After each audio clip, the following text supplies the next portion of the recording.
been watching you a while since you walked into my life. Monday morning, when first I heard you speak to me, I was too shy to let you know, much too scared to let my feelings show. But you shielded me, and that was the beginning. Now at last we can talk in another way. And though I try, I love you. It's just so hard to say. If I only could be strong and say the words I feel.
Man.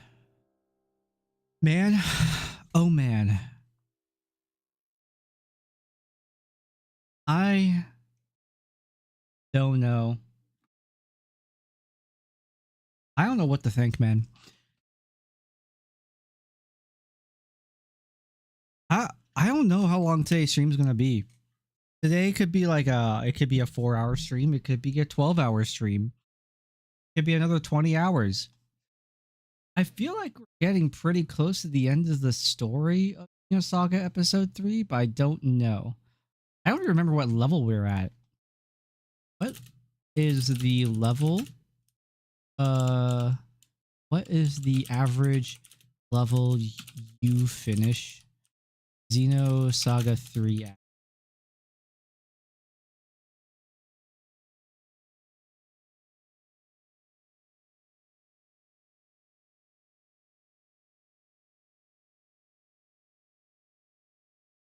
Level 40s to 50s. Okay, so we're pretty close. We're pretty damn close.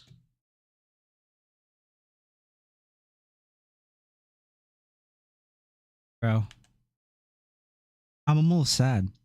I said this last time when we were streaming. I'm a little sad.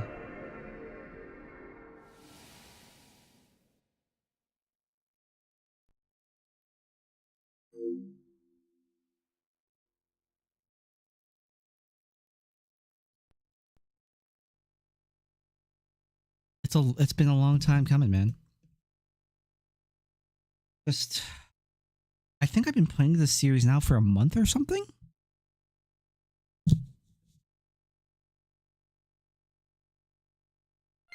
And it's been one of the more interesting experiences I've had with gaming in a long time. It's almost exhausting.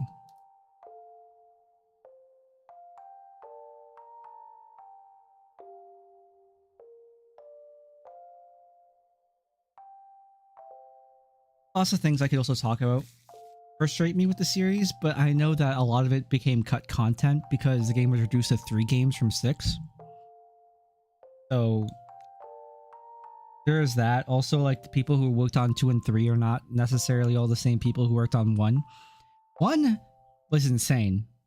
Absolutely incredibly strong out of the fucking right out of the gate, just home run of writing, humor, characters. The only character I really had a problem with was Trenkov, mainly because his English voice actor was stupid, but like none of the writing was bad. I also think Shion's a bit of an idiot, even though she's supposed to be incredibly intelligent.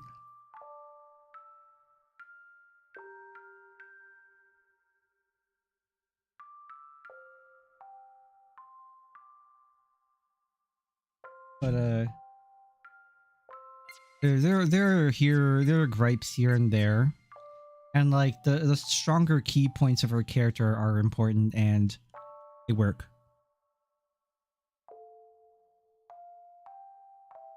And so far overall, like as a series, like it's still like a solid 7 out of 10 for me overall. Definitely the guys who worked on the 2nd and 3rd game knew fight scenes a lot better. They knew fight scenes really well. That's for sure. I feel like all the budget went to fight scenes, man.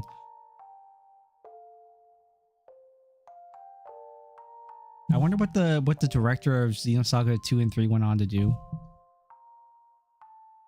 We'll have a look after. We'll have a look and see where things landed for these guys after Xenosaga finished. I know, like, yeah, Monolith, right? They went and did Xenoblade Chronicles and all that stuff. I'm just curious, is it like all the same people or what happened there?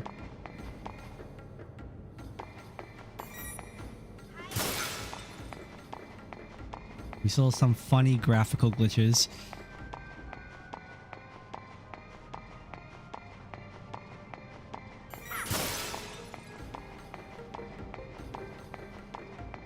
That's okay. I mean, the game is like basically 100%. I'm not too butthurt about it.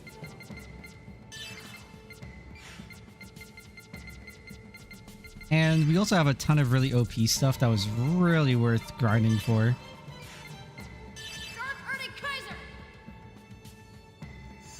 So no biggie.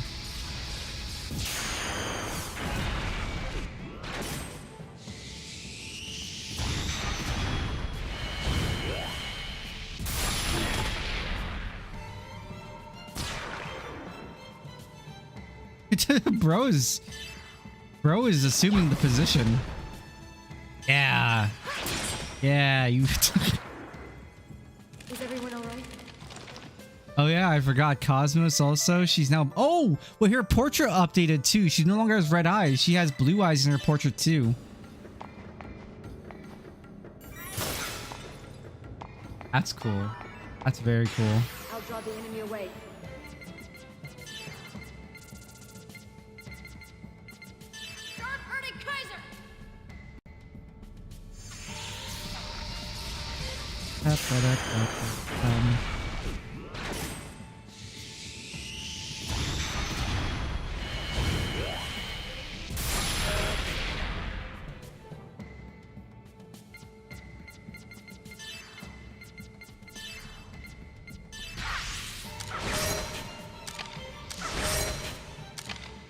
How to kill. Damn.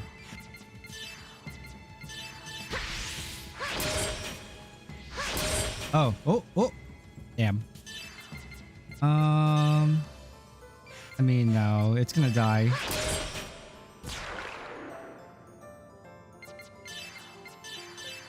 Go back to your own world.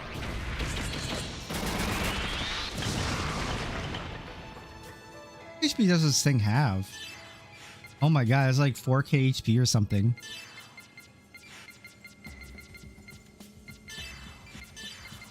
I'm gonna run and analyze. Ether drive. Strong to fire, ice, lightning. No weaknesses, but at least it can be normal damaged by beam and physical. Okay. Sephirotic Cane, Evangelius. What is that? Random target. Interesting. Go back to your own world.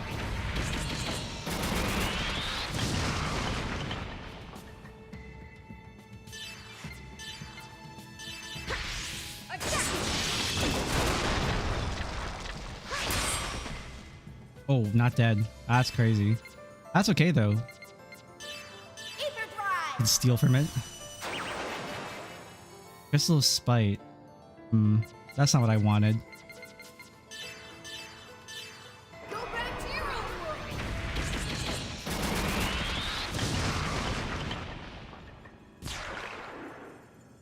Try again in 10 years. Sephirotic Cane. I wonder what Evangelius is, and I wonder if I even have this item. I don't appear to have ether attack upgrades. Oh, interesting. Has the highest ether attack value out of everybody.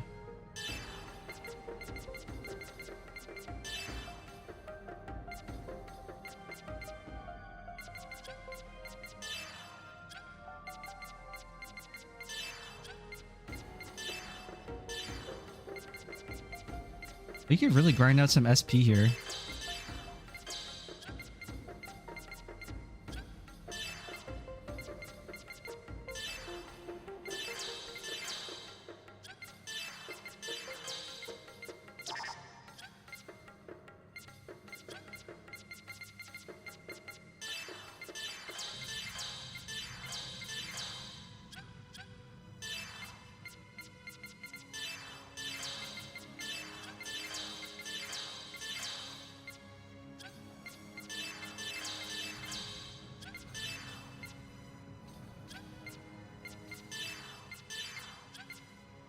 Heavy break attack.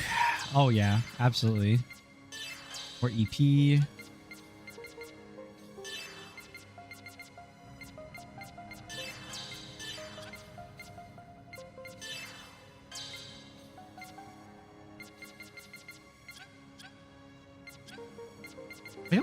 It doesn't look like I have this item.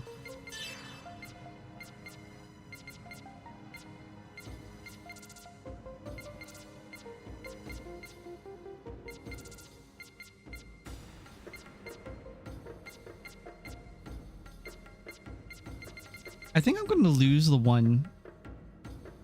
Recovery Ether Plus. Increases recovery ether effects.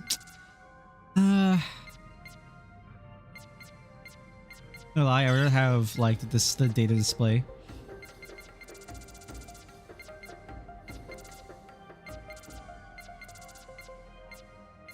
Like having 8 finisher is okay, but I don't think it's needed.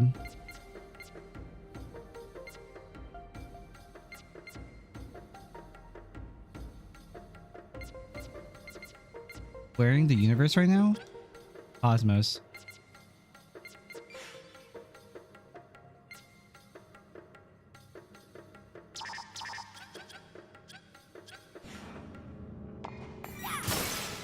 Too much to write home about.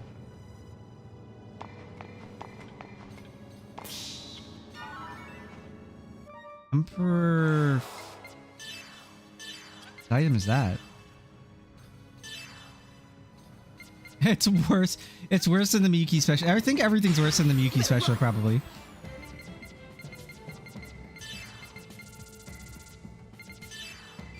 I think the items I got were like heavy grind items, but since we spent a stream basically grinding at all these like really OP items, like pretty much okay.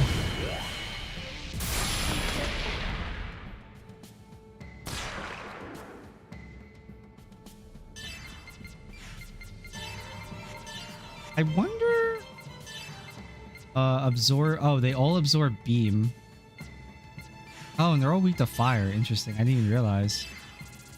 I could just do an Inferno cast and then we kill all of them.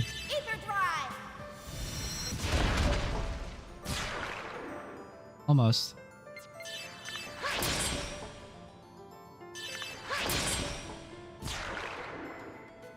Is everyone all right?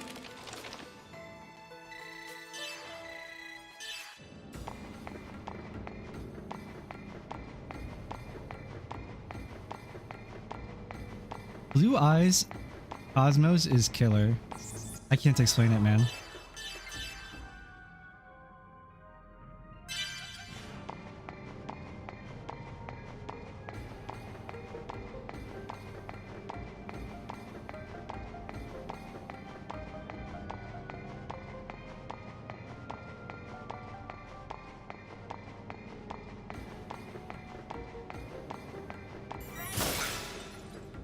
No, no crystals. No loot.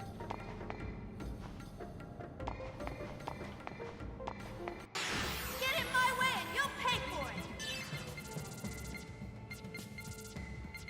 Dark Erdic Kaiser!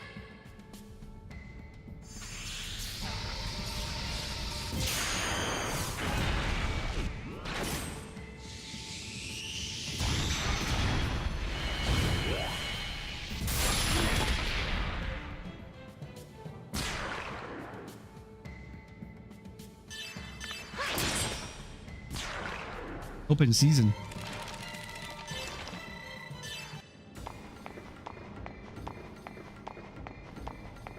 I wonder if Evangelius was like another really OP item and I just didn't get it.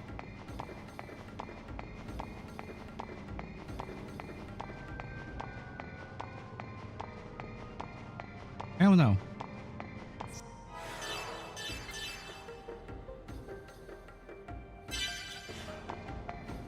What I do know though is Shion's probably gonna die at the end of this series. I was saying it's just the first game. I'm like, is she gonna die? She's dead, right? This woman's dead. She still hasn't died. She's obviously still here in the third game, but very, very curious.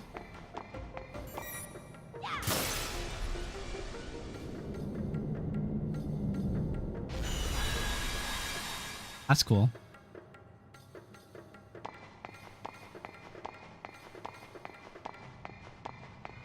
Beyond heaven's door, baby.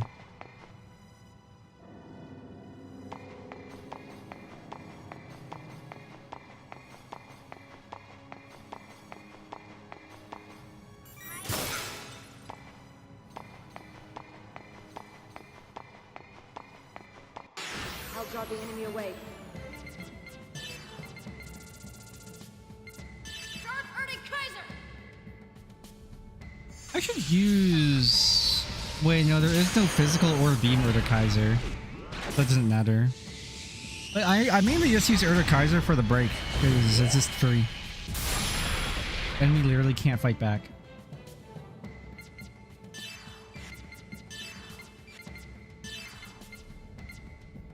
Arch fire attack.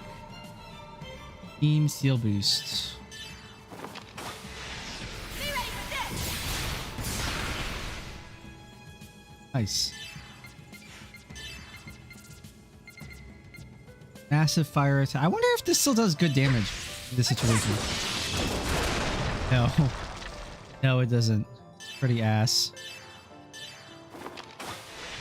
Be ready for this! Actually, at least got one finish. Yeah, we can do a full throttle. I mean, now we can just burn shit on Junior.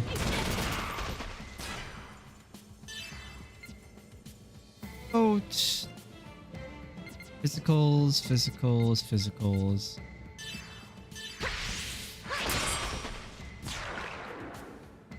Is everyone alright?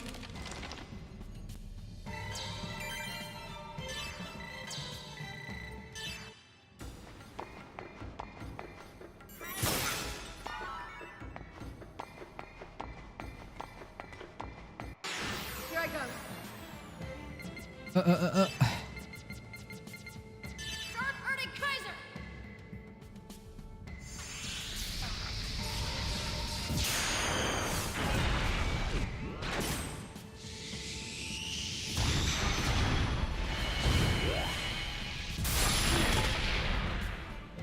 Honestly, I could use Kaiser again, but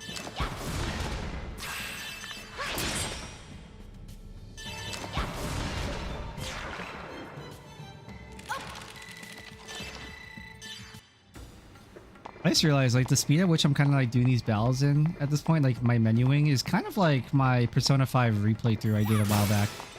And by a while back, I mean like 6 years back.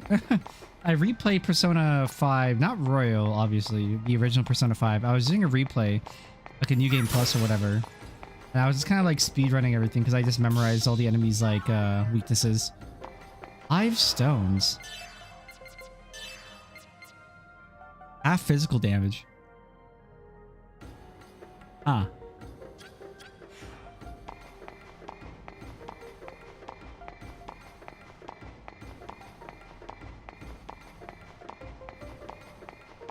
I think I should put Kaiser on someone else when we get to boss. Or, not Kaiser, sorry. Heaven's Door. Maybe on Cosmos, because she has the least amount of, EP. Start Ernie Kaiser!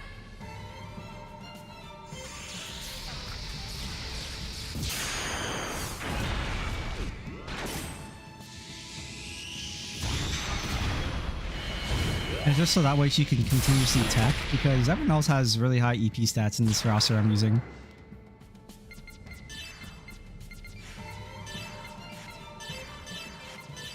Time for your back shots, dear.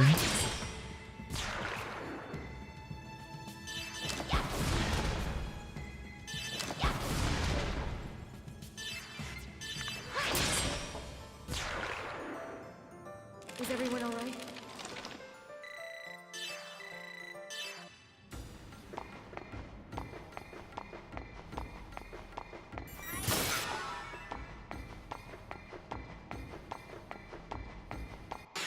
I'll draw the enemy away. Start Ernie Kaiser!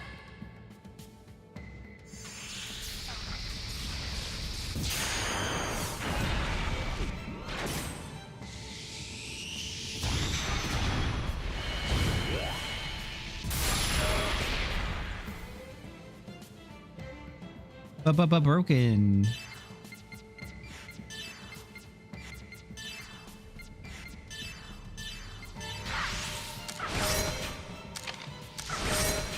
Just beam.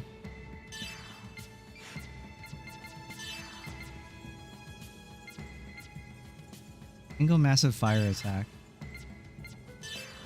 See it. Oh yeah, it's this. Relinquish your pain unto me.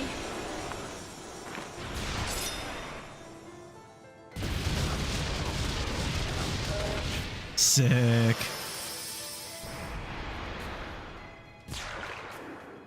Honestly, so dope. They legitimately cannot make Cosmos not cool. Everything Cosmos does has to be just extremely cool no matter what.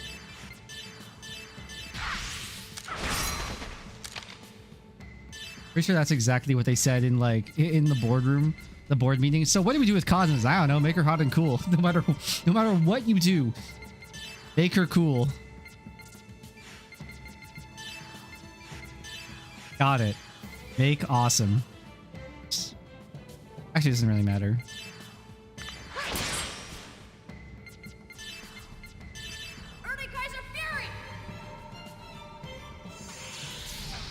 I don't know why I chose it in Urda-Kaiser, but it doesn't matter. It'll break. It should break me no matter what.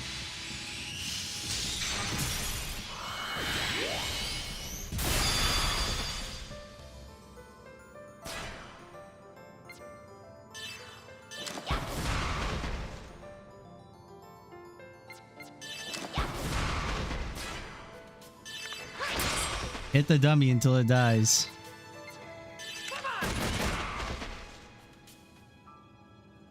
Oh. Didn't care. Interesting. I wonder if they have a Topor meter. That's not something I ever really thought about.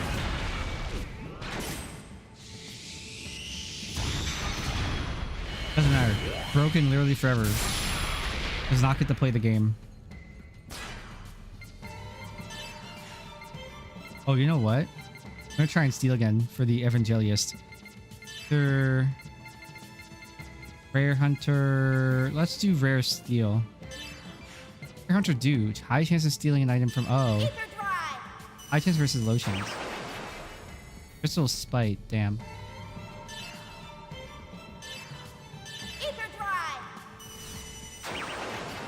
Has nothing. Really? Okay.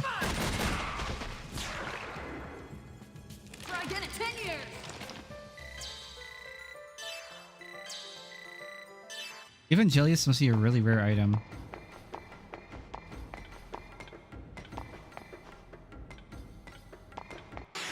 Looks fun, let's do it! Dark Urda-Kaiser!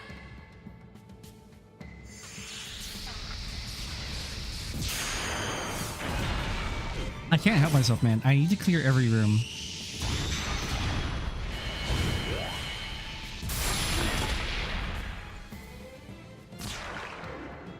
Needs to happen.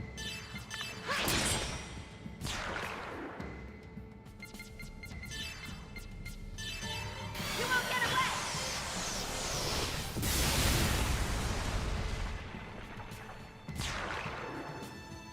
Okay, good job!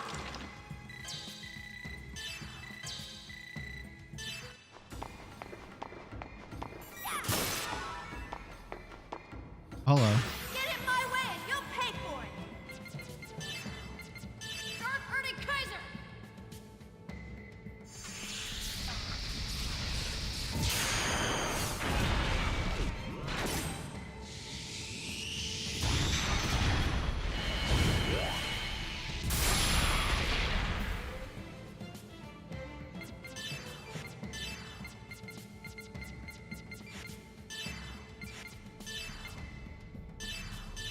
I will not miss.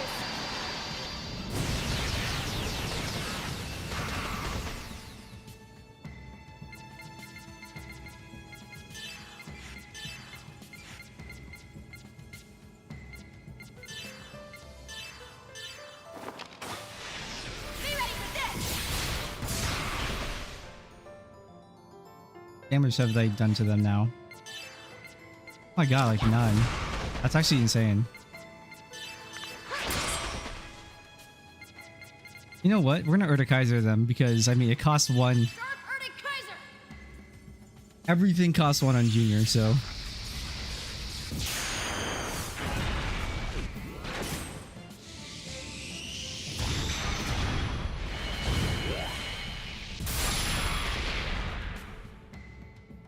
not bad. That's not bad damage.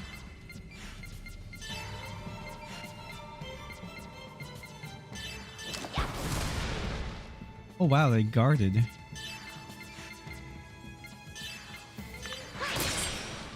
It's guarding. Make it stop. What the fuck? Die.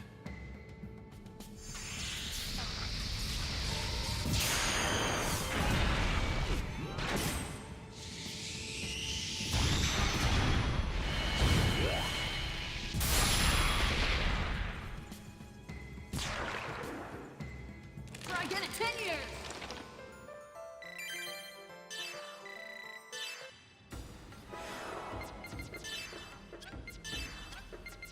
I'm curious. I need to look it up.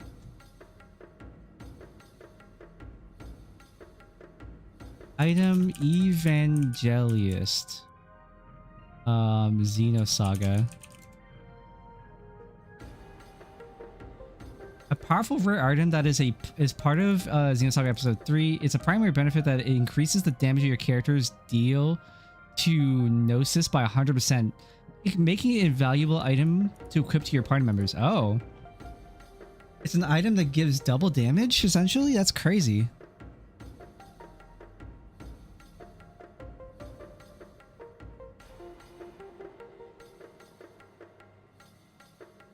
You have a decent chance of obtaining one while farming. Oh yeah, that's right. I need Sephirotic Canes for the Elsa, don't I? Ziggy's. Oh, that's her Ziggy's best weapon. I never use Ziggy, so it doesn't matter. Increase your chance of getting rare drops, such as Evangelius. Equip a character with large rare item, factor accessory like bring. Oh yeah. Yeah, I could farm this. I don't really care that much. It's very funny.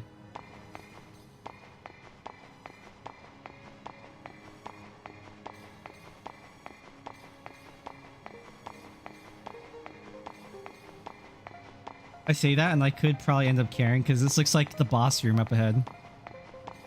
Never know. Never know.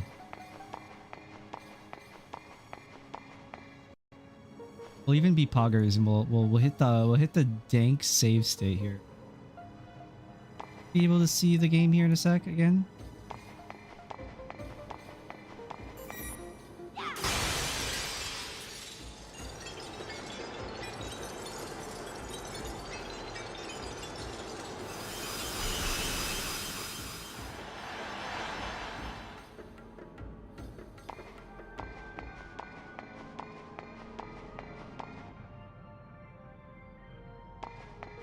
Oh, there's a save state right here. Nice.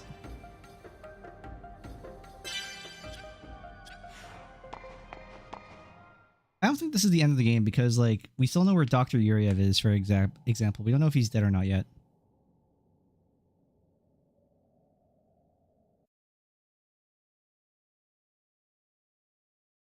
Hello, Kevin. Kevin! Xian. And Mary too. Welcome. Kevin, I know. You're scared, aren't you? You don't know what you should do, or even who you are. You don't know where you belong.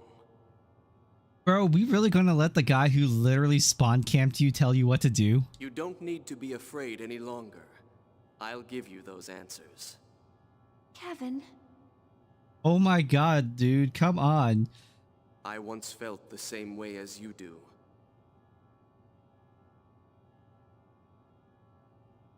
When this planet was destroyed, I lost everything, even my sense of who I was. It was then that he appeared before me. Wilhelm, you mean? Wilhelm? Vector CEO?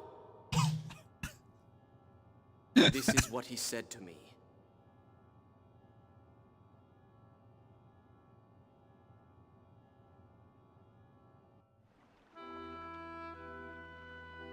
Because of a certain phenomenon, our world is on the path to destruction. The universe is slowly but surely being destroyed. No one can stop it, even if they had the power of God. The universe is going to die? But do not despair. There is one way to save this universe. What is Wilhelm? And that's eternal recurrence? If we are fated to die, then we shall stop our history at a certain point and restart it. And we shall repeat that process eternally. Wait. Is that how Xenoblade Chronicles came to be? Well, I mean, I'm asking a lot of questions really fast here. How do you feel about our world? What do you want to do with this world that drove you into the pit of despair? I hate the world. A universe like this one is better off gone. And then I can live in a new universe with Mom. That's a good answer. You should accomplish that dream. Also, I'm sorry about the weird line in the middle. There's literally nothing I can do about that. Emulator things. I'd be happy to aid you, Kevin Winnicott.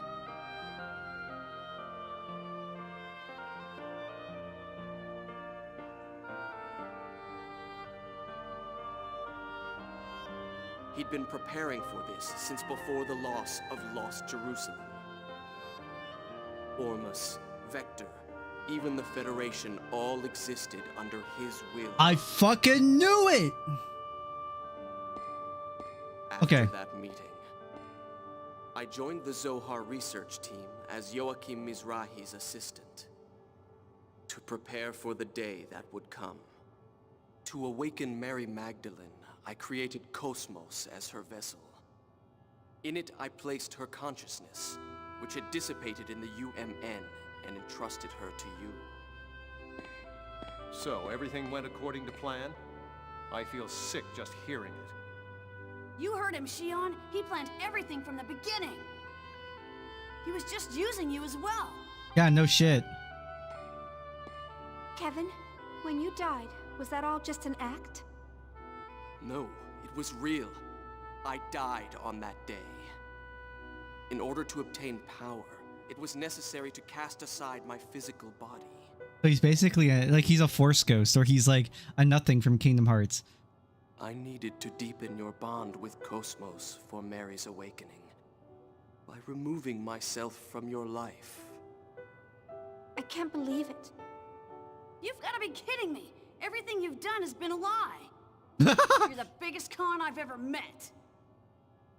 That's base coming from Junior. Shion, I'm sorry about what I've done to you, but I want you to understand. No, you're not. You literally spawn camped her. What?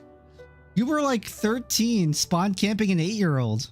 To save you and the world, I had no choice. What? With this power, I can free you from the terror of death. I can spend eternity with you. I want to save you, Oh my god, Shion, please, please say something super based. Kevin, I learned all this just so I could obliterate you. Lola Mao. Do it. Please. How can you say that? Alan. Oh my god, Johnny moment? He's gonna have his Johnny moment? Please. You try to make it sound good, but in the end, all you were doing was using her. It's to protect her life. You think you're allowed to do anything you want if you think it'll protect someone's life? Yeah. That it's all right to ignore the Chief's feelings? I refuse to accept that way of doing things. Isn't what he was doing in consideration of her feelings still? You refuse to accept it. Do I need to request your approval? His whole like Kevin's logic is sound, regardless of anyone else. Like extremely conservative thinking. Like not politically. Like just the way he thinks is very conservationist. Like everything he said made sense. There was no wrong. But generally, but the end result is still bad. But everything he said made sense, and it's still in consideration of the feelings of Shion. It's just not that. It's just not feelings are driving his whole reason. The fact is, she will die. Are you saying that you will accept Shion's death? That you will abandon Shion to her suffering? No, But... Alan, please say something intelligent. You're like 27 now and you're a scientist or vector. You like... God. Pathetic. If the world could be saved through passion, all of this would have been unnecessary. Great. I'm with Kevin. Kevin did nothing wrong. Now, come, Xian. You've done more than enough. You don't need to sacrifice yourself anymore. It's all right to think about your own happiness. Hey, you know what? I'm switching sides. You know, don't you? That there's no place for you there. Garlemald did nothing wrong. Oh. Emmett Selk was right. Chief, don't go! Listen, you bastard! Leave Xian alone! Xian wants this. Oh, let's go! Great block. Stop! Don't hurt him! Can't hurt him, he's dead. Xian? Are you serious? Xian. Jin? Xian, you know what he's trying to do. There is a shadow in his heart, and yet you still intend to go with him? Yeah? I don't know. I don't know what I should do. Xian is nothing. She's a lust bucket. She was reduced from being an intelligent woman to being a lust bucket in third game. I'm tired. I don't want to hurt anymore. None of you saved me. Only Kevin has made a place for me. Xian, That none is of us so want you to suffer. incredibly Don't you understand? selfish. I do understand, but that's why I hate it. I've had my fill of pity. And isn't it already too late? It's not like you understand other people's feelings. What the fuck? I think everyone here understands the feeling and the fear and trepidation. They've come this far with you along the same path, trying to survive. This is a top. If you had, Pellegrin might not have had to die. Pellegrin chose to kill herself. She went death by cop. Xian! Chief, that's not true. Oh, sudden boss fight against Xian? That would actually be kind of cool. So then you're serious about this? Yes, that's right. I've decided that I'm gonna go with him. Don't interfere anymore. I understand. What is Cosmos gonna do? Jin, stop! No matter what happens, I intend to do what I must to save our world.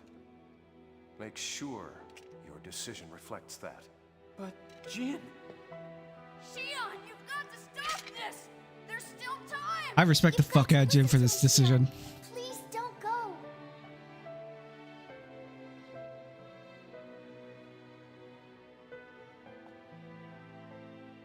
I'm sorry. Xian! That's enough. Just give up. Xian has made her decision. Your roles are over now. Stand down and listen to the words of God. Like hell I will!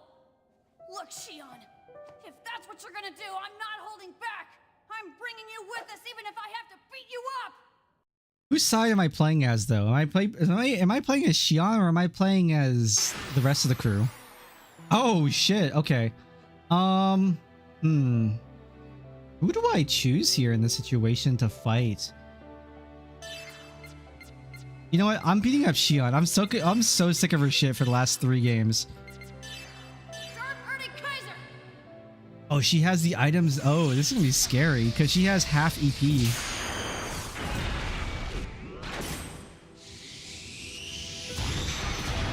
All of her casts are gonna be half EP. She has, I assume she has full kit. Oh, it doesn't matter though.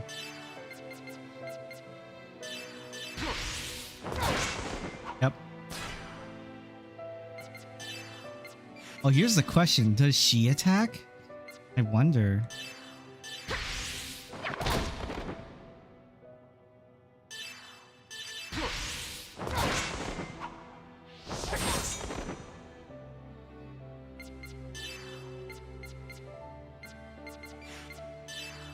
I'm very surprised that I'm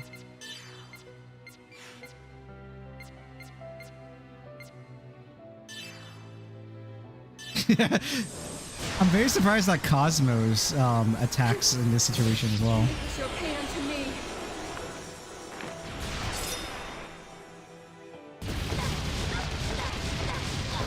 Goodbye. Lay down. Imagine if the game just ends because we killed Xion. I want this to end. Please understand.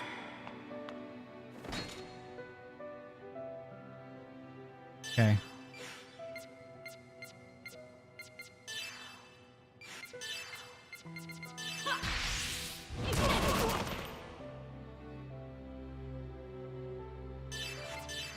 Darker the Kaiser! Kaiser! Okay, Xion didn't get to play the game. Good. But I don't think the AI gets to play the game anymore because of how overpowered I am.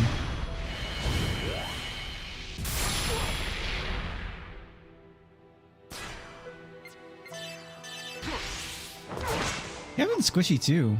Kind of surprising. It's a fake final boss. Or well, fake boss in general.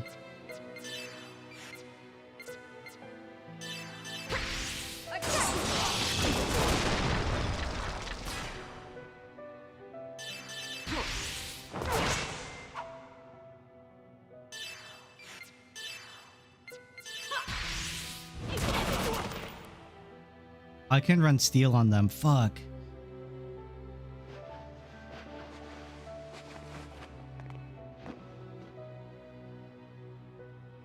Kevin's squished though. I mean, they don't get to play the game because they just get broken, but...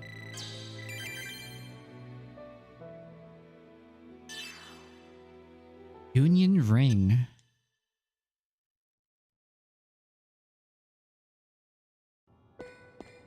Stop! Please stop this! Get out of the way, Alan! Yes, I'm afraid I'll have to ask you not to interfere. No, I won't move. Alright, shoot him. Chief, guys, everyone get a hold of yourselves. Shoot him. What are you all trying to prove by fighting like this? Kill him. Right now. Right in front of Shion's face. I've had enough. I didn't come here to do something meaningless like this. We're all fighting to protect the universe so we could all survive, right? You still don't understand? The cries of the powerless is what's meaningless. Your pathetic voice will reach no one. That's enough, Kevin. Are you saying you're the only ones who can save the world? Are you saying that it's impossible for us? Exactly. You cannot save the universe or Xion. I wish he just straight up said yep. And that was it. That was the voice line. Yep. That's not true. Everyone here is resolved to face this fight. I mean, we've gone pretty damn far. But the real question is, in lore, is it just because of Chaos or what? Because Chaos is definitely the hidden overpowered in this like entire squad, lore-wise. No one can laugh at that resolve. Resolve? Do you think we Testaments lack resolve? Yes, you lost confidence in your ability to live as human beings and just ran away. I mean, he's not wrong. Alan's not wrong. I mean, look at not Kevin, sorry. Virgil. Because they were scared of death. Because they couldn't stand being weak. Virgil, Voyager, Yuriev, and even Ormus. They were all just trying to run away from the harshness of reality. The power of the Testaments? All you're doing is using that tremendous power to run away. Then are you saying you have that resolve? You have no power. You can't even win the heart of the one single woman you love. That's because she's a bitch. Let's be real. What resolve does a man like you have? That's right. I'm a weak human being. And to you, I'm only an insignificant, powerless creature. But I'll never leave the chief and run. Yo, what's up, Ed? I will stand firm on this spot and save her, no matter what. Oh my god, I want somebody to just outright execute Alan right here, right now. Just lop his head off. It'd be the most savage situation. Very well. Do it! Kill him! Yes! Do it!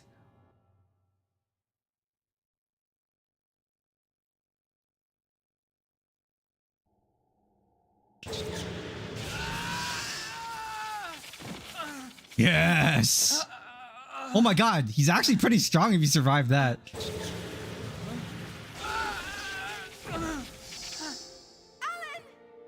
What's wrong? He's still Are you alive! going to stand firm?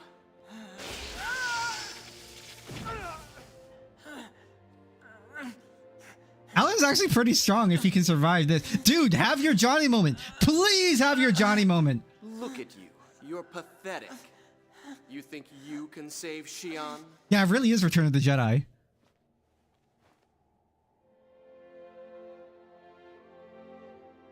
Stop it. Xion. Just leave him alone. Please. He can't even stand up on his own. He can't do anything else now. You really are pathetic, Alan. How does it feel to be pitied by the one you love? Do you really want Xion's sympathy that much? Sympathy. Alan's never given a fuck about She's sympathy. suffering like I do. I understand her feelings. Her pain. And her sadness. And despite that, she struggled alone to do everything that she possibly could. You don't have any idea how much she's been hurt. Or how she's suffered. How could anyone like you understand? You have no idea how much she's cried. Alan, please, that's enough! It's all right. You've done enough. Why do you have to suffer like that? You see, I wanted to cry in her place. And I wanted to be the one to feel her pain. Because I wanted to spend my life together with her. I know that I may not be able to do much in this world. But I would do absolutely anything for her. So then do you think you can take her away from me? Xion may find your feelings to be too much of a burden for her.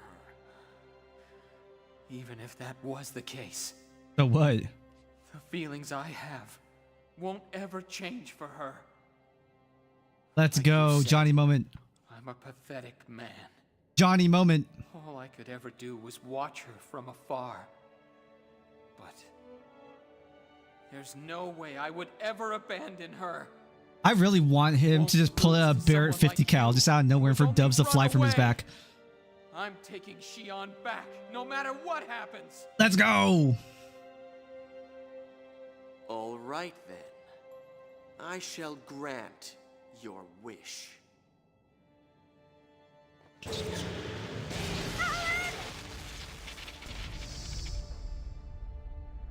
Cosmos? Or him? Cosmos. Mary.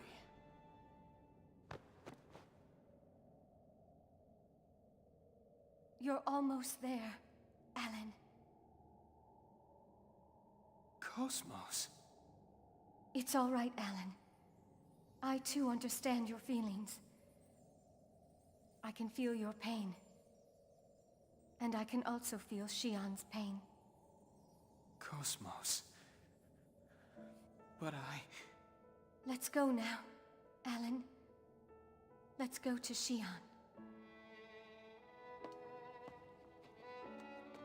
Stop! Why are you doing something like this too? What are you doing, Mary? Is this your will?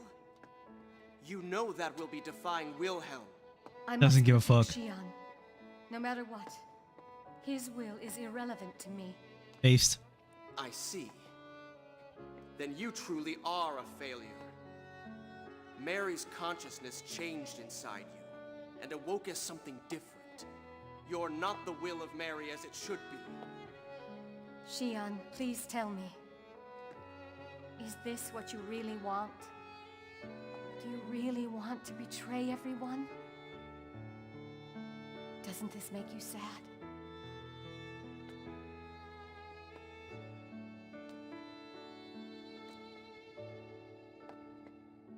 Stand back, Mary!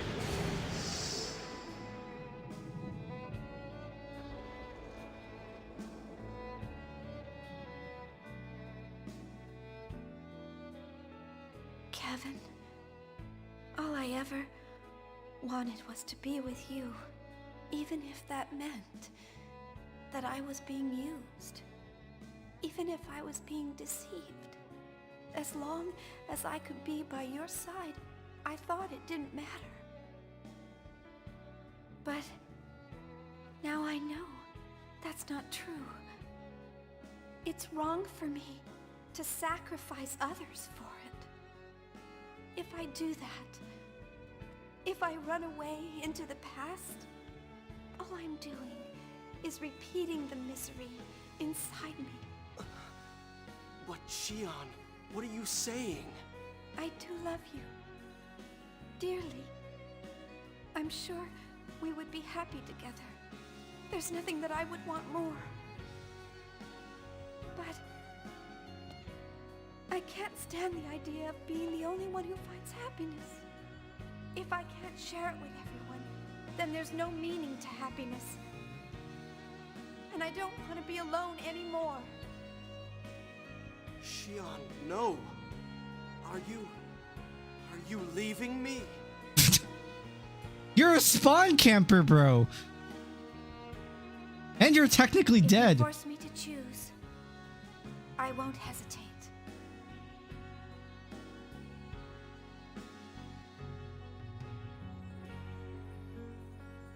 I stand with them to save this universe. Xion, listen to me. Accept my words, Xion. If you reject me, you will die. Kevin, Don't care. listen to me. I cannot be with you.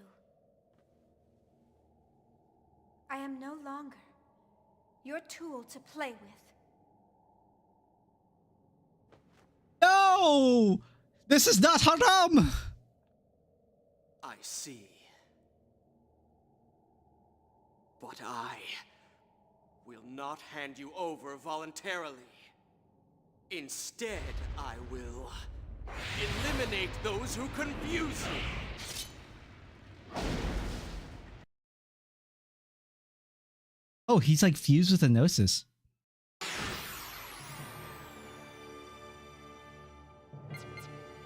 Let's see, what is he weak to? Does not give a shit about fire. He absorbs fire, in fact. But I can still Urtikaiser him because it's funny.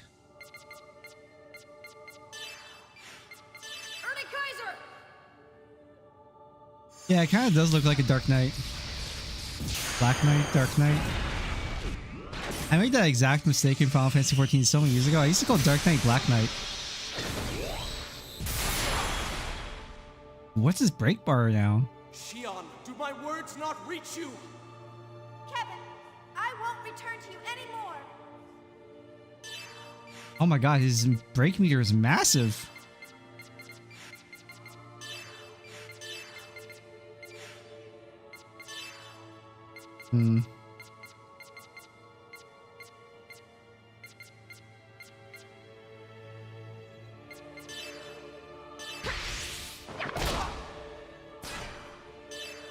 That's not that massive. Let's see.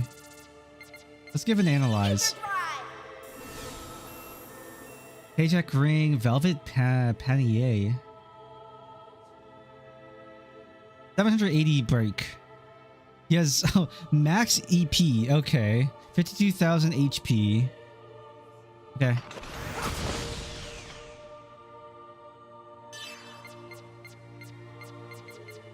I steal from him. Velvet pannier is mine. Break. Stop. In the name of love. Urtikaiser Fury!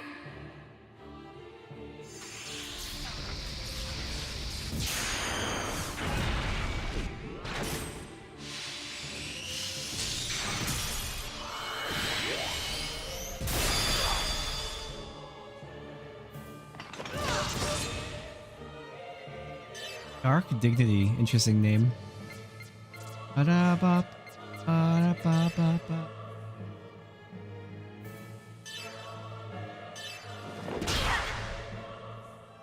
We just gotta hit him with every break we have. Early Kaiser Fury!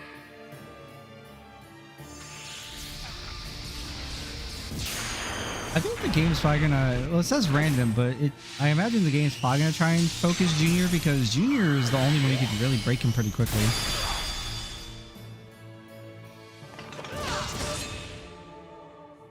Does seem that way. Items.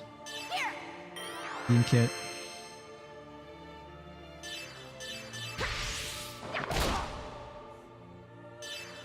Early Kaiser Fury!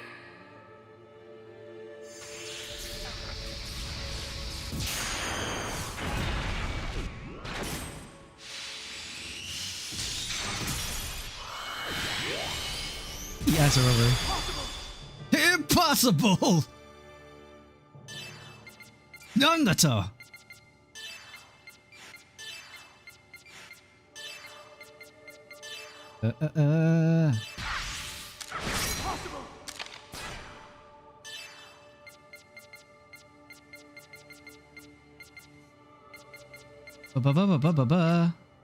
We fire, medium. It's kind of a shame that he's not weak to fire whatsoever, which makes this current roster kind of garbage. It'd be probably more logical to have Jin on the roster.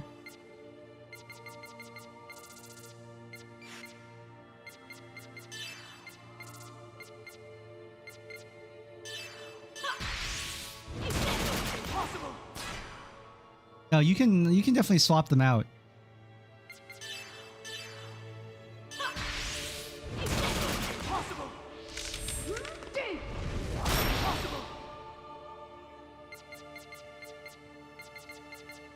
I think I'm gonna do that. Probably for Jin. Jin is the most logical choice here.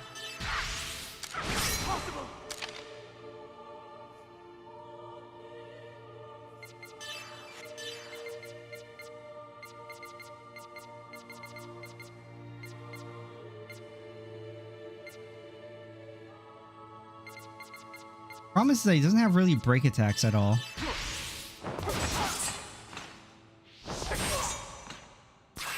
Jin's damage is really good.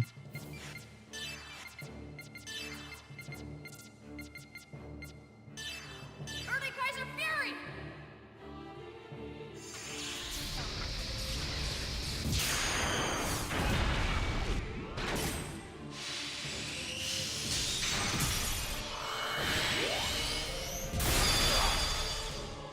I'm very happy though I have Heaven's Door because I can just spam Urta Kaiser and not worry about EP whatsoever.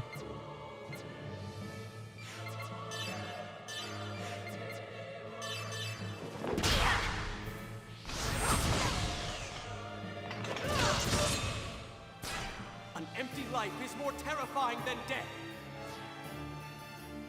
I disagree.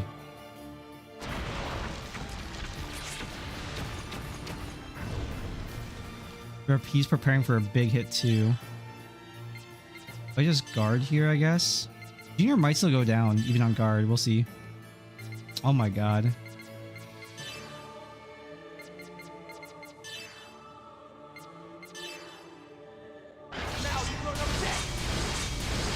Oh yeah, Junior he's 13k on guard.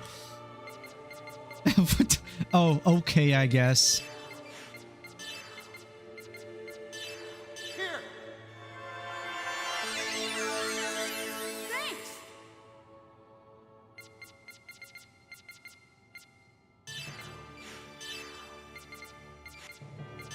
Anyways. Oh yeah, curse. Charge rate increased.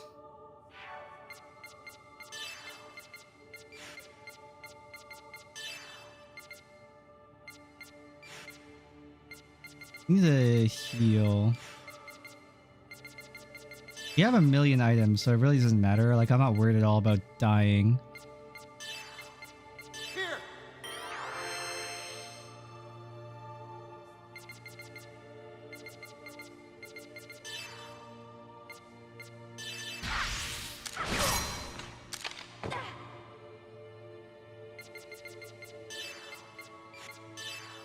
Early Kaiser Fury!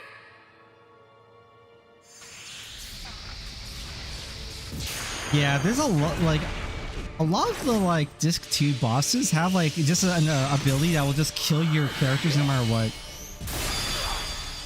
But because you have so many revive tools in this game, it really doesn't matter. Really not a big deal. It's just annoying.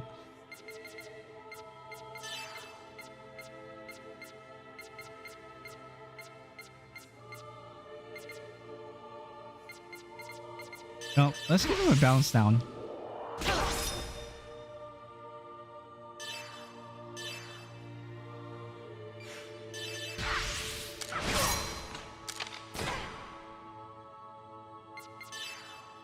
Early Kaiser Fury! I might go down this turn, but it's really unlikely because I doubt that he's going to attack Xion.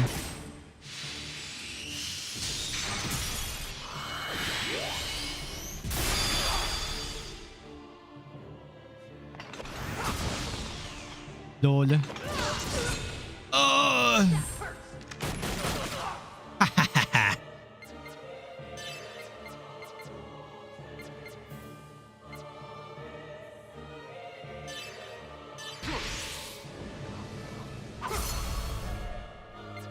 Then we're gonna do a heal. Ether Drive! Literally just a max heal. Lol. Early Kaiser Fury!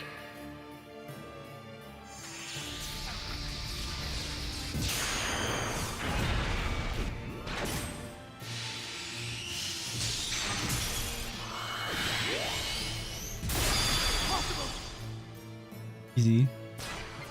Now here's a question. What should I use? Dragon Waltz, Lightning Waltz. I think he's strong to those, yeah. Large Lightning, Physical.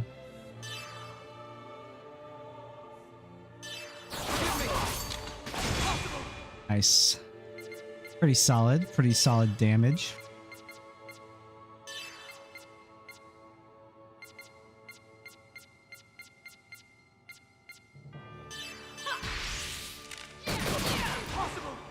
Heavy Hands is way better.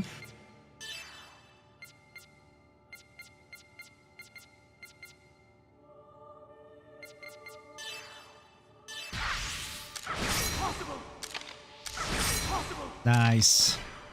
Be here for a minute, huh?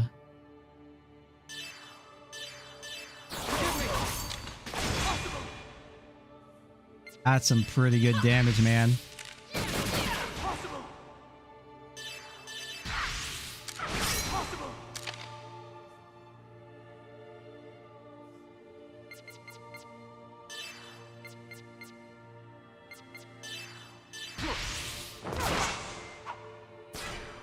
Damn, no follow through. Early Kaiser Fury! Back to spamming break meter.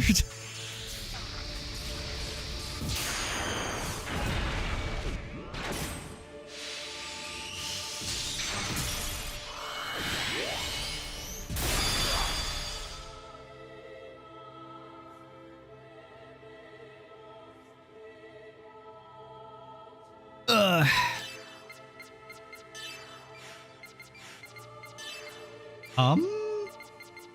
I feel like I kind of just burn an Kaiser on Xion, but like also I don't want to waste her EP like that.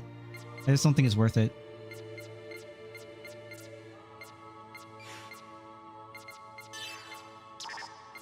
So he's not considered human, so that's why I can't break blow him. That sucks.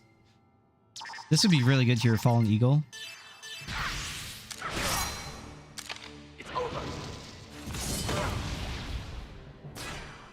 Did not care. Love the crits. I don't think it's actually gonna be really hard for the enemy to hit Jin because Jin has like 90 evasion.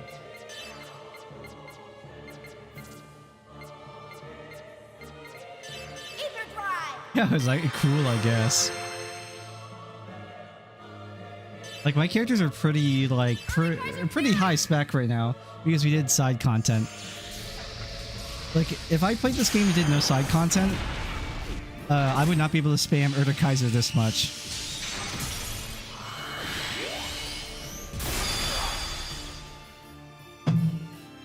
Eternal rest for tainted souls. Preparing to attack. Well, that means we can still do this turn for an attack, and then we can attack next turn. We'll use this turn to heal Xion's break meter. Oh, he's actually gonna attack this turn. Never mind. Then we'll just guard.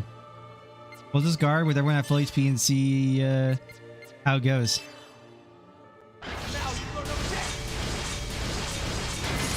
The game fucking hates juniors. It's like, yeah, fuck you.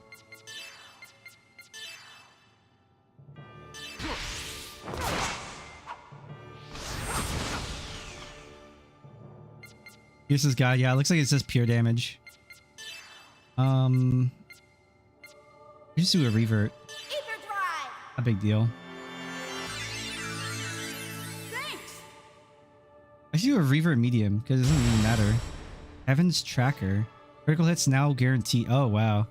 That's cool. By cool, I mean that sucks. What the fuck?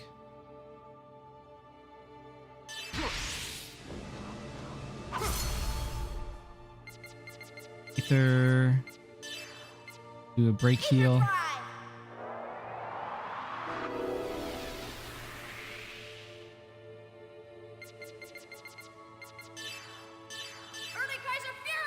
I wish he wasn't weak or he wasn't absorbing fire damage, so that way I could just hit him with Kaiser or Dark Kaiser over and over again. Like, yeah, it would still damage his break meter, but it would absorb the damage and heal him, which would make the fight even longer for no reason.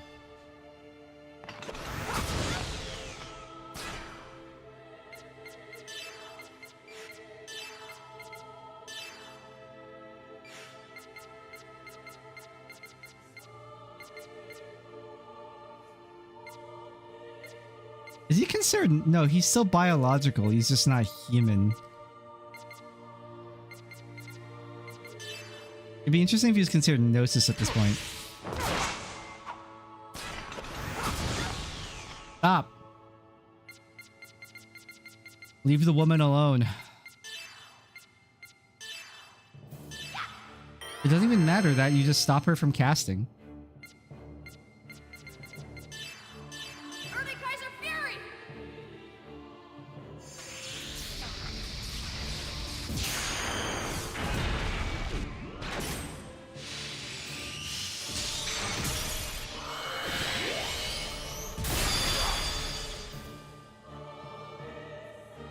Exactly. It literally delayed his own inevitability no matter what he does. No, Xion, not like this, woman.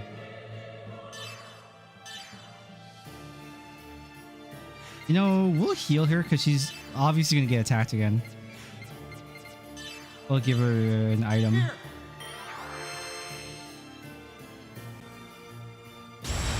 Abyss Walker. Physical attacks are now in effect. Oh no. Okay, bet.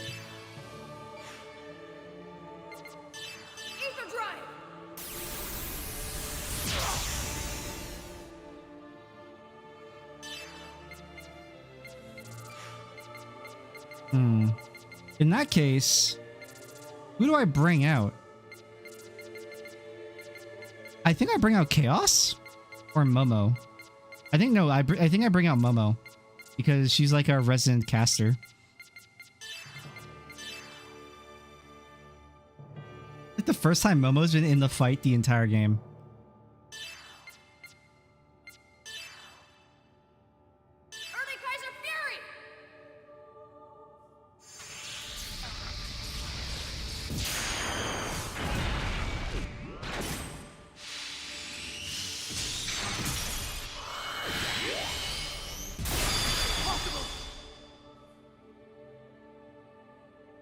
Perfect.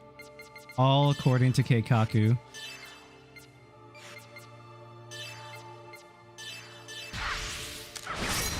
Oh, that's right. Does not do anything. Oopsies, I'm griefing. Haha. Ether drive. That's some good damage right there. Ether drive.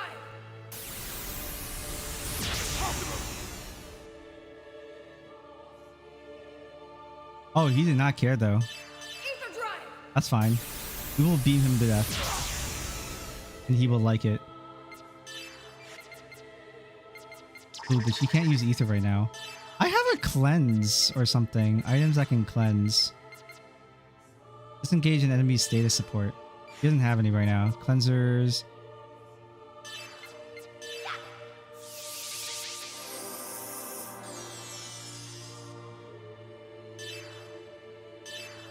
Ether drive. I've literally not used Momo the entire game.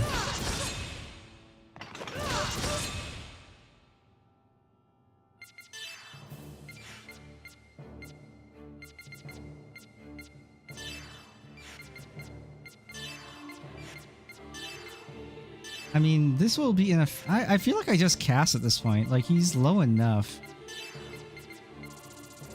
How much HP does he even have right now? We'll do an analyze. 6,300 HP. That's fine. Ether drive.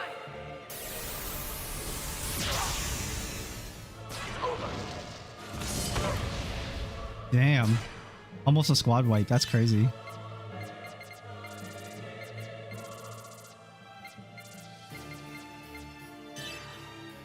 Ether drive.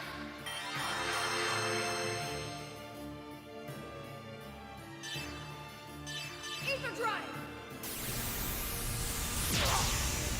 And then we'll do a double heal just to be on the safe side. Ether drive. Eternal rest for tainted souls. Kevin's preparing for a special attack. That's fine. Momo has an attack for this turn. Probably going to attack Momo because Momo has the most valuable damage out of everybody here. Oh, we'll just cast a beam bolt. Ether drive.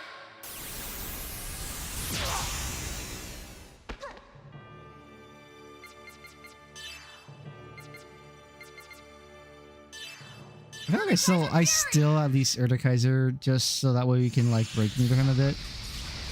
I should have done it like a couple turns ago rather than just spam beaming him. But I'm doing about 1,000 almost damage per turn or per character.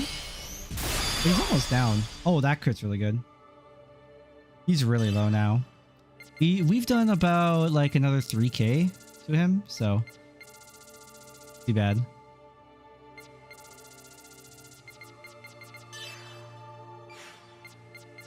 Ether drive.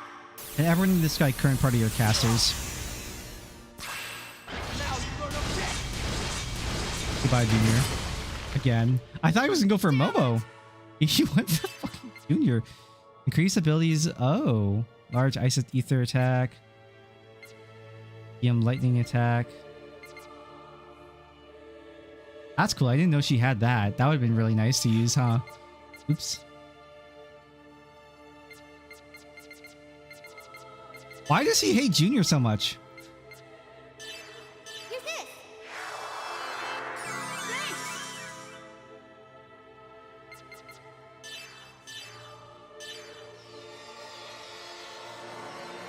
Mystic powers grant everyone a blessing.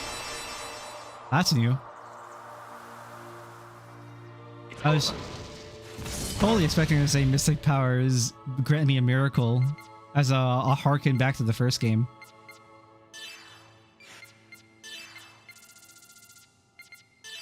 Ether drive.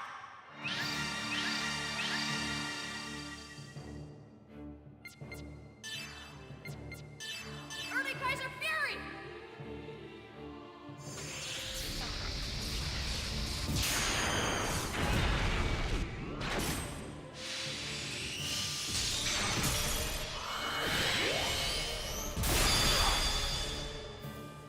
Is he down?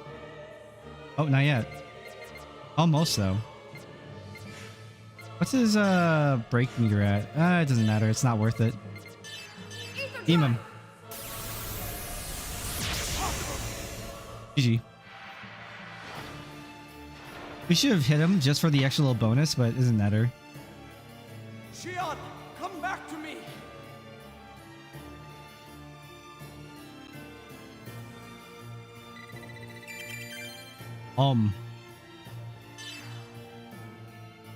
Pajak ring. Oh yeah, I have to check what union ring is. Me when center.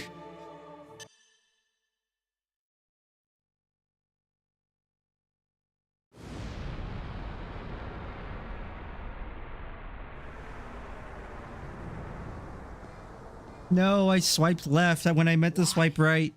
Is that your will? Is this really the result you desired? Kevin. Xion, you're confused. You're unable to make calm decisions about where you stand.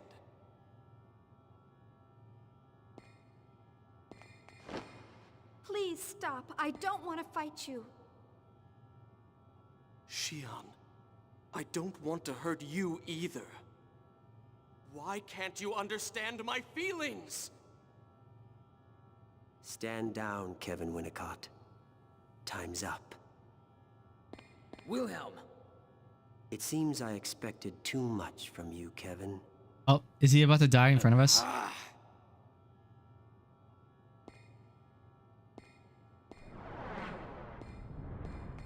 Kevin!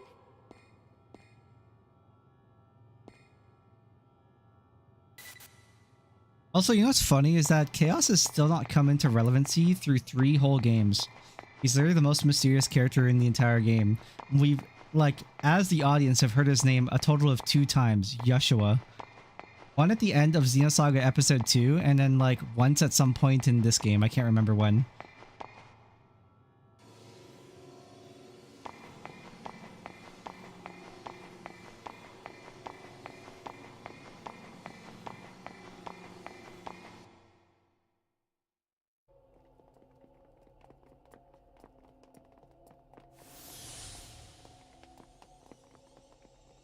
I forgot to check the items. Look at that! Over there! That's Abel. Oh, he is alive. Okay.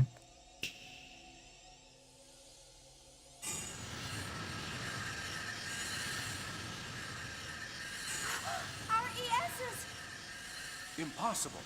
How'd he transfer them? I had a feeling it wouldn't be a good idea to leave them in your hands any longer. They all appear to have awakened, so I'll go ahead and retrieve them from you. You don't mind, do you, Yeshua? Oh, there we go. Complain and you shall receive, I guess.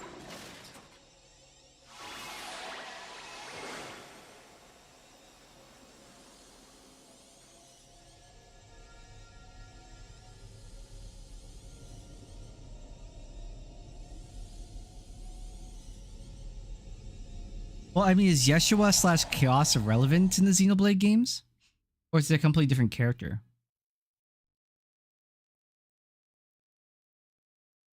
Because as far as I understand, Xenosaga isn't strictly related to Xenoblade.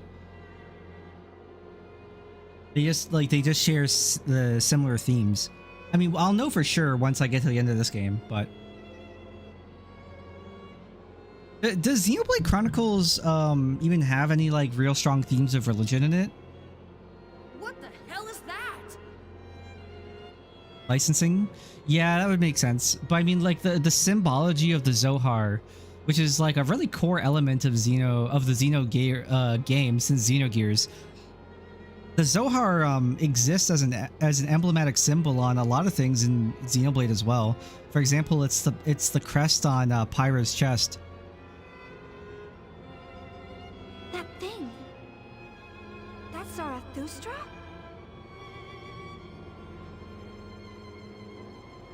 Xion, your will is even stronger than I expected. You are truly worthy of being the maiden. Now I will make use of that power. Please, wait. Xion is still... I told you to stand down, Kevin. Cosmos failed, and you lost Telos as well. The Zohar itself exists in those games, but seems unrelated outside of or extra-dimensional shenanigans. Yeah, I guess that makes sense. Sure. Okay. I mean, Cosmos and Telos are also in Xenosaga, or sorry, in Xenoblade Chronicles 2 as like really rare gacha drops. Even the maiden with the key has left you.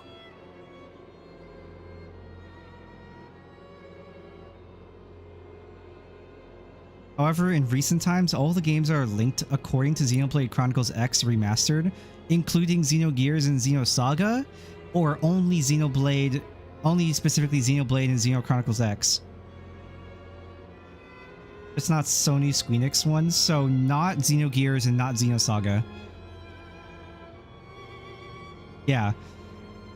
So, because Xenogears is Square Enix, Xenosaga is licensed owned, I believe, still by Bandai Namco. Acknowledge the truth. You were unable to fulfill your role. I think it's really stupid, man. Bandai Namco just needs to fucking leave it. Just give it back. Just give it back to Monolith, man.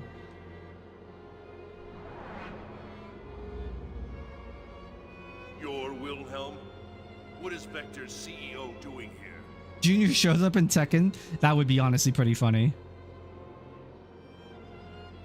I'd be down, dude. I would like Cosmos in a Tekken game. Cosmos in Tekken would be pretty dope. That is one of the phrases that defines me. However, words give people many forms.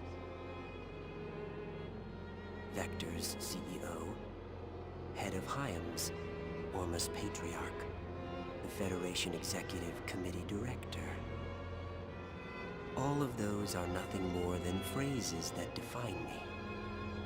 They each define me, yet none of them are me. So far, the only one who can define me is you, Yeshua.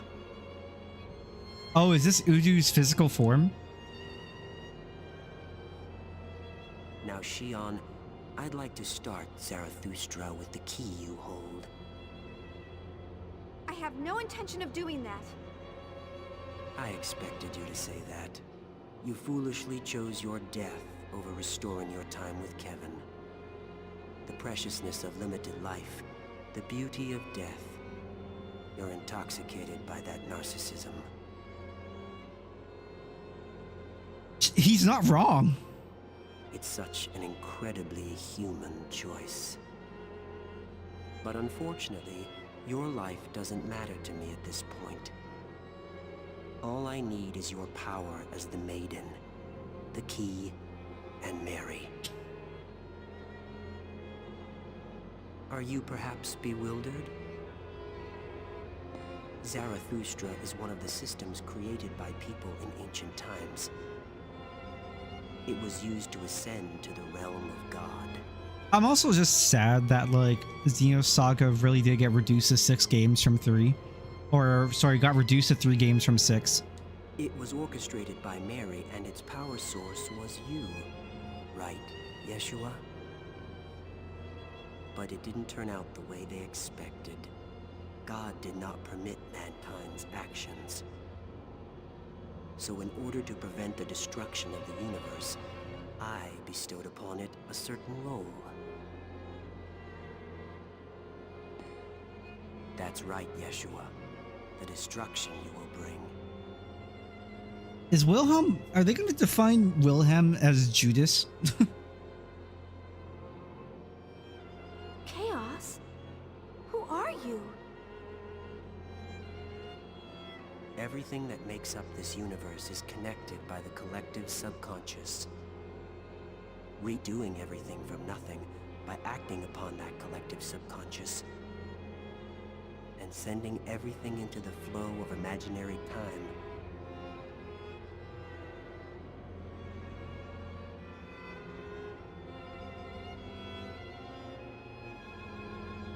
Yeah. Yeah, but man, I just like Xenosaga is a very interesting IP, and I think that Xenosaga should belong. It should just be owned to Monolith. Let them have it. I honestly don't even feel like Sony's competition either. Like they've lost a lot of money in the past like 3 or 4 years with all their shitty IPs that they've released and alienating the male audience, which is generally the audience that spends the most money on their games. And since they're not making games specifically for women, like Love in Deep Space, like a game that, from what I understand, really understands women, there's like another, like that studio that makes Love in Deep Space apparently is the only game studio that people are saying really understands women. So I mean, unless Sony hires those guys, I mean, Sony's just bleeding money. I'm pretty sure Sony's making less money now than Nintendo is.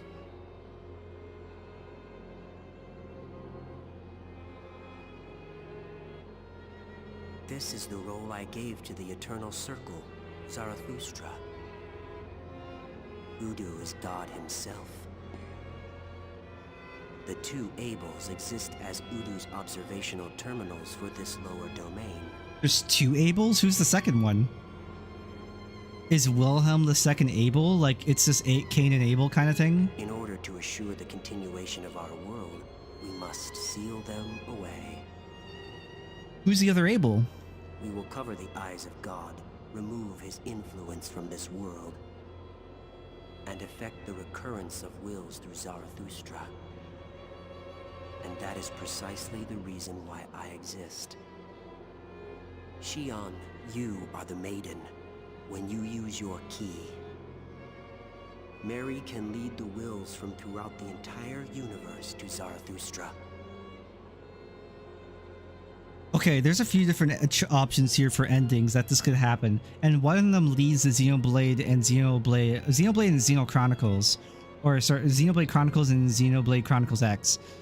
That basically time is repeating, but different things are happening, but it's all connected because of Xenosaga, essentially. One could say. You're wasting your time. I have no intention of activating a system like this. Besides, mankind doesn't want that. We're all fighting to live this moment. Are you sure? Large numbers of wills have already gathered here on their own. They all reject the world as it is now and wish for days long past. We all do. That can't be. There's no way everyone will reject the universe.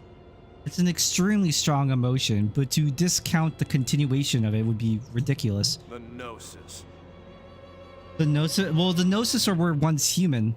Yes. Gnosis are the form of people who have rejected others and the world. They seek salvation, faced with being overcome with loneliness and fading away. We get the I don't know if I'm gonna play Xenoblade Chronicles, man. Like I said, I don't have the money. Unless someone gives me the money to buy a Switch 2, like, I just don't have it, man. I just can't. Like, I would have to buy a Switch 2, then I have to buy like all the games, and I would play those games and stream it through the dock. Sorry. They choose instead to return everything to the beginning. Mary and I shall give them what they seek. The eternal recurrence. Are you ready to help now? You must be joking. No, I'll never do what you say. I see. That's too bad, for I am not as kind as Kevin.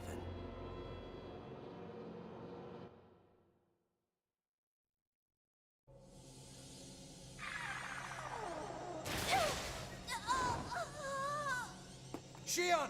I was waiting for that, for her to get force grabbed.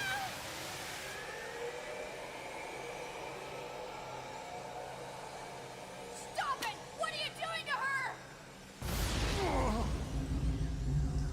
I told you. I have no interest in what happens to her, and I don't care.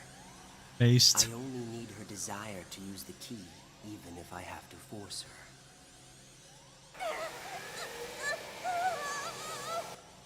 That is the reason why she is here.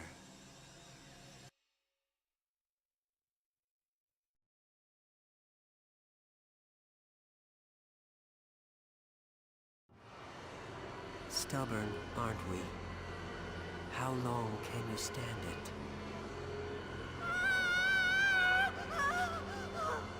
it? Chief! Stop! Stop it! If you don't stop, she'll... Cosmos! Help her! Hurry! Xion. Mary, I forbid you to interfere. Understand?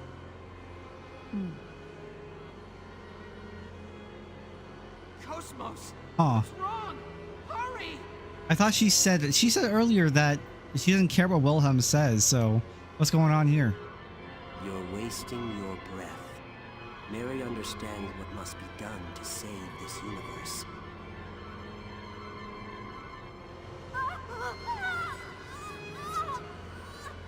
Chaos is just AFK. Chief!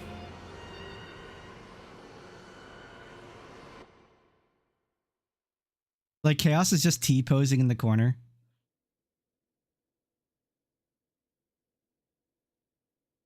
What's this? Oh, it's okay, okay.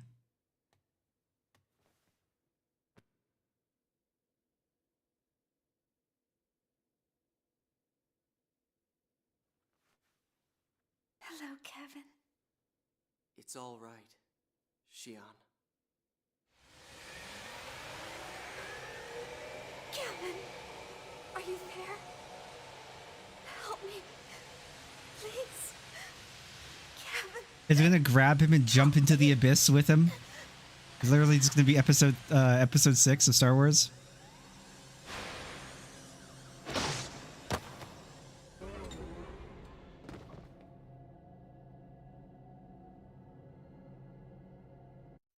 That was a crazy chop.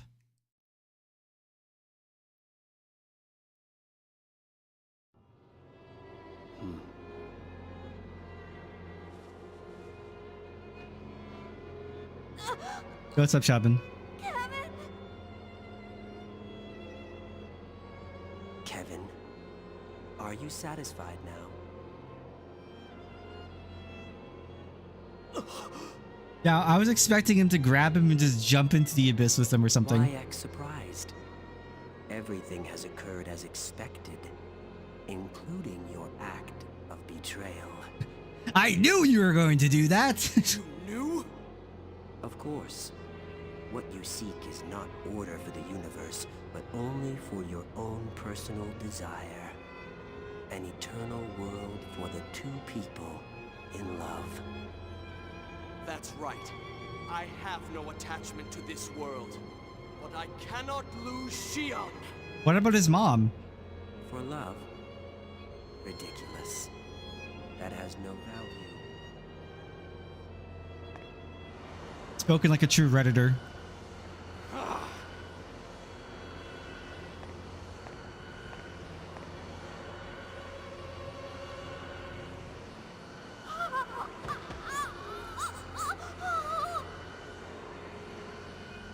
Aren't you happy you'll be able to feel her pain, Kevin?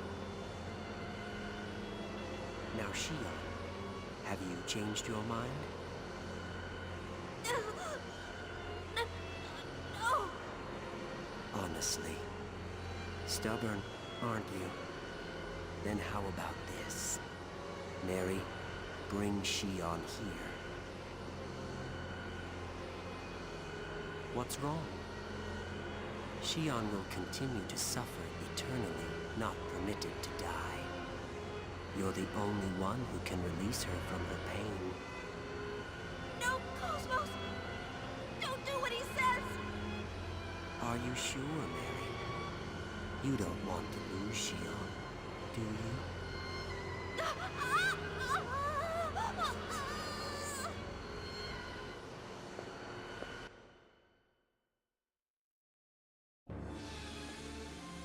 Xion. No, don't! Cosmos! Stop right there! Mary!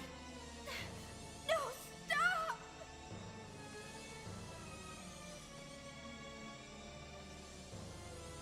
That's right. You can't defy me. This fate has been destined right from the time you sealed Anima. How does it feel to be betrayed by someone you once trusted, Xion?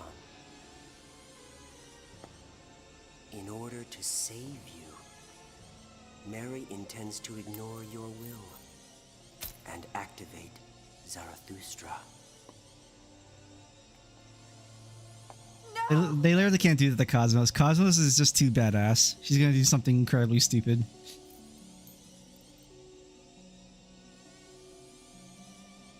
Very good. You have done well. With this, we will be able to live forever. Cosmos!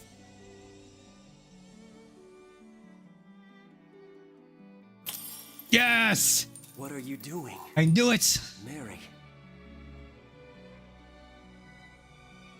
You fool. Now this universe will be completely destroyed. Even Yeshua will perish. Mary, is this what you really want? I mean, it could have been really solid, but I mean, Cosmos is like... I am not Mary. Oh. I am Cosmos. Cosmos is like insurmountably strong. She's not human.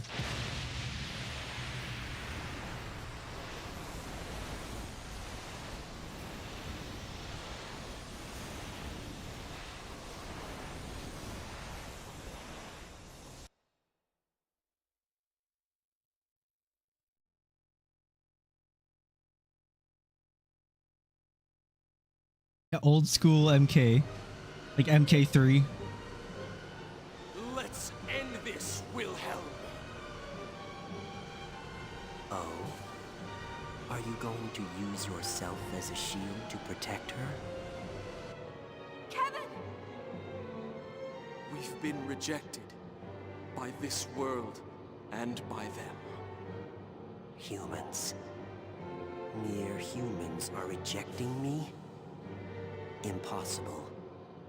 It is unthinkable. They don't understand how precarious this universe is. This frail world standing on a thin thread. If that balance is tipped, everything will be lost. We're the ones who don't understand. They are trying to walk their own path under their own power. They're saying they will walk across that thread with full knowledge of what it means. They'll never be able to do that. Really? I think it's possible. Chaos? Yeshua, I didn't expect to hear you say something like that. This world is more flexible than you think. Even as we speak, ripples are spreading throughout the entire universe. Are you saying you're going to release your power? You're a failsafe implanted in this universe. Where's Nephilim during all of this? If you release your power, there will be more to worry about than just ripples. And besides, it's too late now to suppress their wills. If it was only me, that's true. But I'm not by myself. I see. Are you saying you've come here to challenge your own fate? That's a fascinating decision. But unfortunately, it looks like you're a little late.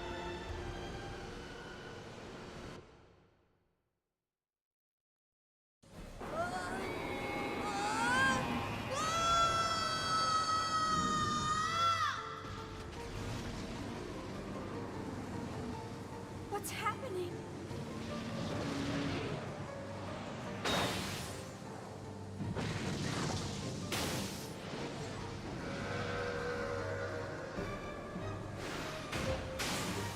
Zarathustra has gone out of control. If it continues like this, the universe will eventually dissipate and vanish. Stop it! Stop the system now! If I should stop it, then what? What will you do with this tremendous energy? With these countless wills that reject each other, that have nowhere to go.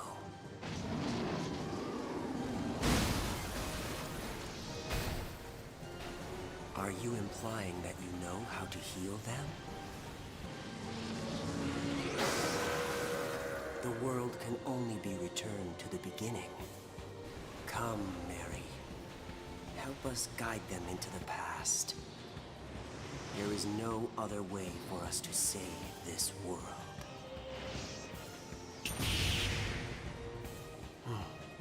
What do you think you're doing now? I refuse to continue to let you do as you please.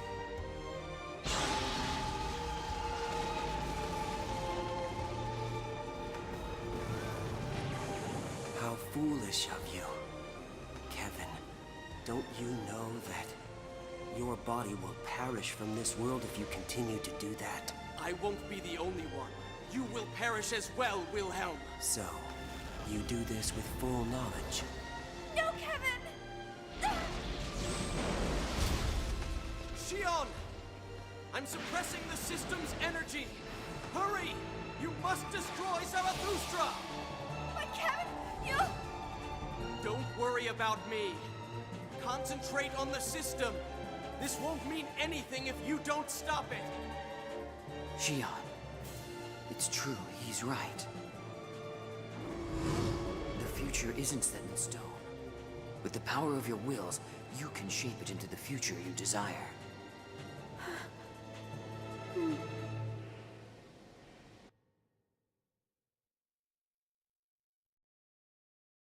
Immediate combat scenario, yeah. All right, well here I go killing God again in almost a stage that looks like what's the name of the false god in Persona 5?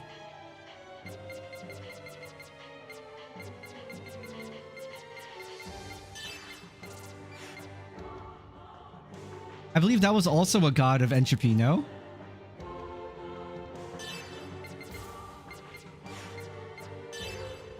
Strong as everything except physical.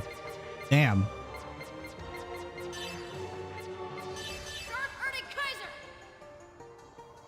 Santanile is Joker's final form.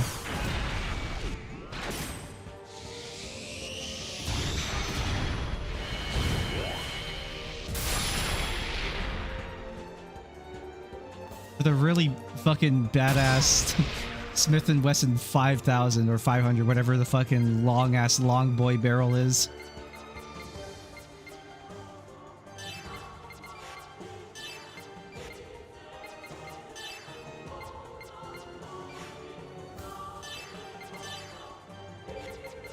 Seem to have a big meter.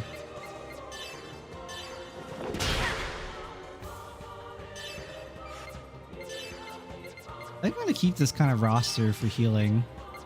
Healing and break, maybe. We'll see.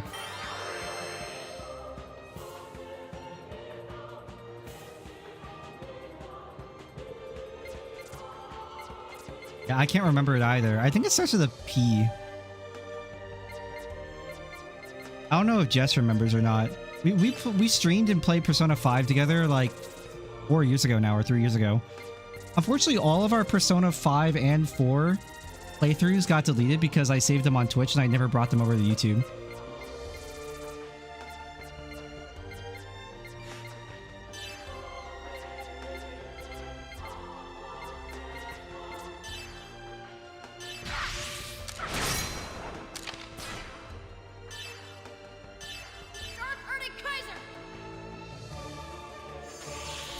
I think I'd bring over Cosmos though, because Cosmos is still a pretty strong physical user.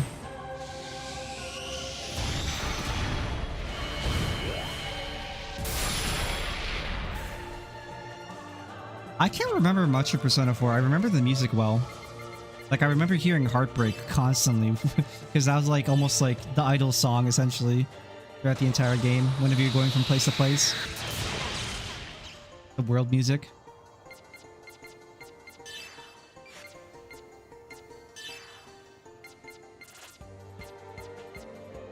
What's considered a mechanical?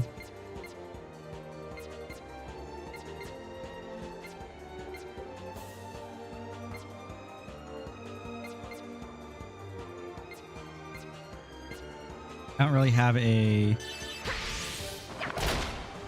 I break damage though. That's what really matters. Misty?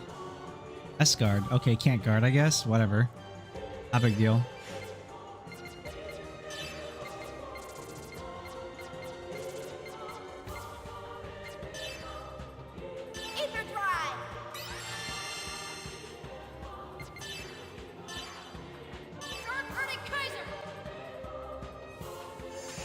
We're back to having Cosmos and not instead of Mary.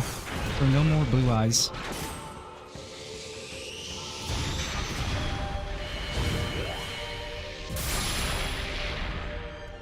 A shame. I really like blue eyes Cosmos.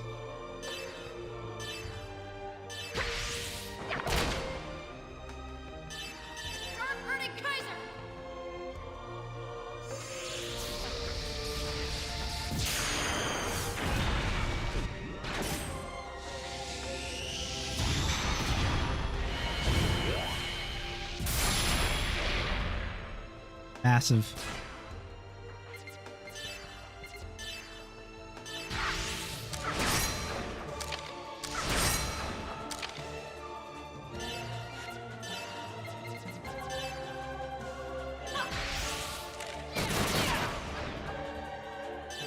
It's gonna take a long time to kill, probably. I probably just like a unit that can like boost all of our stats.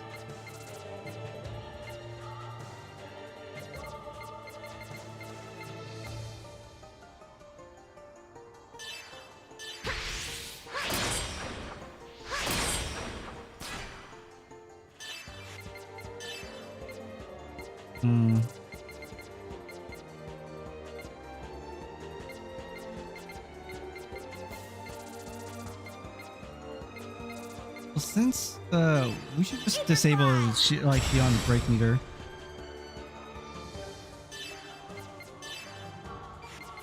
Yeah, that sucks. They're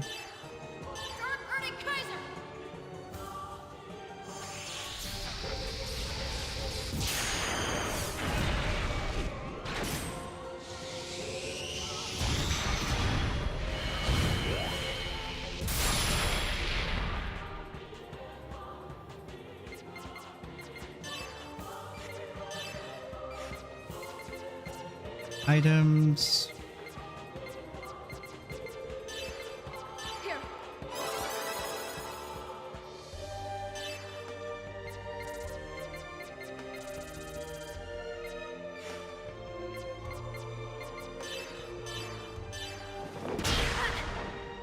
Damn.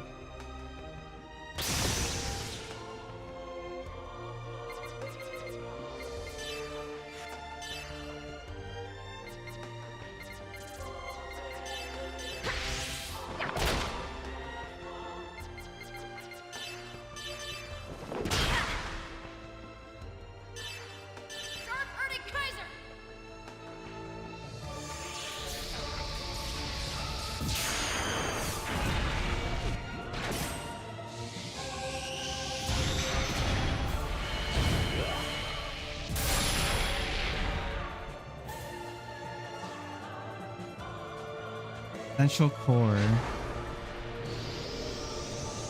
It's his first move, so double break. Damn. But Shion does not care because it doesn't affect her. No break, so she can't be broken. So we'll heal. Oh, whatever.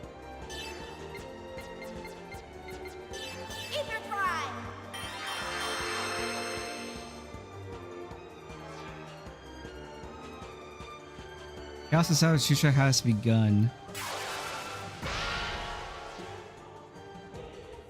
Elemental. Oh, their affinity changed. Interesting. That's pretty good for our roster right now. And it doesn't matter. I still get break meter off this. I'm pretty sure.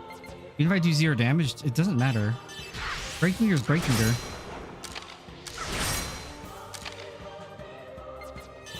Yep.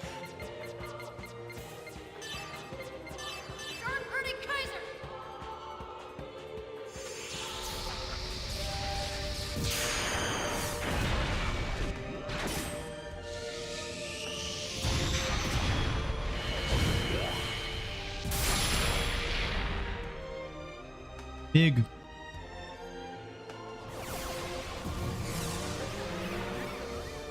Okay.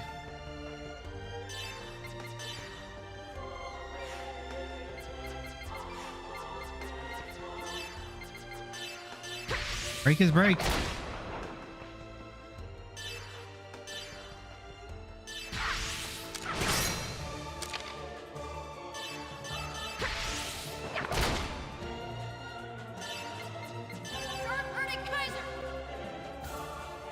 Thank God for Heaven's Door, man. It was so worth it getting that item. It was so worth it.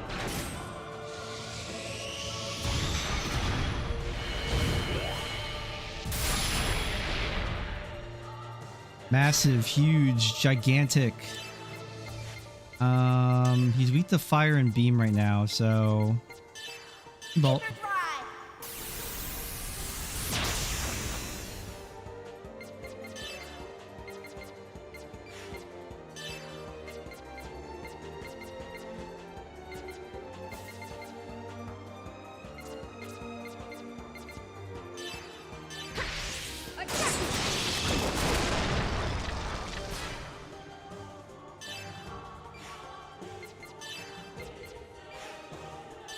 I think Dark Urtikaiser's also just ultimately the best cast.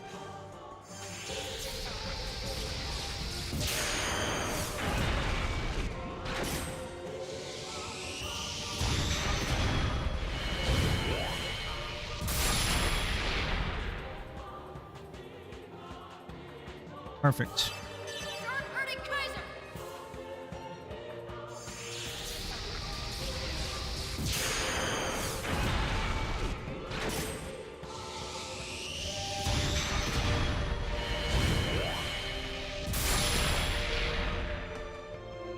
Some huge damage.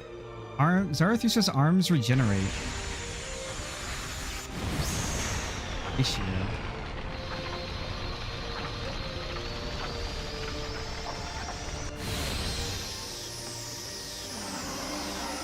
Oh, it's Dina and the Asher's body parts.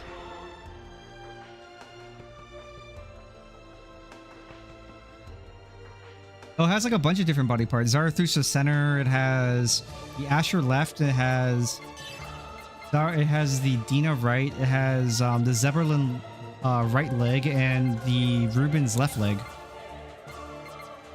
Interesting. It hasn't changed anything, and I can't attack other body parts, so it doesn't matter.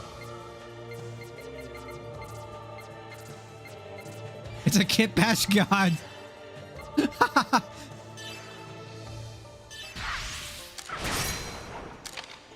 The ultimate Gonpla.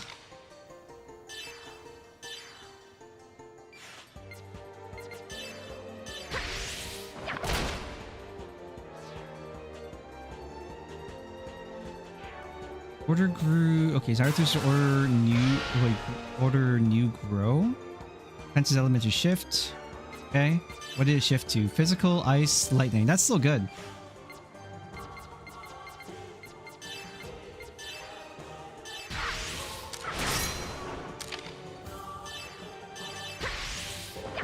There we go, not caring.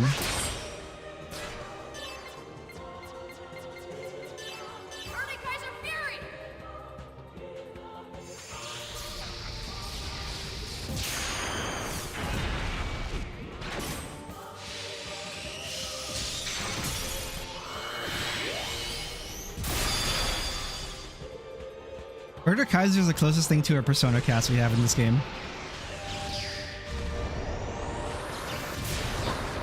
Oh! Okay. Hey, I need her. Give her back. Here.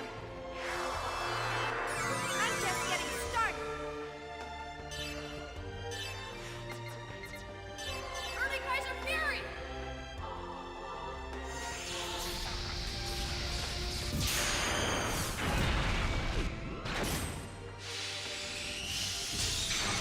On the bright side, I mean, like...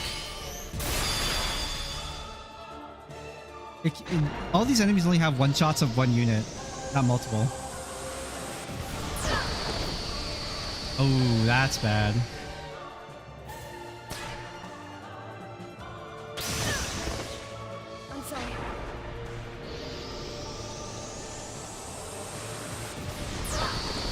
Bro, what? That's fucked up.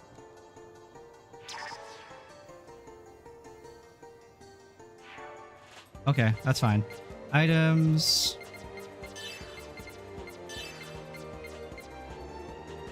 That. Then we'll do a boost so that way we can double res on item. Take this. And then we can boost again and we can just do a heal. That's my bad for not putting on the other thing though. That was almost a run ender. I've been very annoying.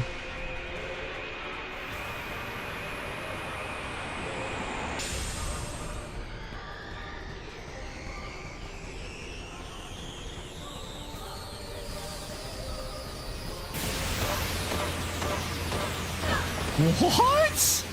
Dog. Damn it. What? That's so cheap. What do you mean? All that just to get fucking run ended is insane.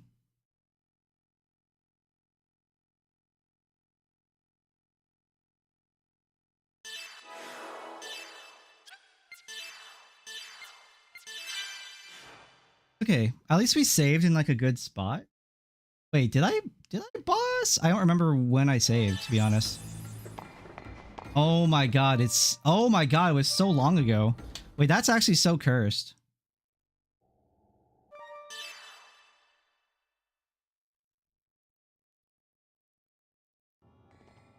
Kevin! Yeah, because I have to fight Kevin again now.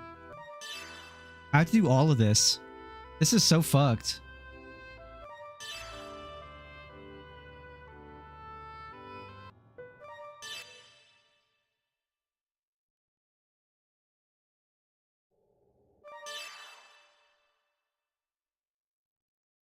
Oh well. That's my fault. That's my fault for not properly, like, saving, I guess. Like, it's really stupid. I need to... Like, what? Like, Certificus just ended my fucking run, though. Like, what do you do to that? That's so troll.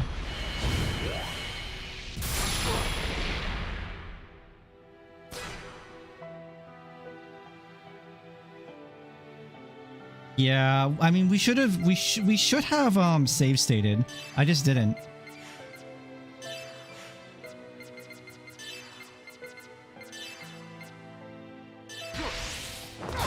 We're gonna have to go through all this bullshit. Back, Ether. Does she have steel?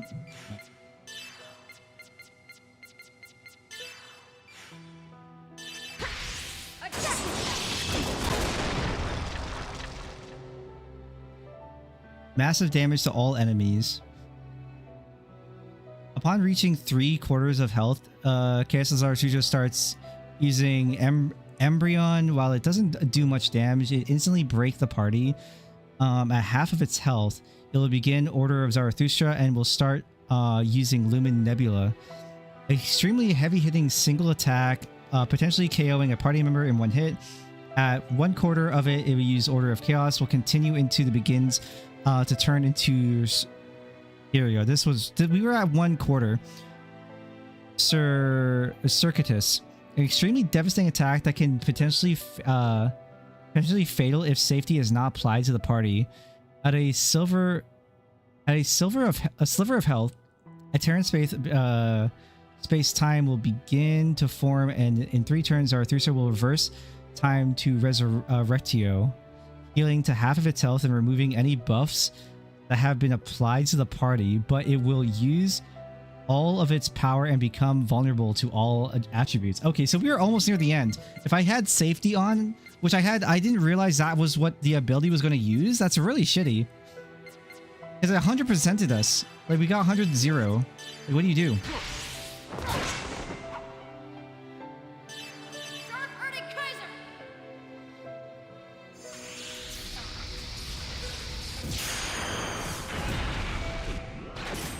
I'm not gonna lie, I kind of just want a junior boost constantly.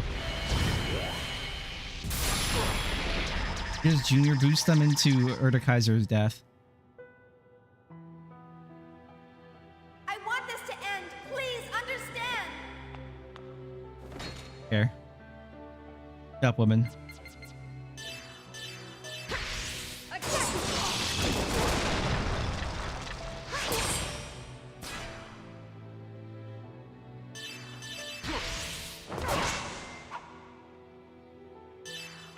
Can you steal? You have rare steal? You should have rare steal.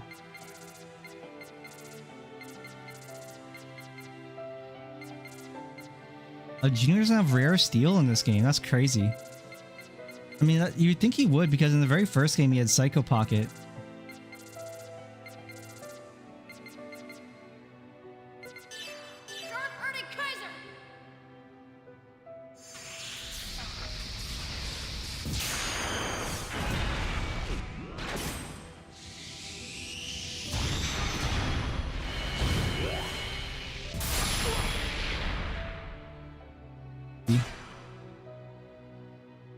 Outskilled, lol, Lamau, idiot.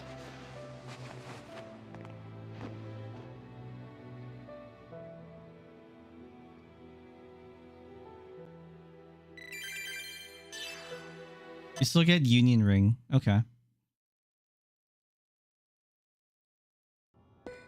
And then we have to fight him for real.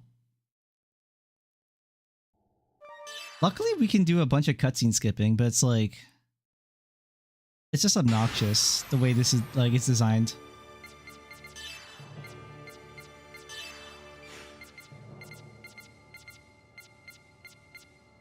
I wish we had massive break damage here. We don't.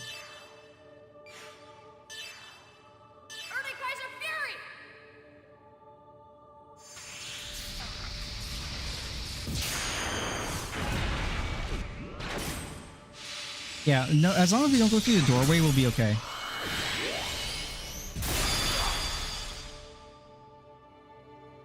Xion, do my words not reach you? Kevin, I won't return to you anymore.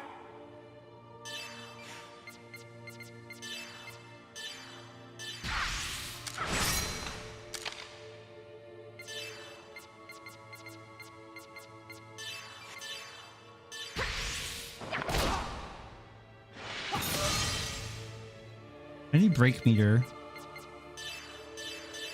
I need break meter attacks.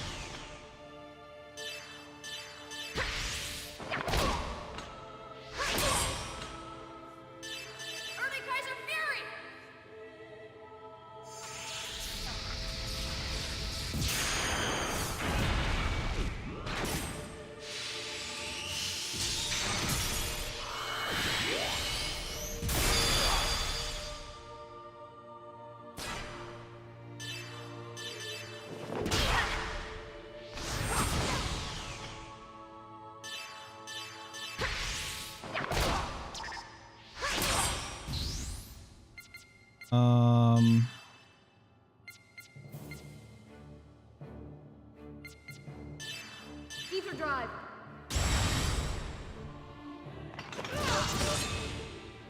That hurts. Early Kaiser Fury.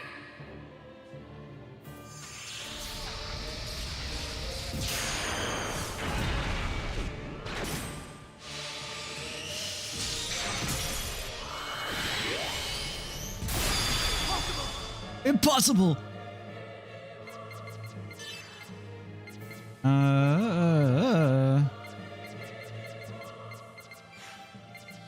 While he's down.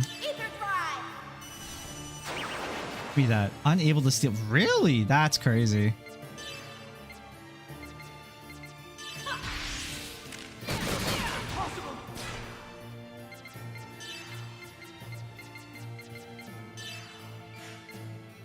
I can't use Nemesis.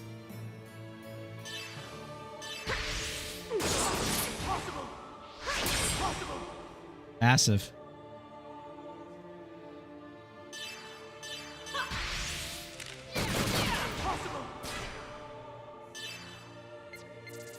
Do a heal.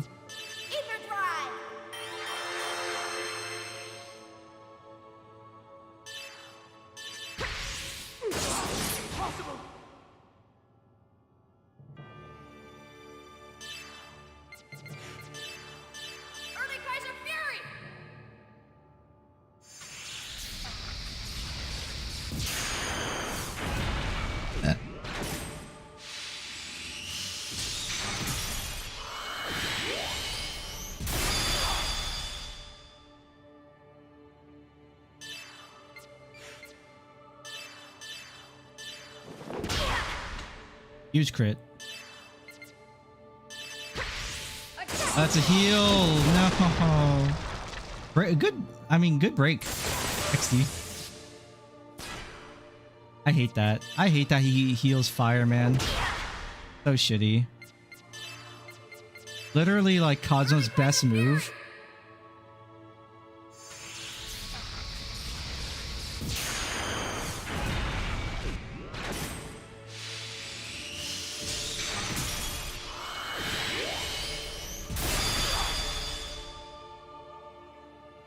An empty life is more terrifying than death.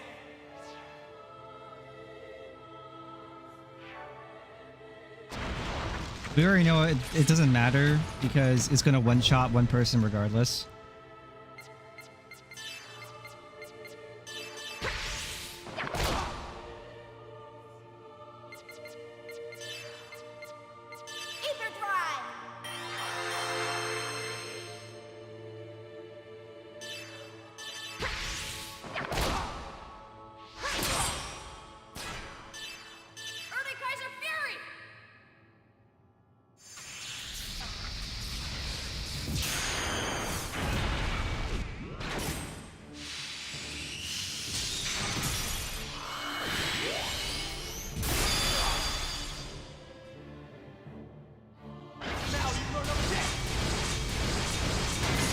Dude, why is it always Junior? Why? What? Why do we hate Junior? What did Junior ever do to you?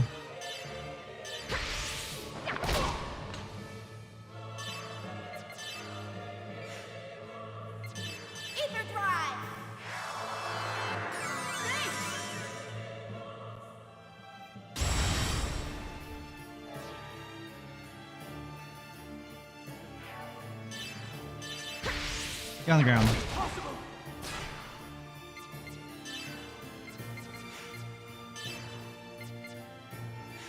What is Shion's strongest attack? That I can use anyways. I think we just beamballed him.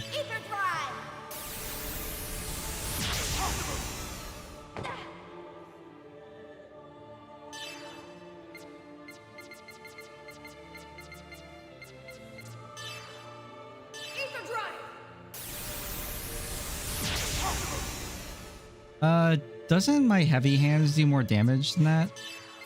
Or twin hands? About the same.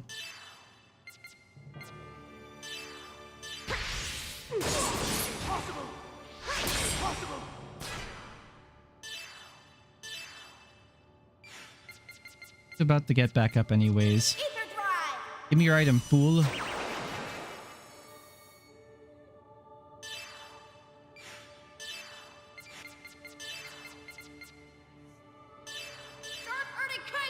No, that's a heal! Like a 3k heal for no reason, but it's a good break.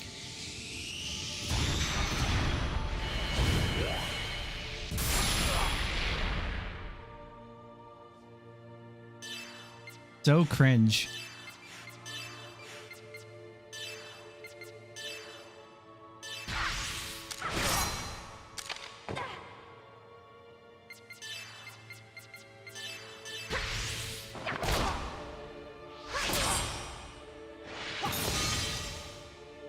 I love healing my enemies. Such a cool mechanic.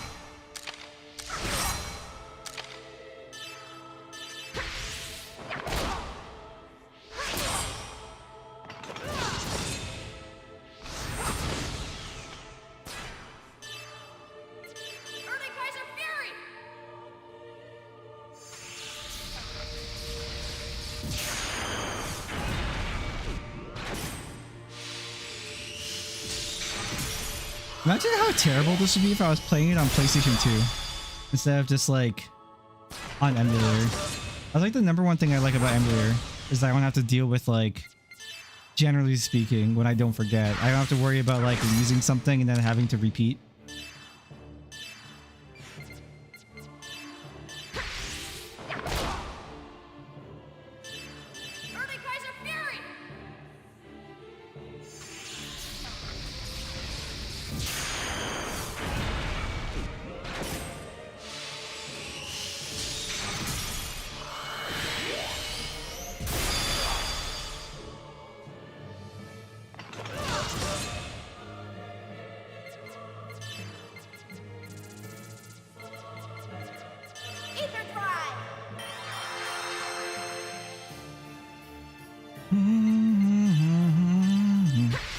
Get on the ground. I said perish.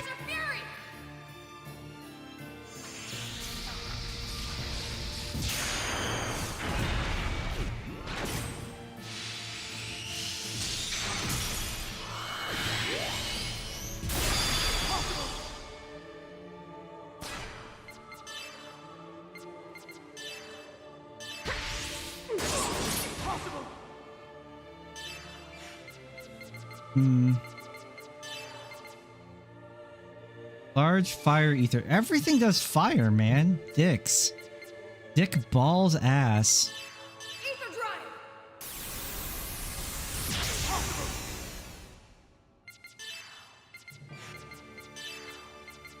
Large fire attack.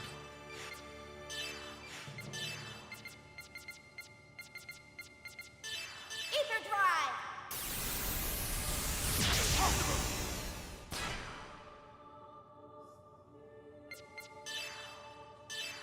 Ether drive. Nice. Not bad. Not bad hit. Fire attack. Medium beam to all. Large physical. This will end it.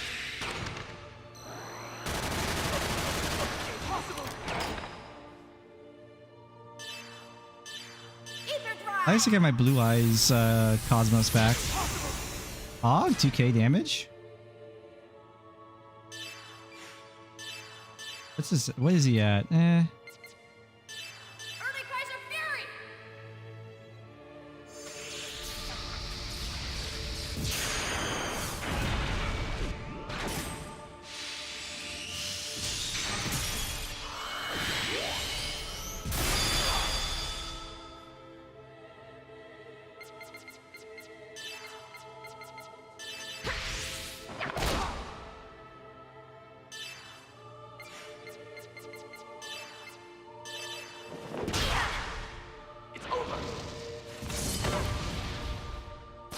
It seems like destructive impulse just basically always puts people at very low HP no matter what.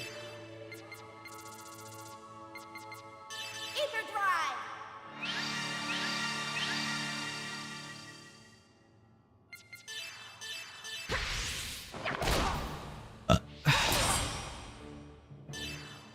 Early Kaiser Fury.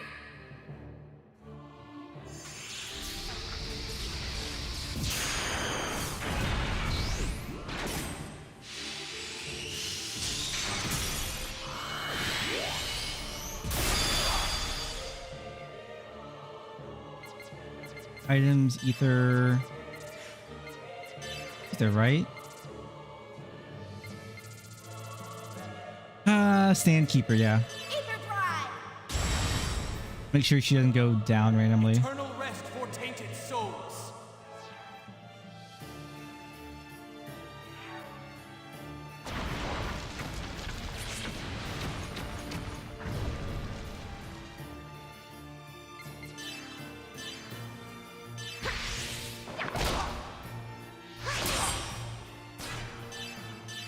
Early Kaiser Fury.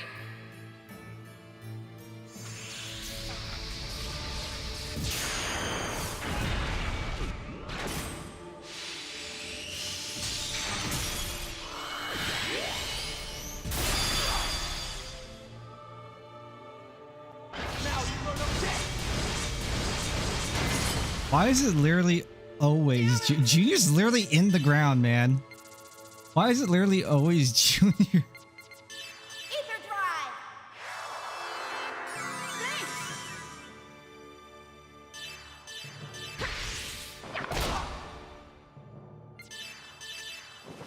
On the ground.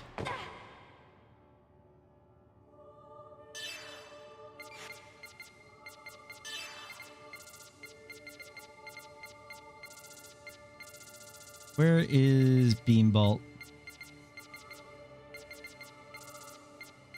Am I going senile? Okay. Ether drive. 792. Wow, this is ass. Ether drive. Yes. Much better.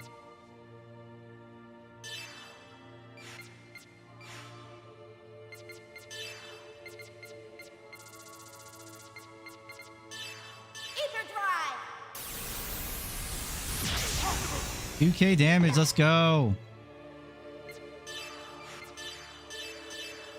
This will end it.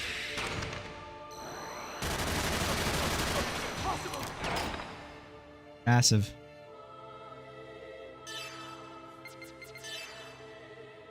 This is like his last like 2000 HP or 3000 HP, so we just beam bolt him to death, I guess.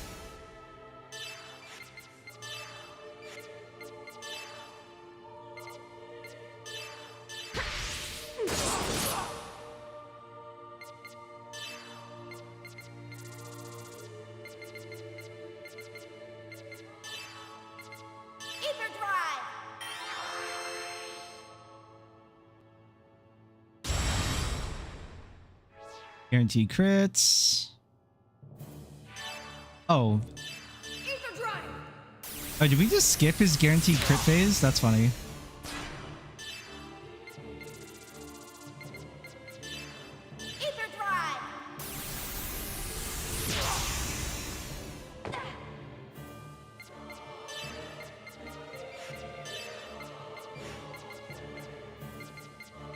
Oh, I have to literally change the Momo at this point.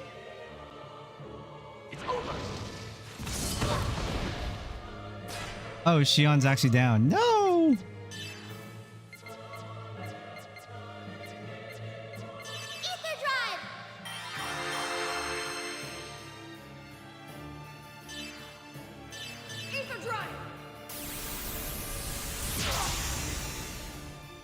Eternal rest for tainted souls.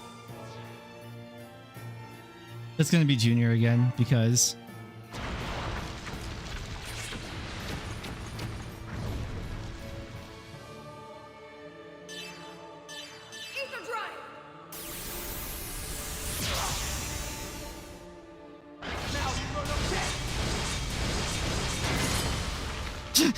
Junior, no. No, Junior. I can't believe this. No. I can't believe it. Why, God?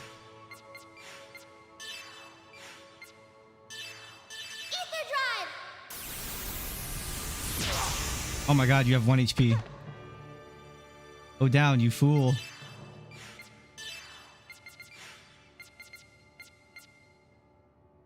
He has no MP, which is really funny.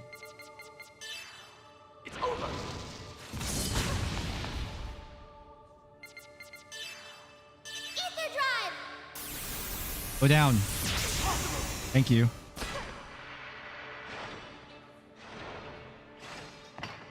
Yeah, that's right. Stupid, stinky, Come back to me. idiot. Junior's just dead on the ground.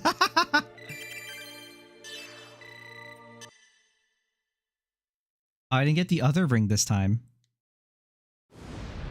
No, I did. Kajek ring.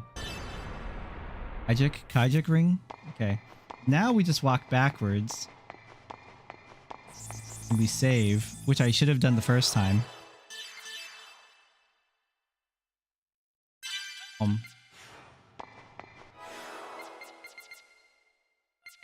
Then we get a formation, we go do this. And I have a bunch of skill points too I could use that I didn't do the other time that I wanted to.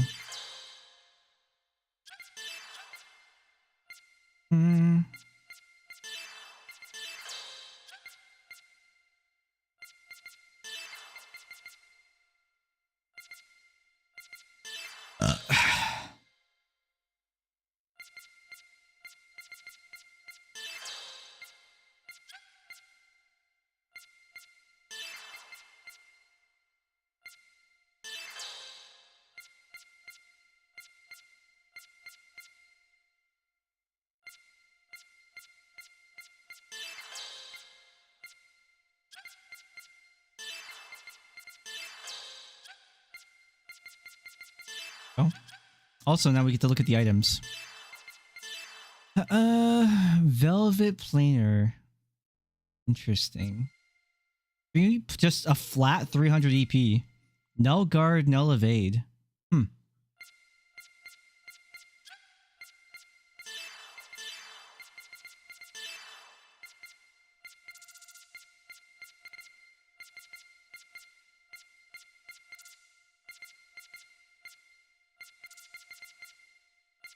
What was it under?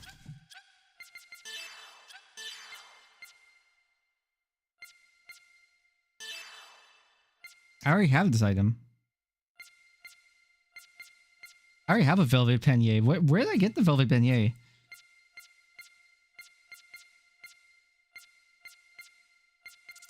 Okay, well, I guess the rings are the only thing that are important then.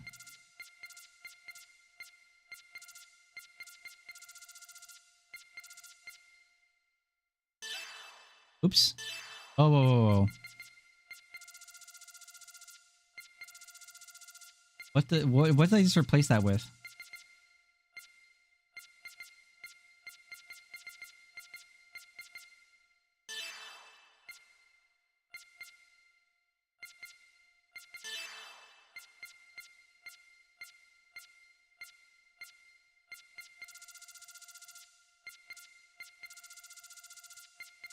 Hmm.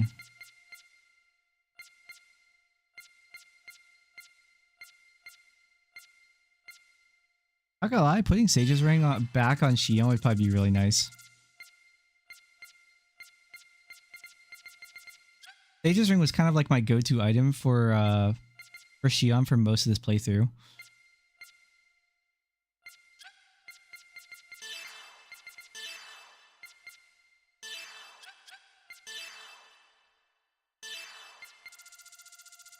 Oh, okay. And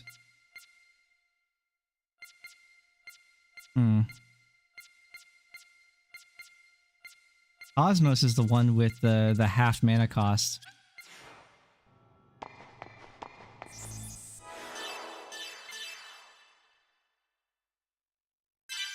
Something I need to check is that does Xion have safety?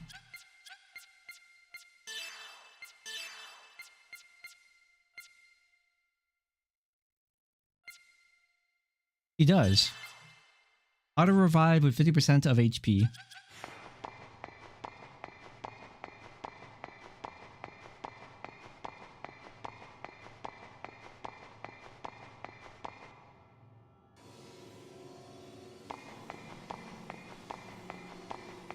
And what we're gonna do is we're gonna save state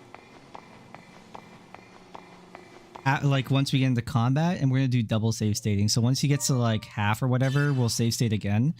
Or whenever like Zarathustra like combines into like the ultimate Gunpla, that's when we that's when we what do you call it? That's when we save state again, so that way we won't just get fucking nuked into oblivion and have to like walk back.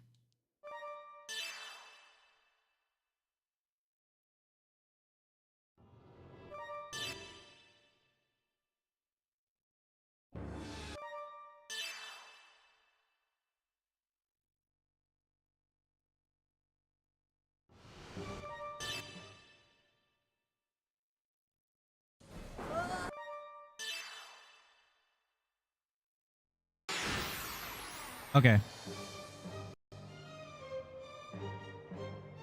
Save state here.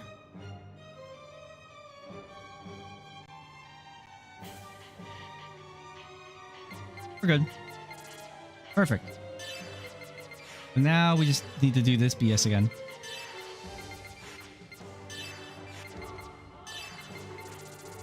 I like the song though.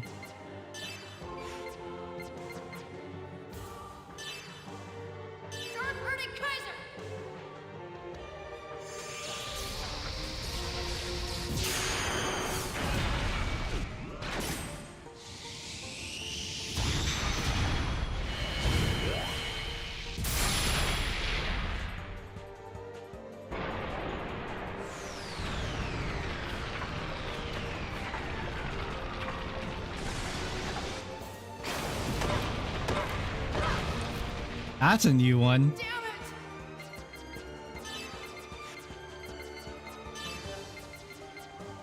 I think we just do an item res.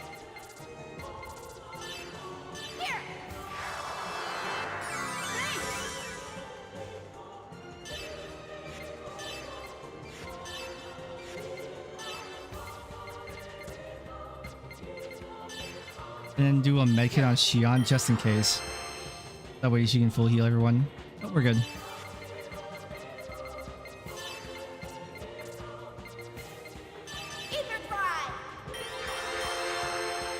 Perfect. Look at that.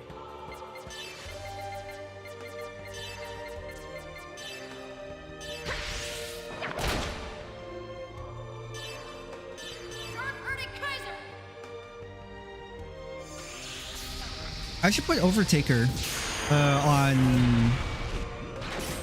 on Junior. I never do. The Overtaker would be really useful, just so that we can get more boost charge.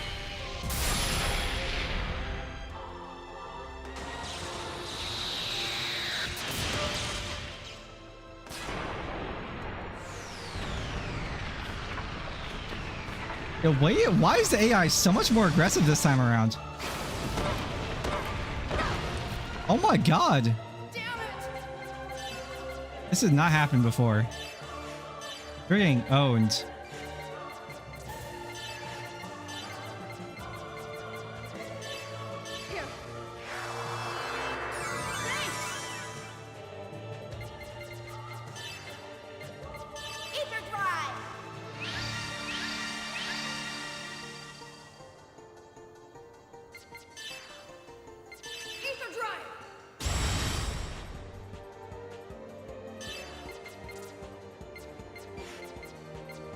Change special ether.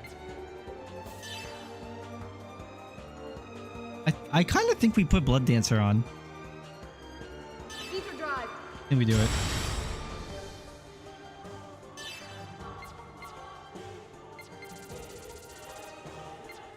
Ether drive.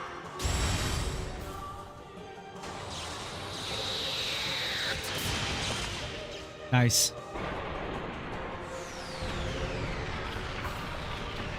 Positives might get braked for this one. Junior literally just gets insta'd, man. Junior has no HP.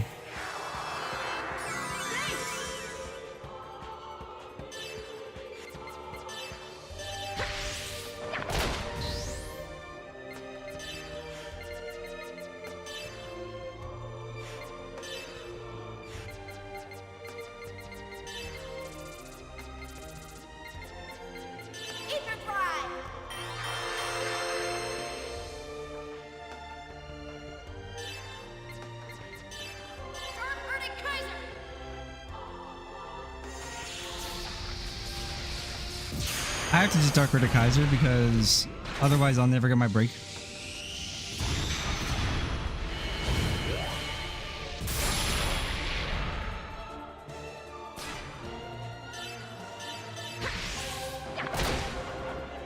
You just play for break. That's literally it.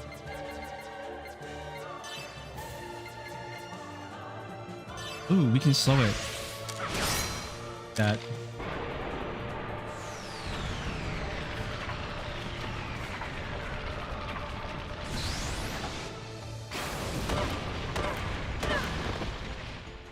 Jesus Christ, man.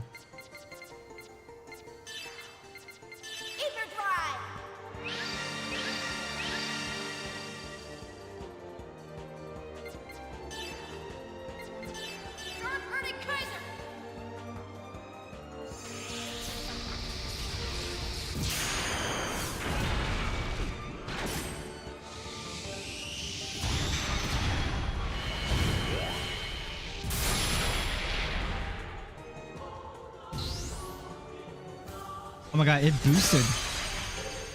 An ice bolted? Oh, dog. AI's not fucking around anymore with me. I think it knows that I know that it knows that I know. I think it's sentient, chat. Just saying.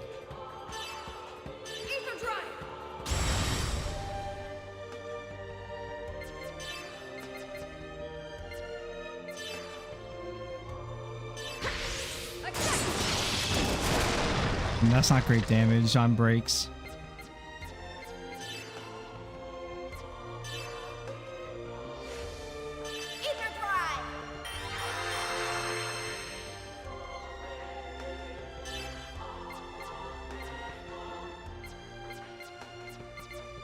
Even good here.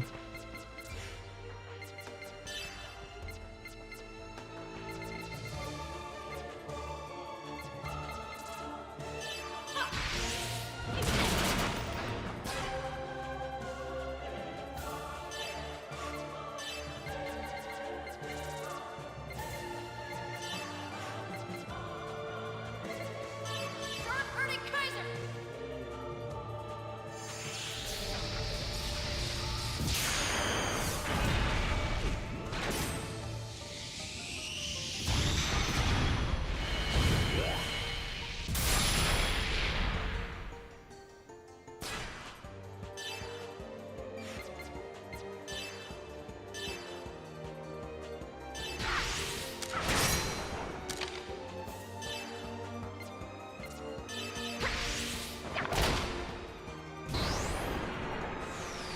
Dog, stop.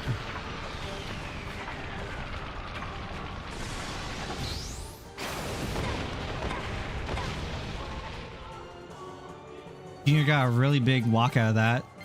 Good. Either. Ether drive!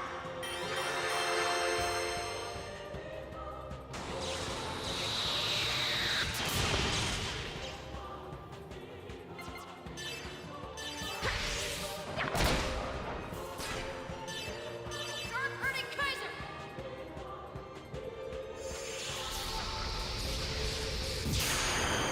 I'm really surprised too. This AI is actually using its break meter. Or boost meter. There's so many enemies in the game that just straight up don't use boost meter. But in the second game, they spam it. Like, if you just take too long to think for, if like, even for a little bit, it's just like, no, fuck you. Ether tech. I think we should break heal.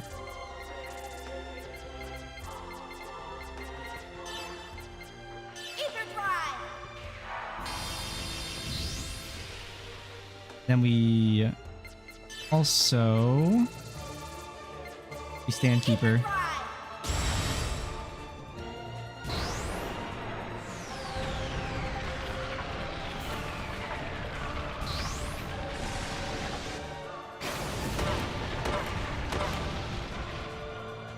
Easy.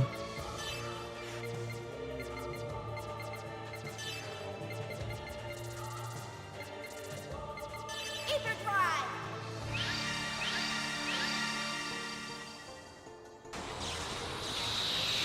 How did the mic go down now? Yeah. Start hurting Kaiser! This time, this AI is really, really aggressive.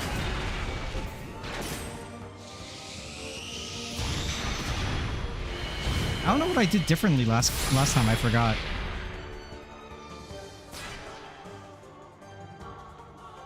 I think I was just more relentless.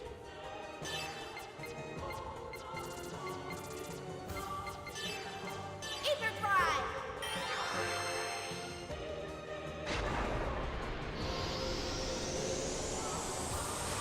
An AoE.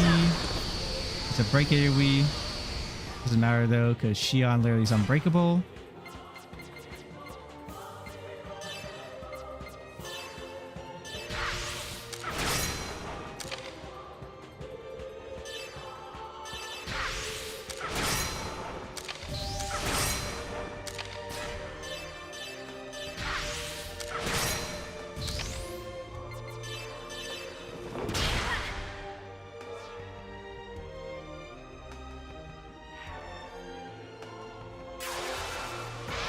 Okay, different attributes.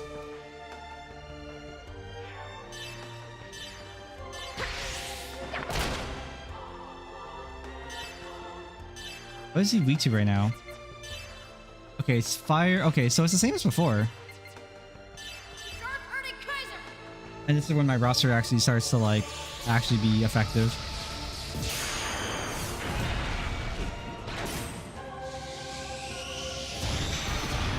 I should give Ether to Xion though.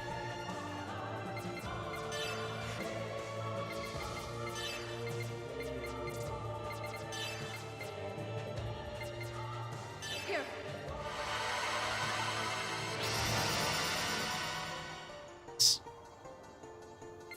We'll set.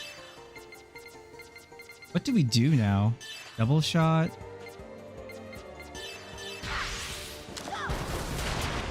Oh, physical is... Okay, I'm an idiot. It's fire, it's fire, it's fire.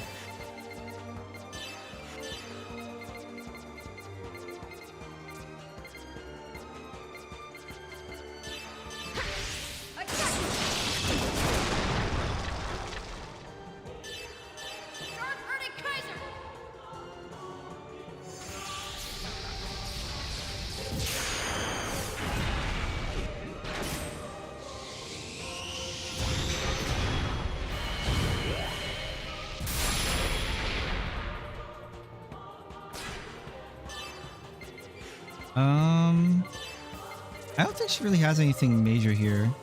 I'll use a firebolt. It's not bad.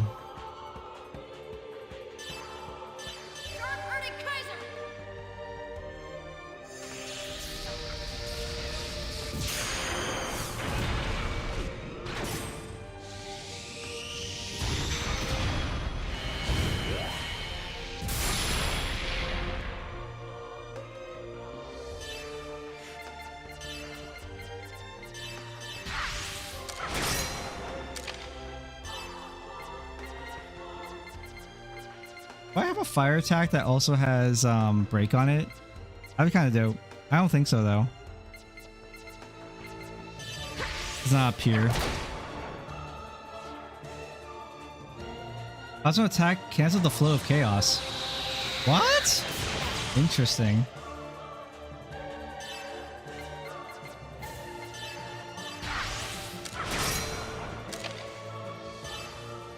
So there's certain things about this boss I can manipulate with to it. I didn't know.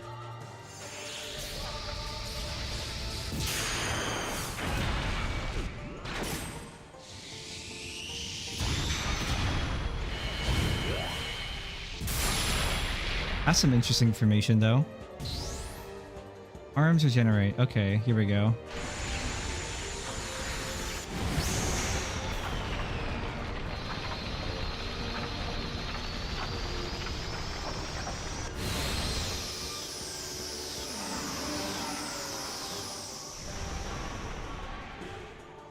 Okay, okay. This is important. So right here, we have to save state.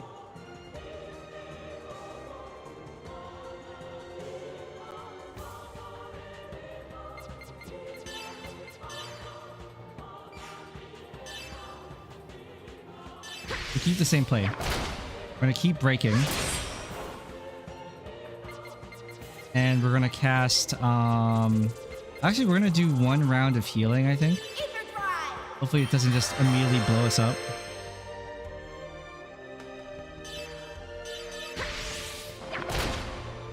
And then we're gonna cast safety, at least on Xion.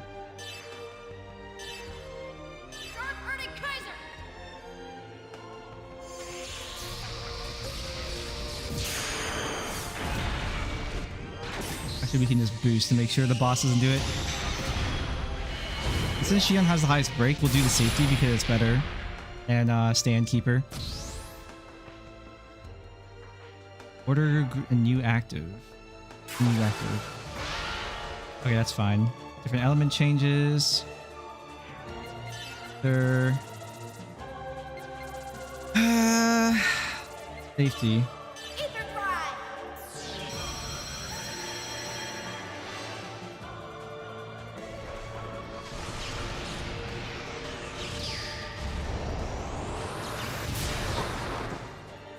Oh, that's toxic.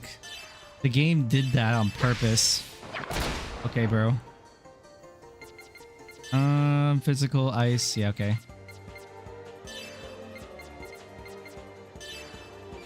Actually, I wonder if normal Urticaise is any like stronger.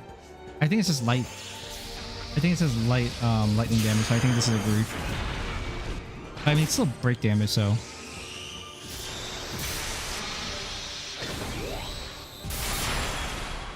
That's a grief.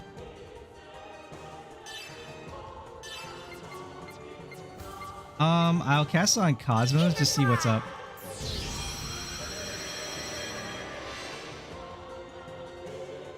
then we'll do...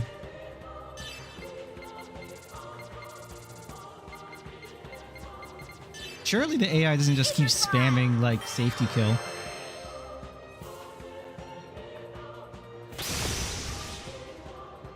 Okay, cool.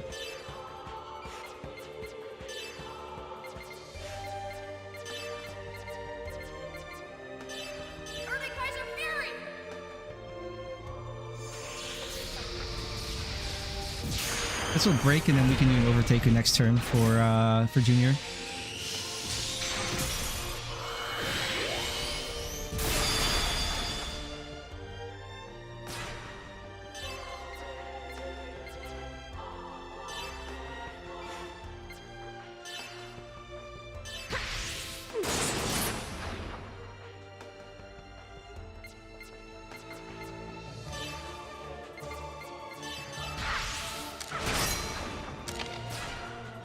And slow, that's massive.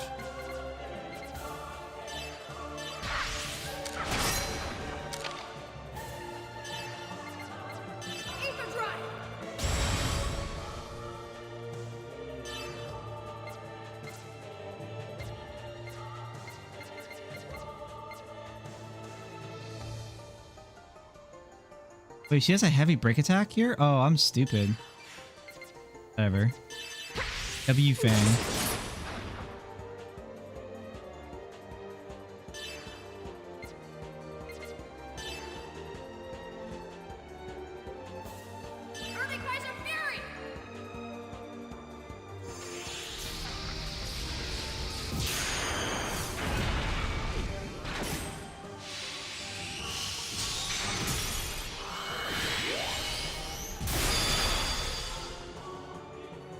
Very poggers. We're gonna do a heal on Cosmos, just so her safety doesn't get popped randomly. But the AI might choose to just kill her, because...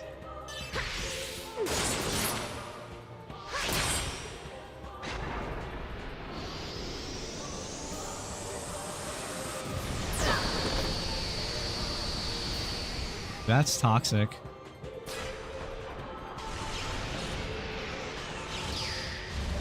Killed Cosmos for the safety. Thank you. Good. So anyways,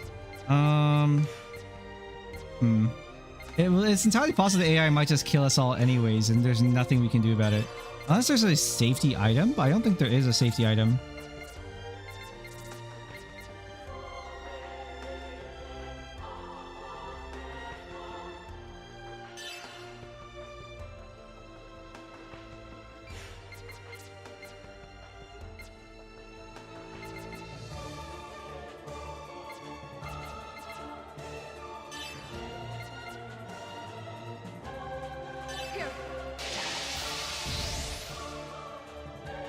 Cool. It doesn't look like we can do that. That's fucking poggers. Here.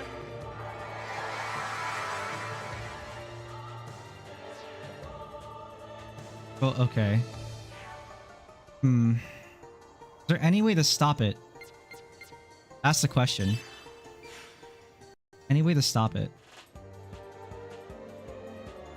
Oh, do a save slot 6 for that.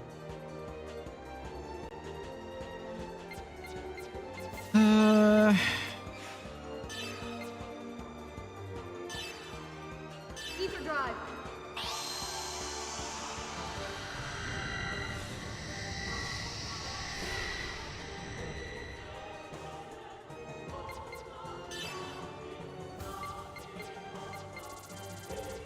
Can I guard it? Is it guardable? The only one who can survive is Junior anyway, so...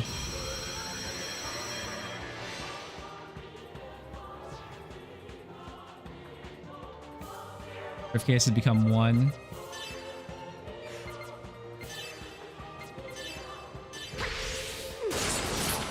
I don't really have much of a choice here, bro.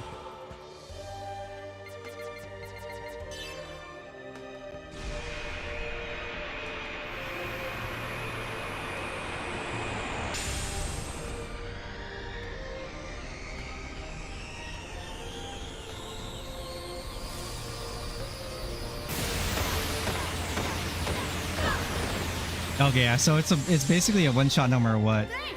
But luckily, Junior has res, so it doesn't matter. Take this. On the bright side, it gives me a really big amount of time, so I didn't need to like safety my team the way I did.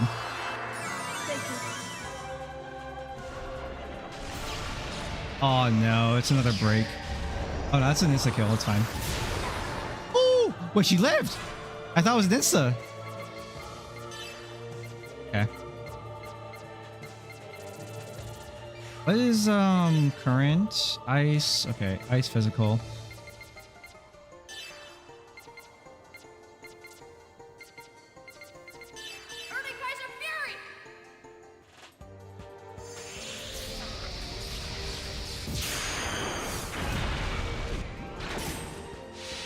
It might have low rolled, but it's not an insta.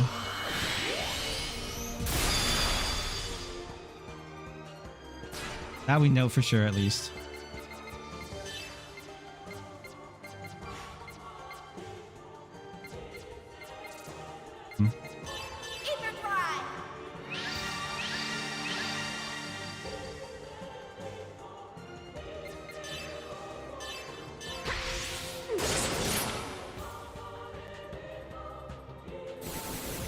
Grass, what is this?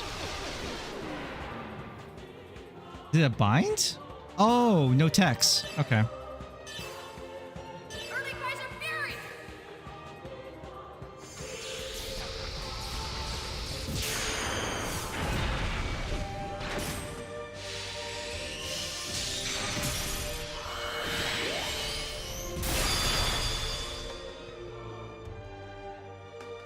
Kinda sucks I can't tech, but I mean, we just cleanse her.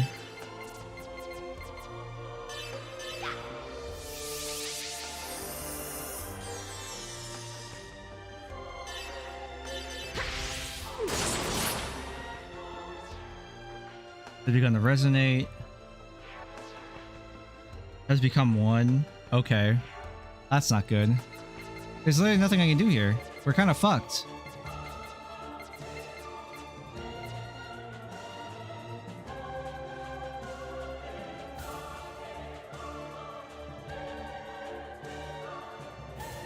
No, we're not. No, we're not. No, we're not.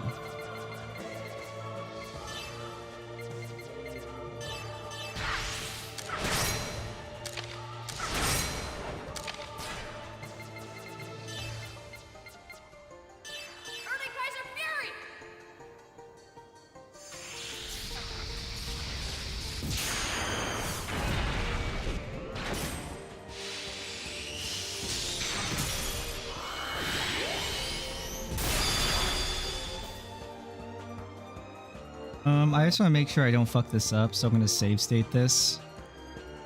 Go. Okay, so what we're going to do is I'm going to change units right here. We're going to change it to Momo because she can safety as well. And then I'm going to spam. We're going to... Yep, you got it. And now we can... Safety Momo.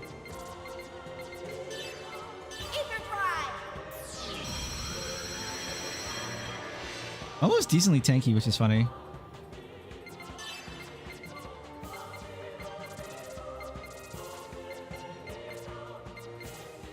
And how does safety exactly work?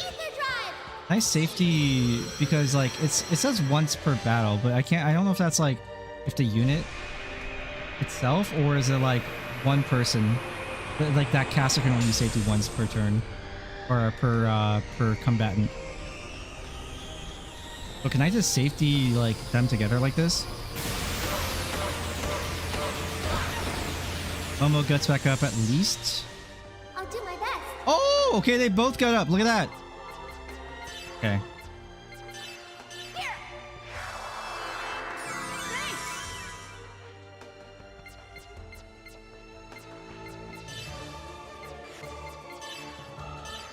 Early Kaiser Fury.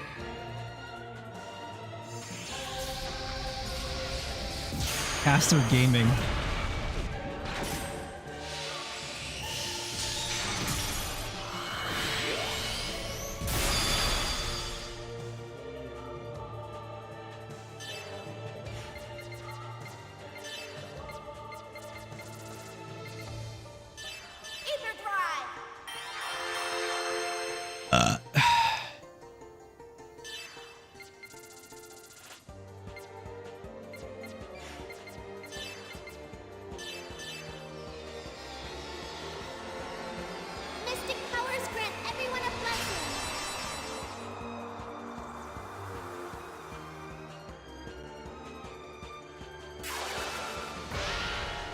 Okay, element shift. What are we shifting to now? Oh, it's just okay. Ice, physical, lightning again. What? Early Kaiser Fury!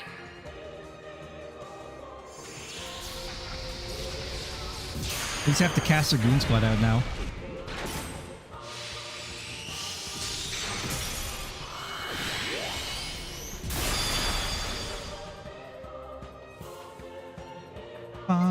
Bum, bum, bum, bum, bum, bum, bum, bum, bum, bum. Wait, is the enemy broken? Oh, the enemy's broken. Physical. What do you have for physical attacks?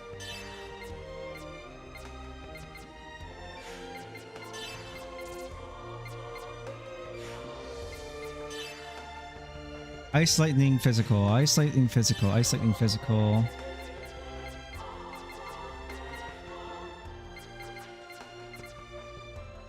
Ether drive! Oh ho! Caster dam, dude.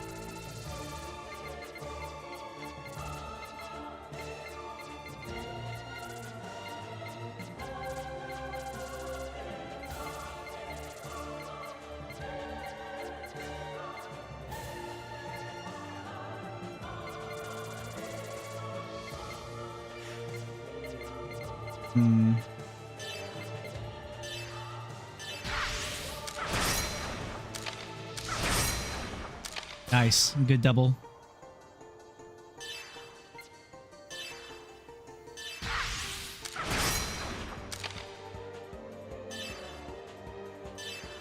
Early Kaiser Fury!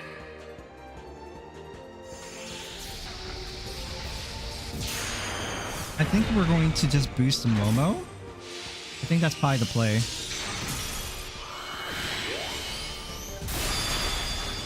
Oh.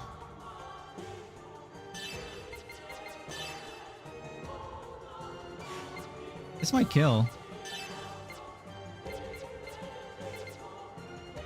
Large ice attack. Please kill. You can't escape my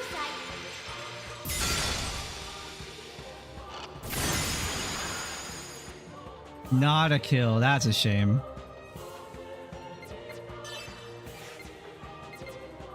One of these will hit. Will kill. Ether drive! Let's go!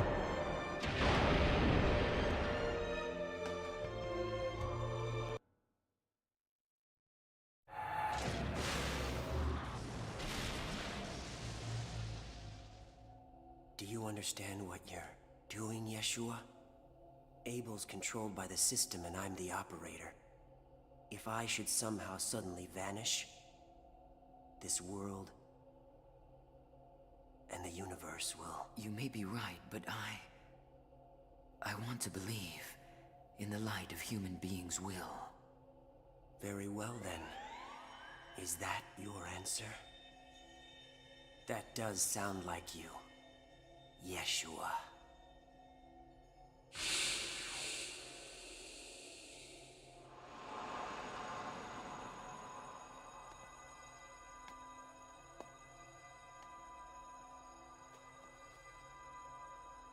Oh, so Cosmos still has like emotion.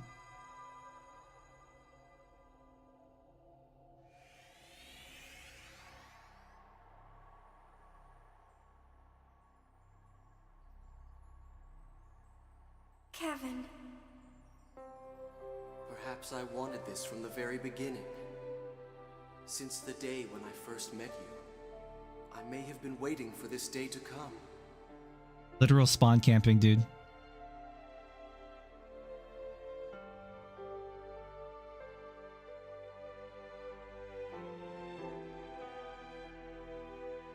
Are those two petals actually from the flower? It's just that From Milsha? You don't have to tell me. I understand. I know that you placed everything inside here. Xion. They're the precious memories you and I blossomed with our love. It's spawn camping, you mean? Kevin. I can't. I'm Because not. of you, I've been able to make it this far. I can't. I can't. Because of I can't. I'm not gonna let go. He literally spawn camped her. That's right. You'll be fine now.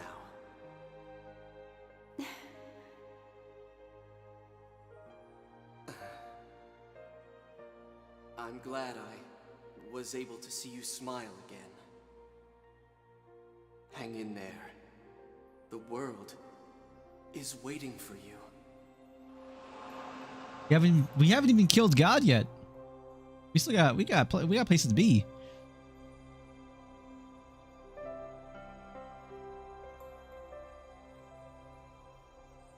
So did my mic like super peak? Hello? Hello? Hello? Okay, we're good. Goodbye, Kevin. Farewell.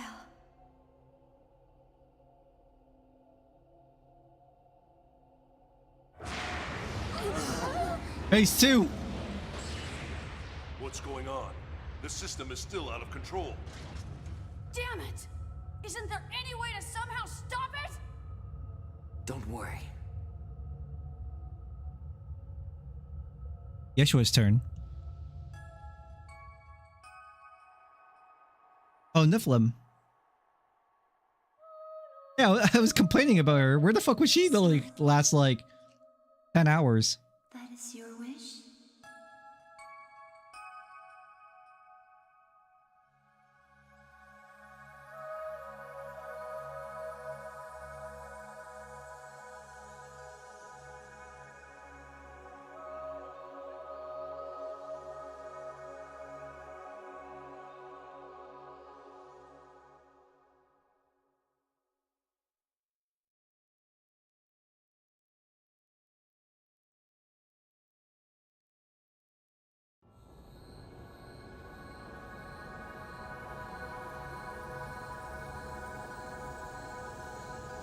Nephilim. So it's decided? Yes. This phenomenon is being caused by the wills. The Gnosis gathered in Zarathustra with nowhere to go.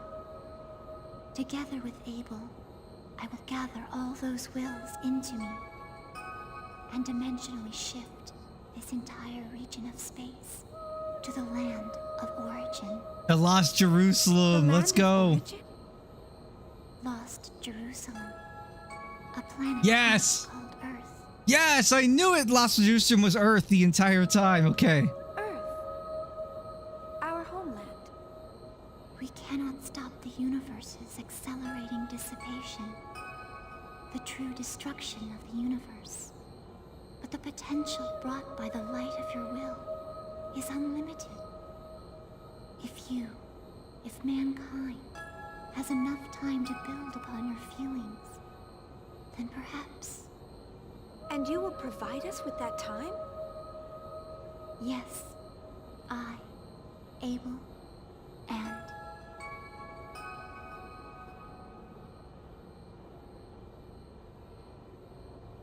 Xion, you're not the one who guided this universe to destruction. Ever since the moment I've existed, my power of anima has caused the universe to tread the path toward destruction. Your power of anima? To prevent the destruction of the universe, and to save me, Mary separated the power of anima into the vessels and sealed them, costing her life. Sealed by her, I lost my power and became a spectator. All this time, I didn't know what the meaning anima, this power, held, or why I had this power. But now I finally know what it means for me to use this power. You taught me that. Chaos. Everyone, this region of space will soon undergo a dimensional shift. Unfortunately, I don't have the power left to help you escape. I want you to get away somehow before this region is destroyed. But what about you? Everything follows the flow. Don't worry, we'll meet again. I'm sure of it. Chaos!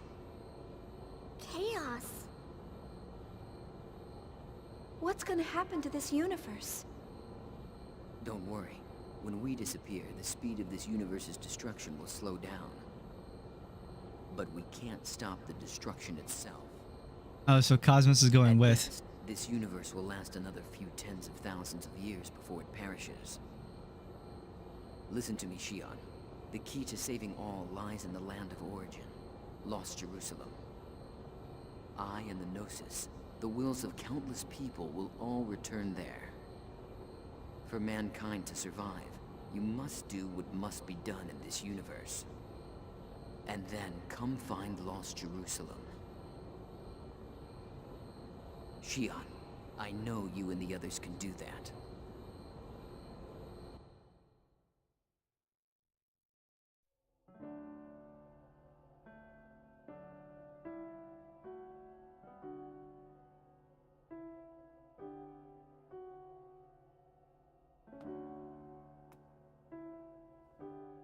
Here you are. After all this time, I finally found the real you. And now, we are going to be apart again. The time we'll spend apart will be an instant, in the flow of universal time. I know we'll meet again. So please don't be sad, Xion. That's unusually vague, coming from you, Cosmos.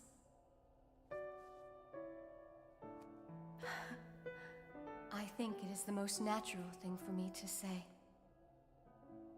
That too is because of you, Xion. Thank you. No. Thank you for everything. You've given me so much. Cosmos. I'll see you soon. Yes, see you soon.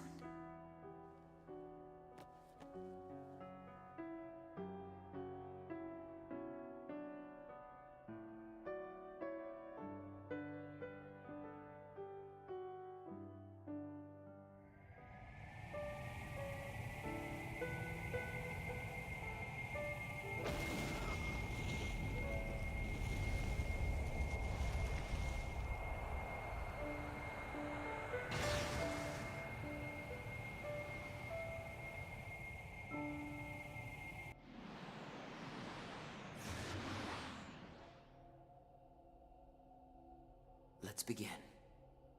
Cosmos, release my power now. Very well, Yeshua.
Wandering wills,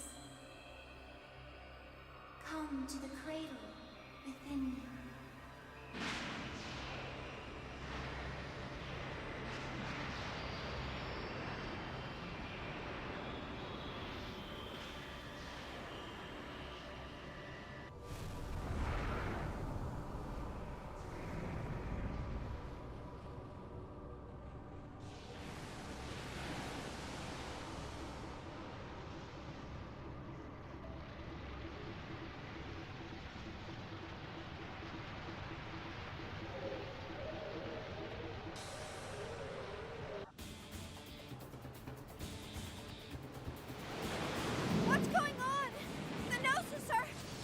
Nephilim's probably gathering them. No, they're behaving very strangely. They don't want to go. What? The Gnosis are objecting. They are refusing to join as one. No, they're afraid. No! That would mean that Chaos and the others will... Jin! Go back! They're in serious danger! Wait, the Asher is still operable? Have you forgotten about the duty that they have entrusted us with? Oh, but the Asher is the only one who doesn't have... Yeah. For us. Jin. Xion, let's go. We have things we need to do. Isn't that right? Come on.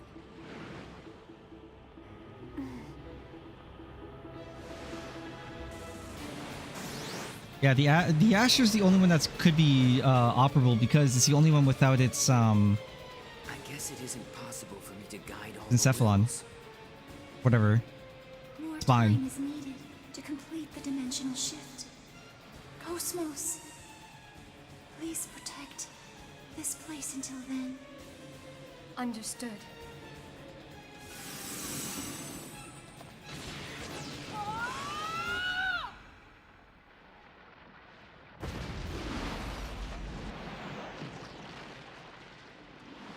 All right.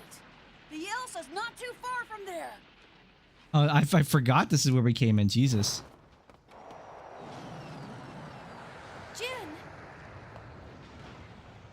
Hey, Jin! I'm afraid that Chaos and Cosmos won't be able to handle that many Gnosis by themselves.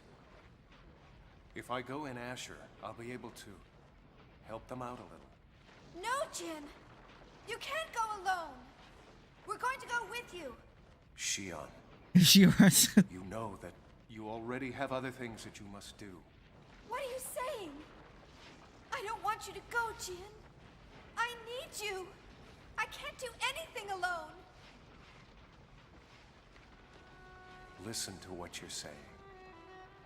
You're not alone. You have all these wonderful friends. Xion, I know that I was never a very good brother.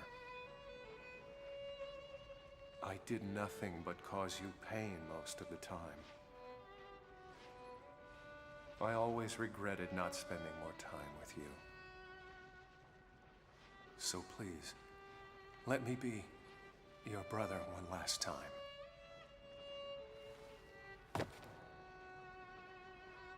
I don't believe it. How can you say that? It's not fair of you to say something like that to me now. I'm the one who was wrong, not you. You always thought about me. I knew that you did. But I was the one who couldn't admit my real feelings. I was embarrassed or uncomfortable or something, and so I'm the one who pushed you away. I'm the one who caused you so much pain, and I'm sorry. I'm so sorry for it, Jin. Forgive me. Please forgive me. What are you apologizing for? You're a wonderful sister, and you always have been. You've experienced nothing but suffering your whole life. I understand this is really supposed to be heartfelt. Every right to be as happy as you Guys, possibly can be. Chaos and Cosmos are being overrun by Gnosis. Oh, Jin. Alan, my friend. She's a troublesome girl, but please take care of her. Yes, Jin. Thanks. Remember what Chaos said? He said that we'd all meet again. And besides, as a scholar, I have some interest in this land. This special land called Lost Jerusalem. Jin. They actually animated her eyes to be red. That's crazy. And now, I bid you all farewell. See you soon. Guys, we gotta go. Like right now. Guys.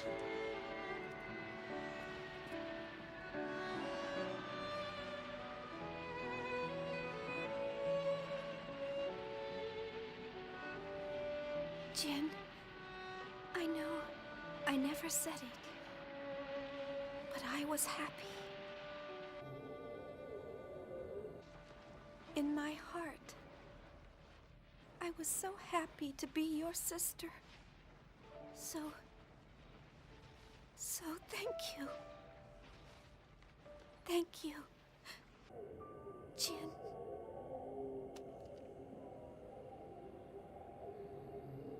Of course, I'm actually terrified. But I know in my heart this is what I must do. Well, Asher, we've got one final job to do. Let's go.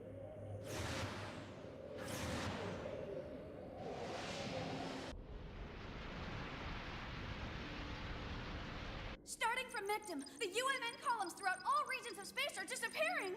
Communication with each region is gone, unable to determine cause. What did you say? It's spreading with incredible speed. At this rate, it'll be less than 10 minutes before every single column is gone. Togashi. Wait a minute. What the hell is going on over there?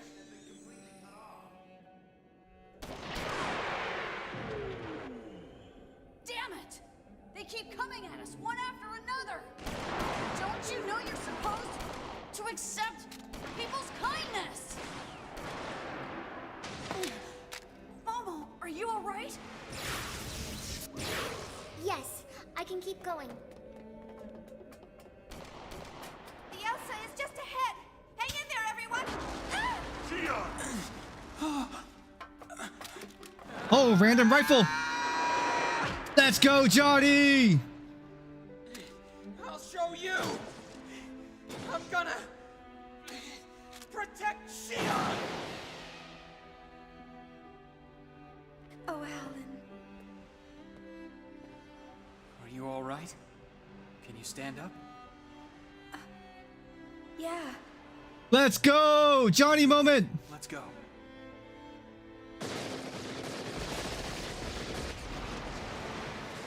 Oh no!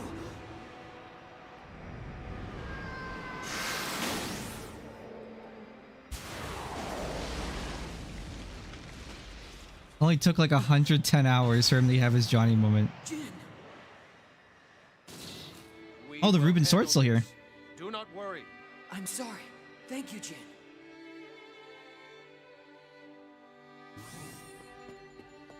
Little Master, it's good to see you're still alive. Captain, emergency takeoff! We're getting out of here now! Roger that. Wait a minute. What about Chaos and the others? It's all right. Don't worry about them. They have things they have to do, and so do we. Now let's go. I see. That's just like him. All right, Tony, full speed ahead. Okay! Here we go!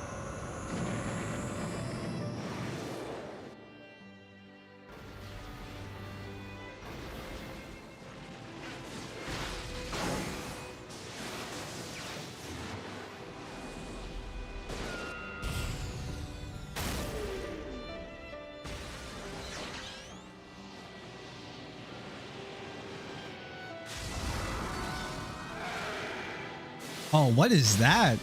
What are those?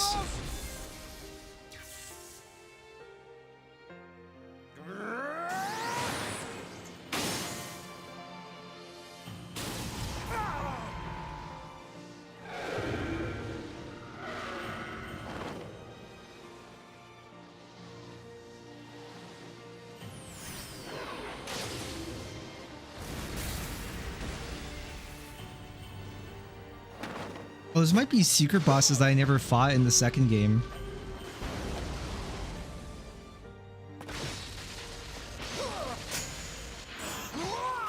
What?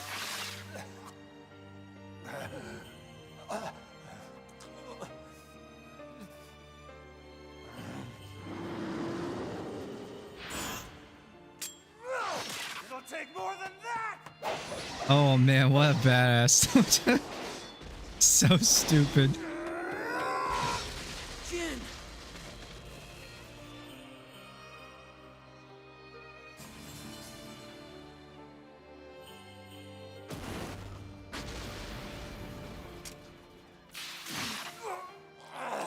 Does he have 3 hearts? It's okay.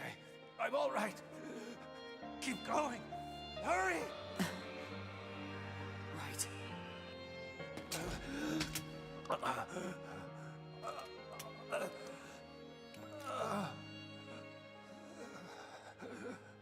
Japanese version is so much worse. There is so much blood here.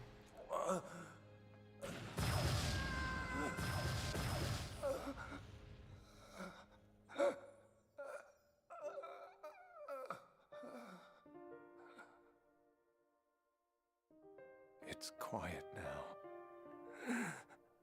I don't think it's ever been this quiet before in my whole life. This is what I sought. And yet, now that the time has finally come, I long for the noise of the past. I long for those hectic and chaotic days that once were. But this, too, is pleasant in an odd sort of way. Yes.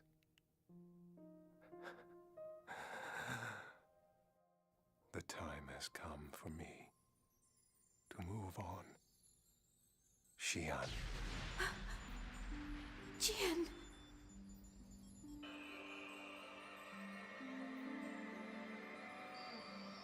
Chaos! Right.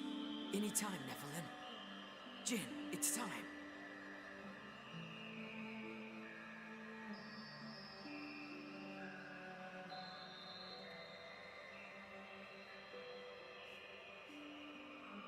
Jin. Thank you, Jin. Chaos, just cast Revert. You have it.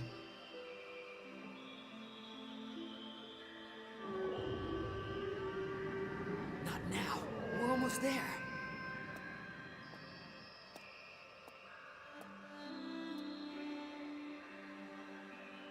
Cosmos.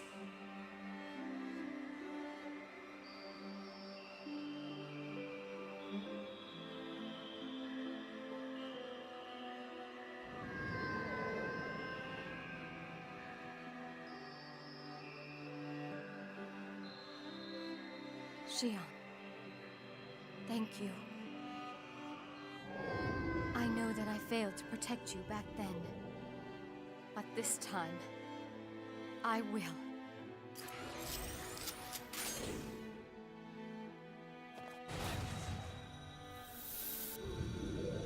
I'm leaving the rest to you now, Xian.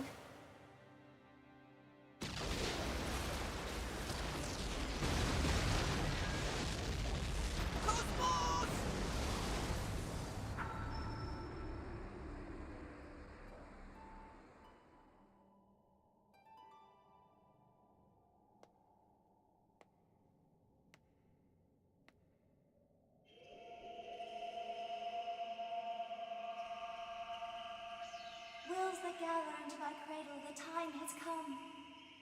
We go to where everything began, to the land of origin. Now!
Get caught!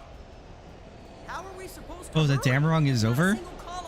There's no way we'll make it with normal Everyone in the Damrung is dead. Got it. And just floor it!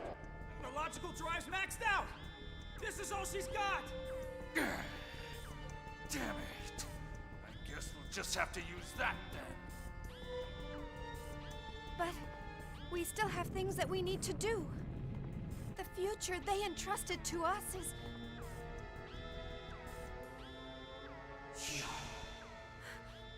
Chaos! Jin! That's... Captain! 11 o'clock! There's a column! It's out there! There's still one left! How can that be? All of the columns are gone. Wait a minute. There's a column out there. It's fading quickly, but I detect a single column pulse. For real? It's chaos. Oh shit! I know it's chaos. We got it for real. They're protecting us. What's the location? Coordinates B03117. It's right by us. All right. Course change. Coordinates B03117. I'm on it. 60 seconds to effective column pulse range. Damn it! Is this the end? Little Master, have you ever listened to Wagner? This ship is a Lohengrin-class passenger freighter. Its form is like the Knight of the Swan. Tony! Over boost! Aye, sir!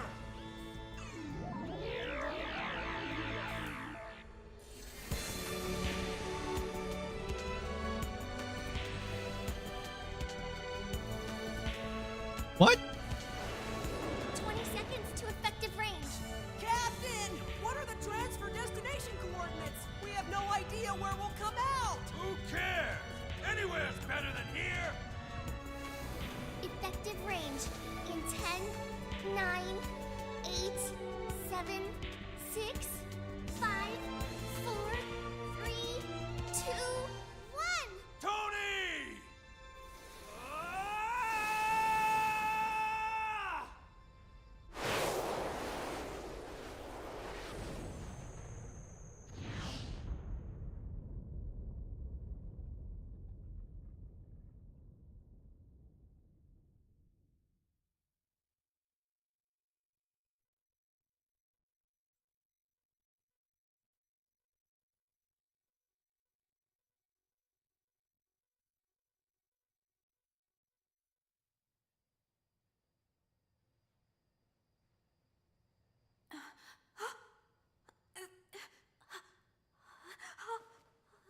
Dear G.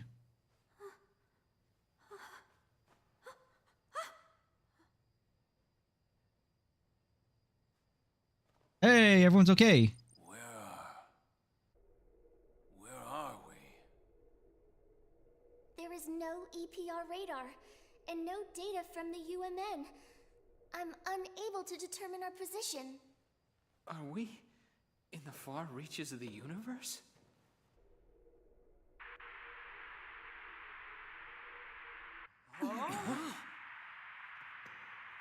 What's that? A transmission? No way! There's no UMN, so how can there be a transmission? Talk about obsolete communication methods. Radio? This is an electromagnetic type transmission. Yes. Can we respond? Yes, I'll give it a try.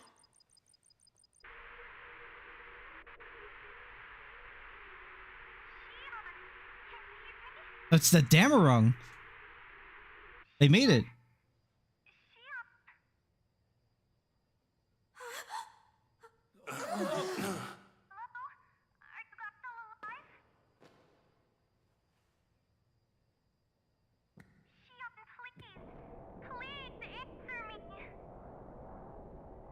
Miyuki?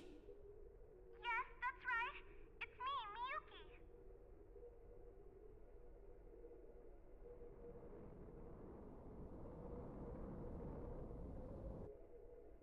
Hey, look! It's the Damarung! Shion! Thank goodness! I'm so glad you're alive!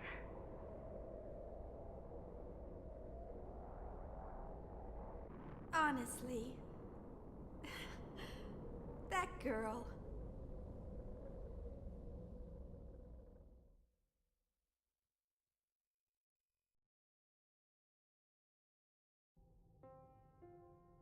You're going already. The only clue we have is the fragmented information left in the Y data. And with the loss of the UMN, you won't be able to use any transfer flight methods. All you'll have at your disposal is normal flight. I'm afraid it's going to be a little different. Yes.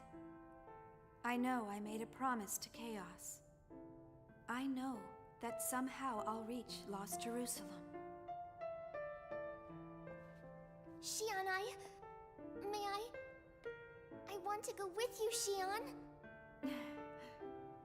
Thank you so much, Momo. But you know, you already have something to do here. You'll be working with Scientia. The dog made it through all that. Brand new network.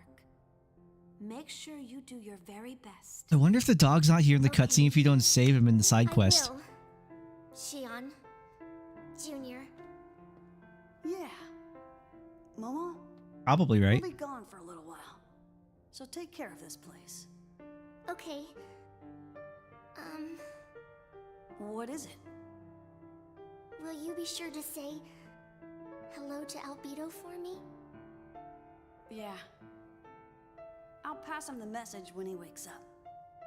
But he's pretty lazy, so I don't know when that'll be.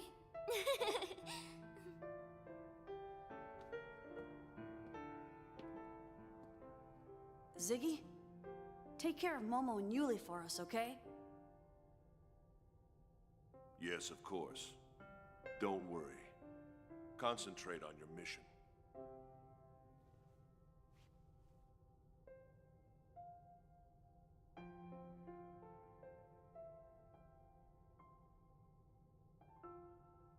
We'll see you soon. Until then.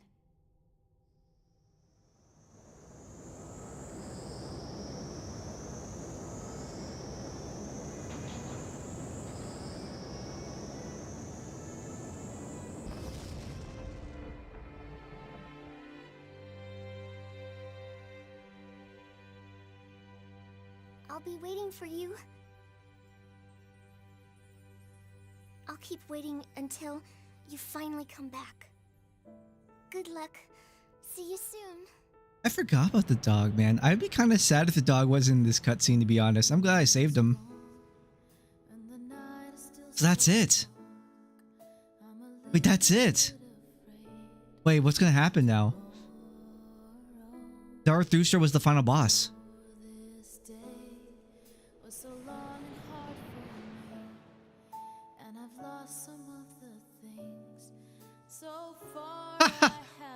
Who's that?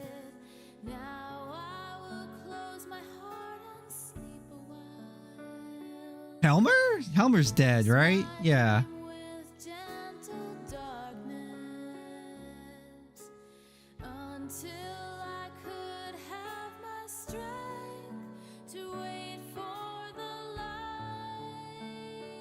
Jin, now I think I understand what Wilhelm wanted to do.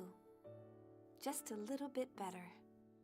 His methods may have been wrong, but now I think I understand the logic behind his reasons. Living the same life over and over again. But living those lives without any regrets is what really matters. That's probably what the ideal vision of being human is all about. However, we humans are really not that strong. And we know that we can't live like that. We're creatures that are much more flawed. But Doctus is on the Damarung. And smaller than that. We hurt others. We lie to ourselves. We hate. We blame others. We regret. But even if we are weak, and even if it is our fate to disappear entirely, I think the will to change the future is still an important one. We must try to change the things around us, little by little, even if it is one step at a time.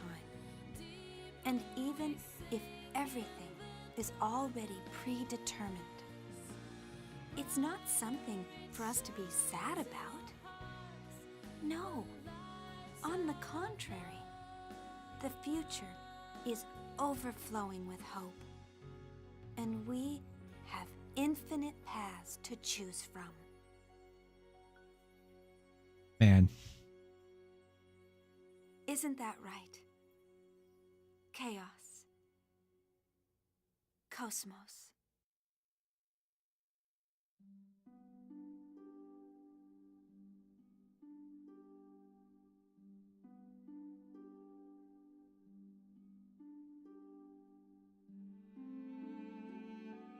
That's it.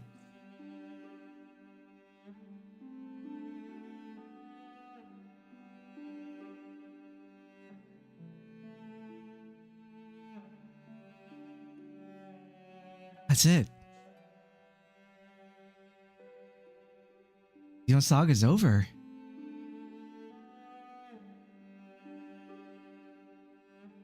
Man.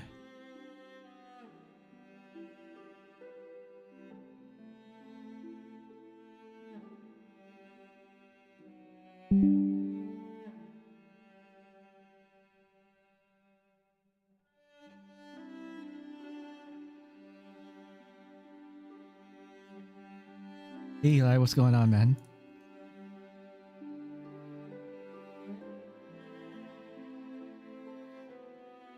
I guess both you and I still exist in this world after all. Cosmo's still conscious? As people, as long as the universe desires it, we will continue to exist. We haven't finished what we need to do yet. So, until then, sleep well, Cosmos. Good night. Man.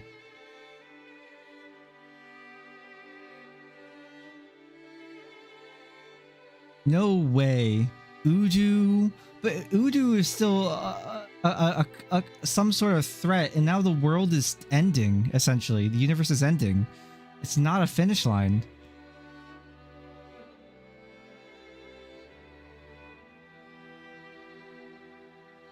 If it ends like this, man, I'm gonna be so upset. We need a Xenosaga 4.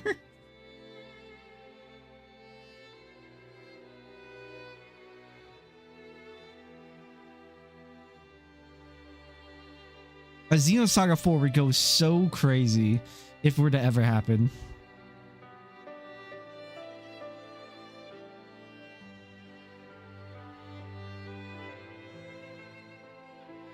Oh, man.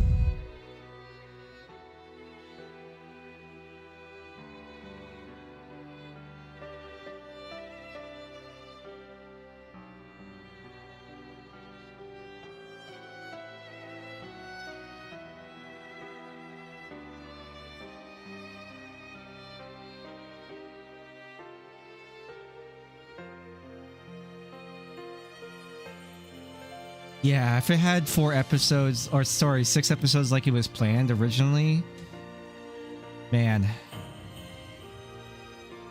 There's so much to talk about. There's so much to talk about.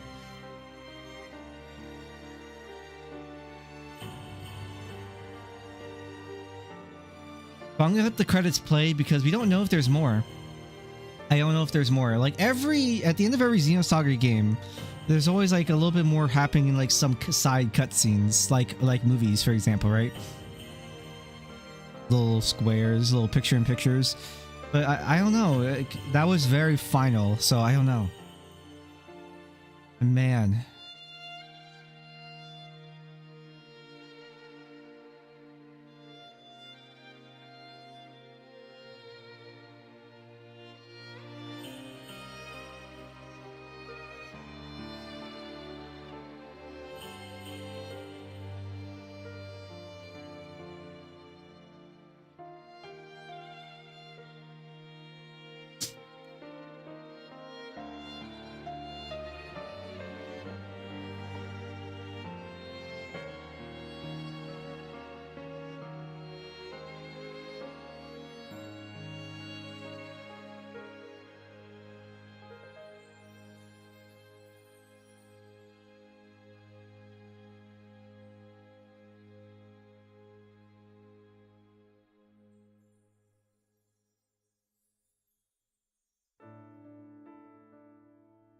task from Chaos. The end of the game after rejecting the internal recurrence. Oh! Oh! Wait.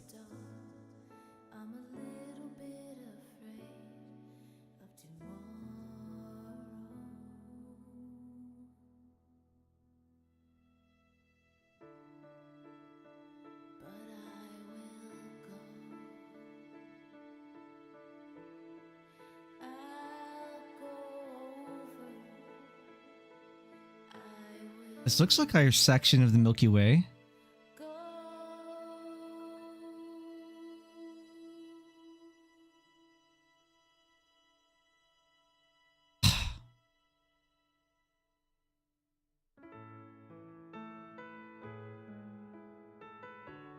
Cosmo found it. Drifted right into Earth.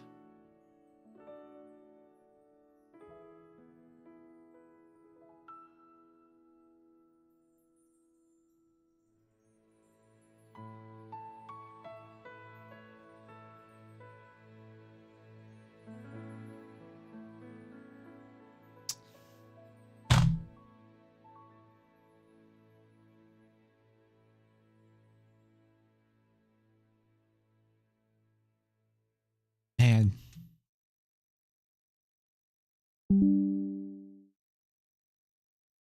It. Save the game? Yeah, I guess. Oh, man. That's it. Game cleared. 39 hours. The game would have been finished actually a little bit sooner. I probably would have finished around 35 or even like maybe just like a bit over 30 if I didn't do side content. But having Heaven's Door and yes, I think it's Heaven's Door, specifically Heaven's Door, to make it so I can cast everything on one character with one EP cost is so crazy powerful. It made those final fights so much easier just being able to spam Urtikaiser. I'm not gonna lie, the way the fights in like Xenosaga 2 and 3 are designed, they're so one-dimensional that I'm glad that I was able to just like, overpower everything. I like the way the fights were structured a lot more in the first game, even though they were rudimentary. There was at least intrigue and interest going on. For example, the concept of fighting that one boss in the hospital room that was with Xion Jr. and then the game gave you Chaos as your third member because he can keep spamming Mountain Dew. And because Mountain Dew, Morning Dew, and the boss only reacted specifically to Xion or Jr., it allowed Chaos to do whatever he wanted. And so there was a little bit of nuance with that fight, which was a really good one. That was one of the standout fights from Xenosaga Episode 1 that I really liked.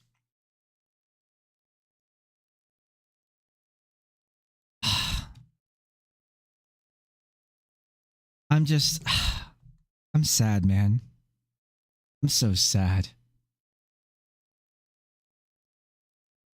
That's it.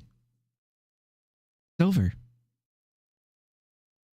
It's never implied. It's never implied that Xion, Alan, or Albedo / Junior ever make it. Technically. And Cosmos is technically the only one who made it. And it's not even it's not even questioned or there's no real answer if Cosmos is even operable. Man.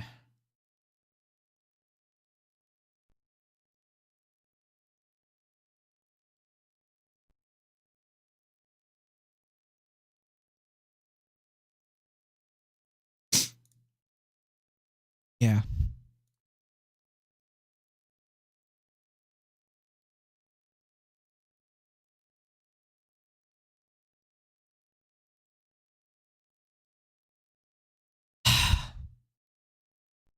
Man. That.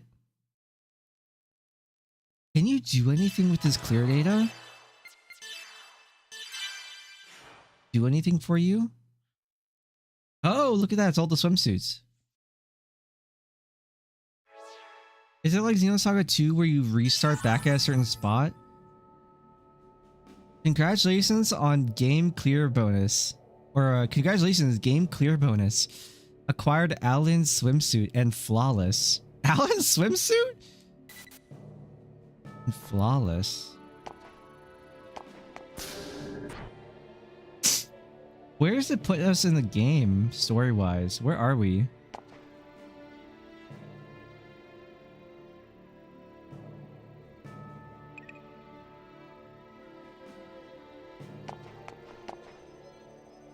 We're on victim. The Cosmos is just perma blue-eyed.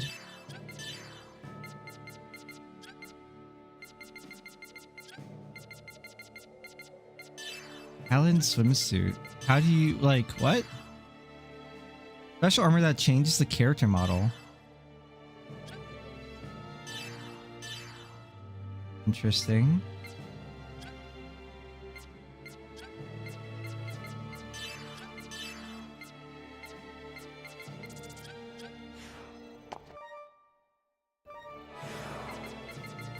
What does it look like? Oh. Interesting.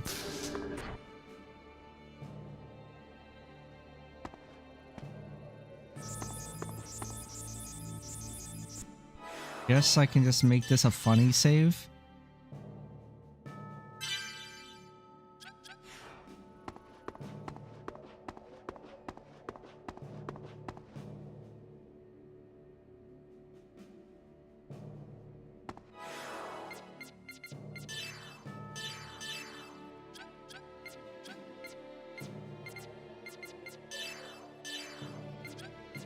That's so funny, like the Alan, but he's not here on the roster at all, so I can't even select him as a character.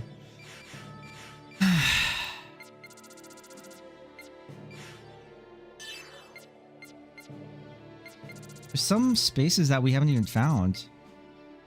We never found a decoder for 7 or 8. 7, 8. We have no idea where 3 is. We didn't get decoder 2. Yeah, there's a few decoders and like even like spaces we don't even know where they are. Oh, what happened? Use and fully awake. Oh, whoops, I pressed the thing.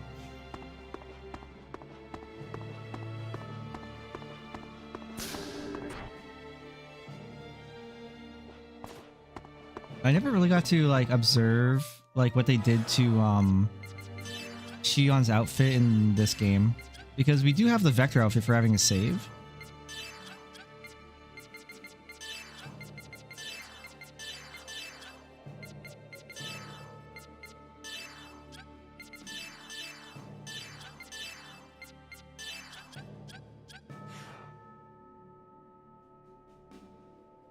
But she doesn't quite have the cheekbones like she did in the first game. Not quite the walk, you know. Sadly.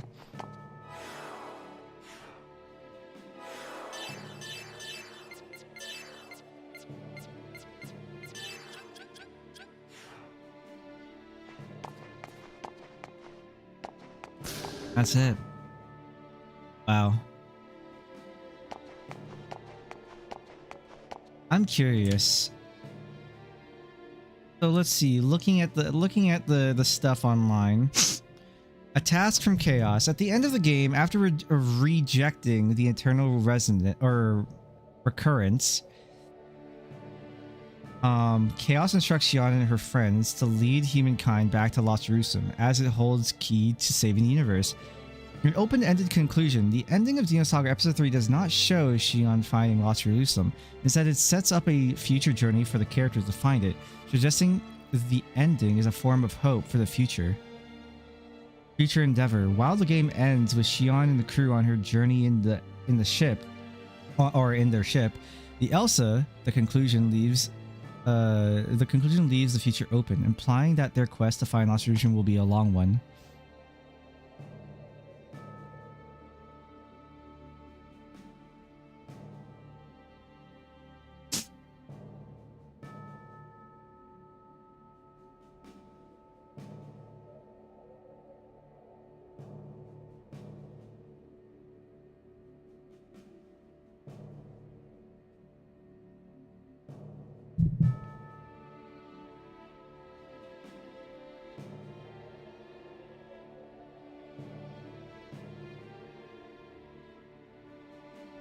I didn't watch the entire playthroughs, just here and there. I'm just glad you finished it. Still remember playing this when it first came out. Still my favorite RPG series despite the production issues. Yeah. Oh, wait. No, sorry. I was just like thinking like, wait, are you just like from my Twitch chat? I couldn't tell. There's a guy, there's an Eli somewhere in my Twitch chat, but I also like thought you were Edzilla, which is also in my Twitch chat.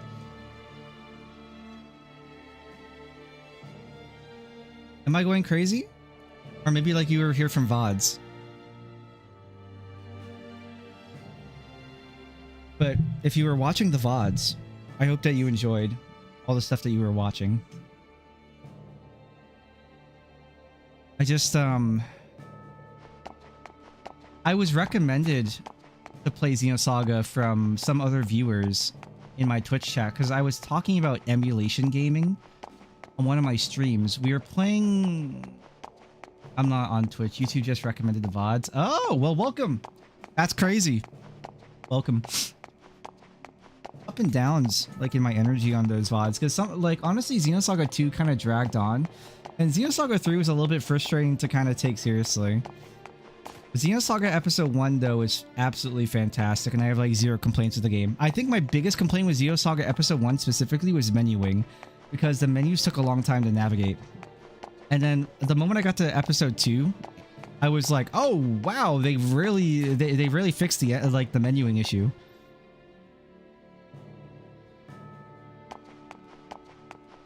But I read about the history of Xenosaga and what happened. I know that it was meant to be 6 episodes, and Bandai Namco slashed Monolith's budget to make the next games, and then something happened with like the leadership of Monolith at the time stepped down. So the original director of Xenosaga Episode 1 became like a producer or executive producer or something like that. And then like basically a B team or a younger team took over Xenosaga and made a bunch of changes.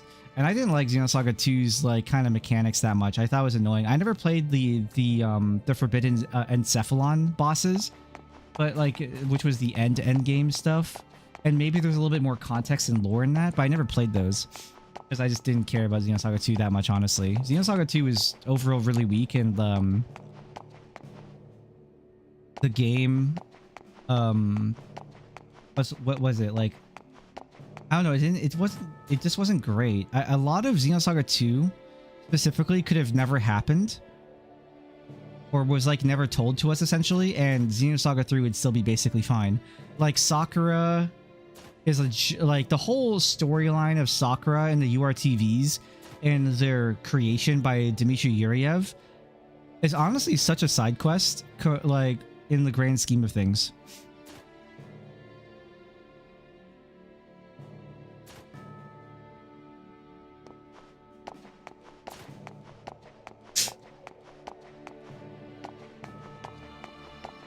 I feel like there's also a ton of MacGuffins in Xenosaga 2 and 3, and I don't know if that was intended or if that's like just a bunch of extra stuff that was like, you know, was never really like explained because of production, and maybe it's explained in the lore in the database tabs. There's probably a bunch of lore tabs that explain certain like upgrades to the Elsa, for example, like why does it have freaking wings? Also, we never got to see ever again, I think, unless I'm misremembering, in the first episode, yeah, no, in the first episode of Xenosaga, Cosmos had the capability of summoning angel wings, essentially. I assume because of the will of Mary, essentially, but it was never ever used again for the rest of the entire game. And she used it specifically in the final cutscene of the first episode to save the Elsa from crashing.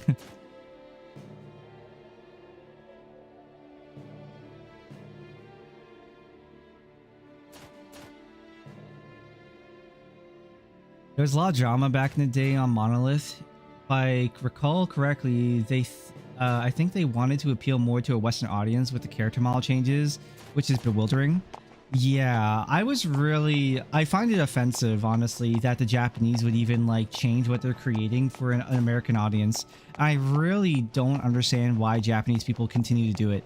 I think the Japanese should literally say fuck Americans and just make the game the way they want it, and literally just continue to pressure the Western localizers until they just say, okay, fine.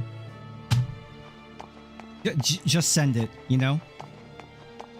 I would be so happy too if Japanese games that were released literally just had only Japanese voice acting with English subtitles. Every video game that comes from Japan. I've said this before with multiple other games. Like, I hate Yakuza, the original Yakuza series, which is Like a Dragon in the East, right? That's the original name, Like a Dragon, which got localized to Yakuza in the West. The original PlayStation 2 games have terrible voice acting and terrible voice direction. And you know what's really fucking funny to me about it? Is that Majima Goro is voice acted by Mark Hamill, the fucking Joker. Slash, you know, Luke Skywalker, whatever. But it's just so badly the English direction is so fucking bad in the Yakuza games. Like, I can't stand Japanese people being forced to like have voice acting work for English. I just stop doing it. Stop doing it. I don't care what you are, Chinese, Korean, Japanese, Vietnamese. Stop like when you localize a game in America, stop hiring. Just stop it. Stop it. Just give us English subtitles. I don't fucking care. If Americans don't want to read, fuck them.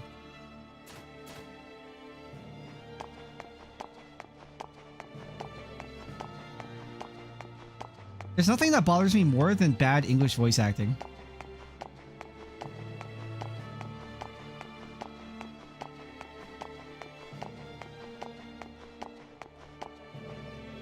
I know that has nothing to do with character models.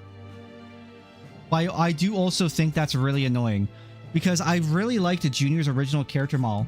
And I liked Momo's original character models. The concept of child soldiers is a very strong conversation piece, and it's worth having in the conversation of everything, because they're clones, or they're like they're reanimation machines, creations to fit a specific role or purpose.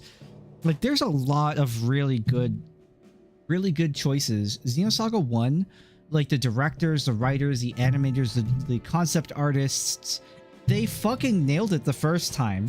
It was absolutely incredible how good it was.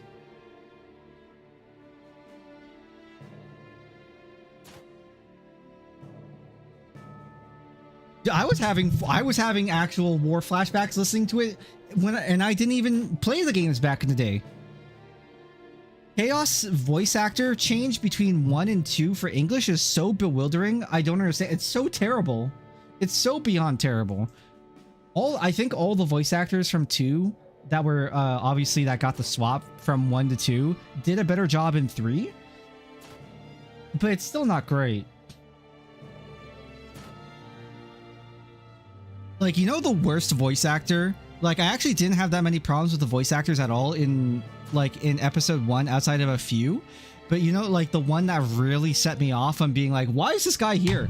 And I looked him up and he still has voice work today. I'm like, please tell me he got better or something. But like, I know the state of English anime dubbing is dog shit. So, you know, the Lieutenant Cherenkov in the first game, who turns into a Gnosis. He becomes like the Gnosis of despair.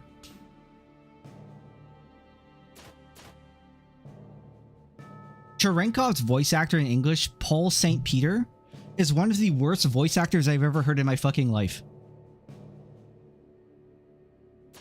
That was absolutely terrible. Paul St. Peter's like voice acting for Lieutenant Cherenkov is one of the worst things I've ever heard in my life.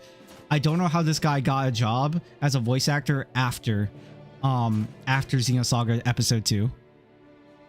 Because if I was an English dub like director, and I heard I look, because I like, it'd be my job, right, to hire somebody for voice acting, And I don't care what the agent says. Give me their portfolio. We'll have a look at what they've done. And I would listen to sample work of his voice acting.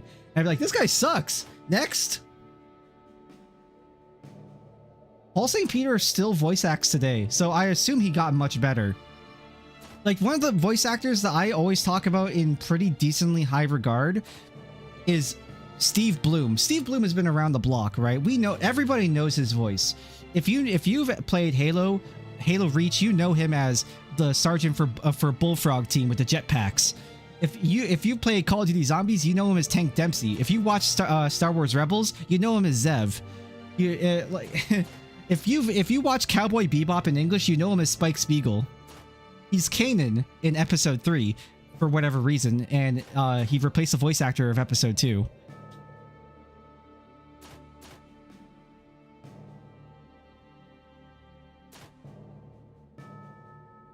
I don't know why.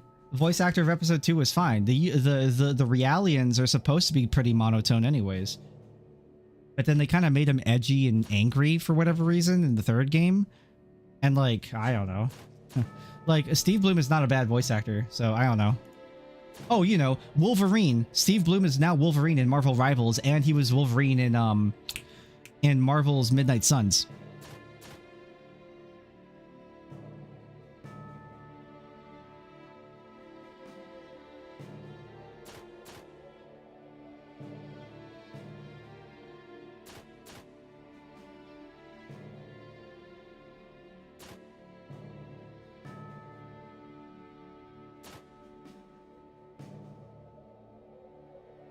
Sorry, I'm talking to my friend. Her name's Coco, and she played Xenosaga as a kid a long time ago, and I had no idea, so she was really surprised when I was playing it.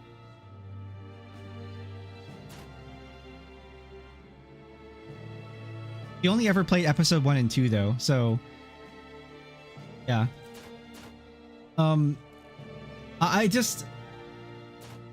I don't know why. I get it, right? Like the whole thing, westernization to try and sell to a Western audience a little bit more about, to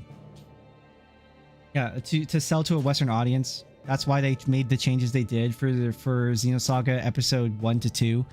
But I think it's really stupid. I don't like what they did. And they also, what's crazy too is they also butchered, like, I don't think Xion after her outfit change is ugly. Obviously, she, like, pretty much every version of Xion's attractive, but Xion episode 2 was definitely the worst, and Cosmos episode 2 was also pretty bad.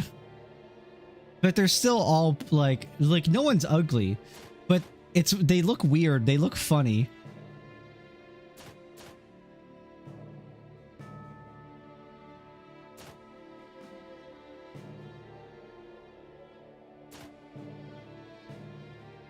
Cosmos specifically looked pretty bad, because she was in her episode 1 outfit for like half the game until she got her upgrade, and then she was like pretty alright. But it didn't even matter to me because I played the game with her swimsuit on for most of it. I think actually like all of it, because her swimsuit was just so good. Like, not even like for appeal, just like as stat-wise. Because it gave her +2 agility, so it moved her up in initiative.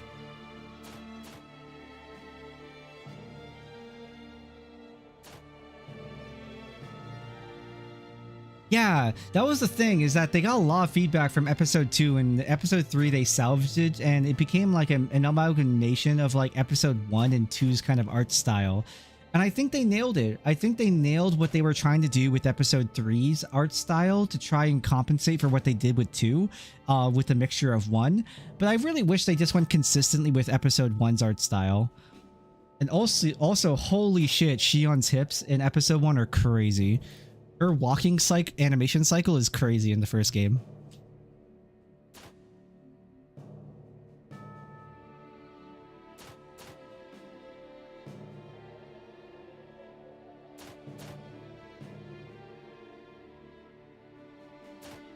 Oh yeah, her personality was also a lot of whiplash. I think the character models overall looked very uncanny. Trying to make realistic models from the really animated models just translate oddly to me. Yeah, no, absolutely. Exactly. That's exactly how I felt too. And I just try to treat, so for each episode of Xenosaga, knowing what I knew because I was researching it after I finished episode 1. I was researching like the history of what happened to the games. But I was avoiding spoilers obviously of the game and what happened or whatever. I was just looking for like very specific information about its history. And I read all that and I just thought, why? It was like 2001 to 2006 was a much different time, especially in the West. We were just coming out of the Satanic Panic. That was a really big one, right? In the 90s, everything was the devil for whatever reason.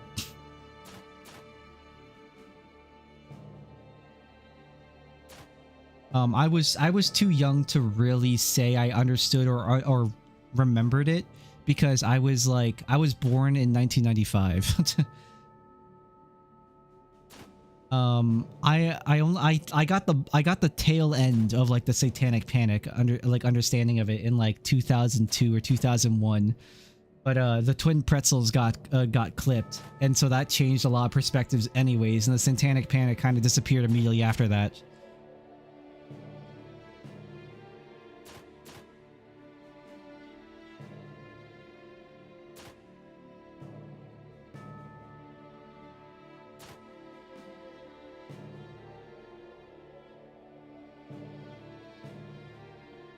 And then, I remember being a kid and like seeing that on the news too. That was crazy. I was 6 years old. But even then, like, to say I was an innocent kid would be far from the truth. I would, like, by the time I was 3 years old, I already played Wolfenstein. I have vague memories of playing Wolfenstein on the computer as a kid, as a baby. I played Halo when I was 7, Halo Combat Evolved. I had already played Dragon's Dogma at the age of 5. That was very difficult to understand. Trust me, holy crap. Dude, playing Dragon's, or sorry, not Dragon's Dogma. I said Dragon's Dogma, I mean Legend of Dragoon. Legend of Dragoon was very difficult to play as a kid. I was so freaking confused. Like, and just before that, the games I played were like Hot Wheel Turbo Racing, Toy Story 2, which was a really shitty like movie adaptation video game, and like Spyro the Dragon. And I can't remember what else I played just before Legend of Dragoon. Legend of Dragoon was probably one of my first really big steps into like massive overarching stories and like complex characters and emotions and people and like what adults think or thought. Holy shit, that was intense. Legend of Dragoon is an RPG I probably want to like revisit at some point.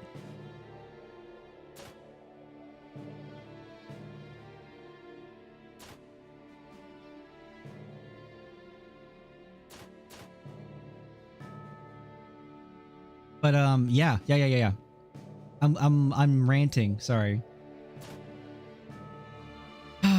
I wish that Xenosaga at least had 5 episodes or 4, at least 4 episodes, so it had more brevity and it kept the episode 1 art style.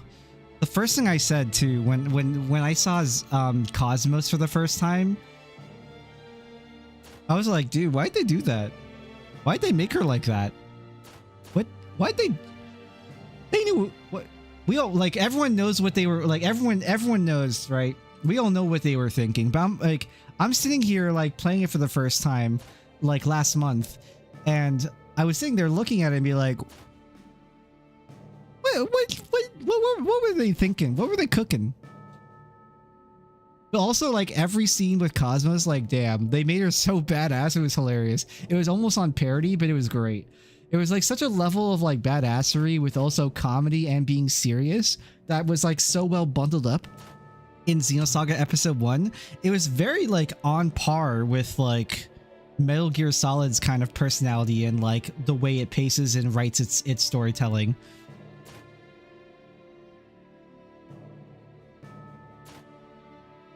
Specifically Metal Gear Solid 3.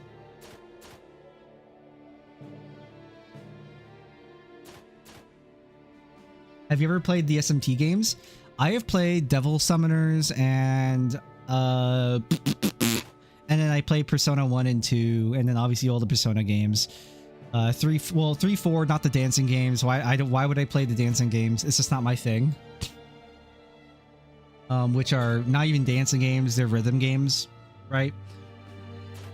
I have Persona 5 Scramble, which is what's called in the East, is Scramble, but in the West it's called Strikers. I have Strikers, but I haven't played Strikers still. I just have it on PC. I still haven't played it. Coco and I were at some point going to visit Strikers because Persona 5 Strikers is a continuation of the story of Persona 5 specifically. They did Cosmos so bad in 2. Dude, they... Oh my god, they butchered my girl Cosmos so bad in 2. I was so sad about it.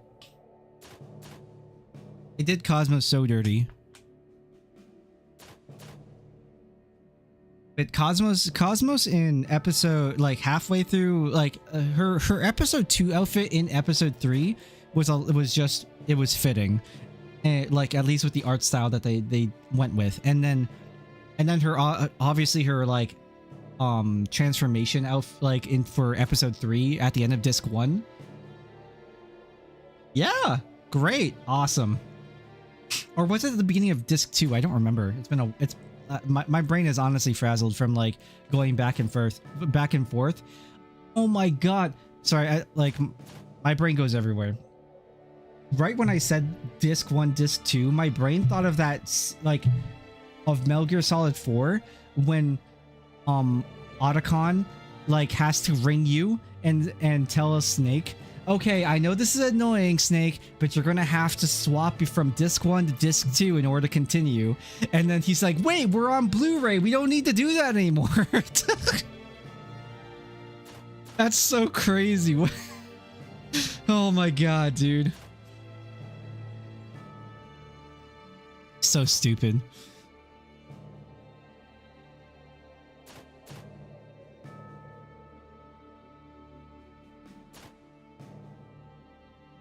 I haven't played Metal Gear Solid 4 in a moment. I set it up on the emulator, but there's still issues with PS3 emulation for it.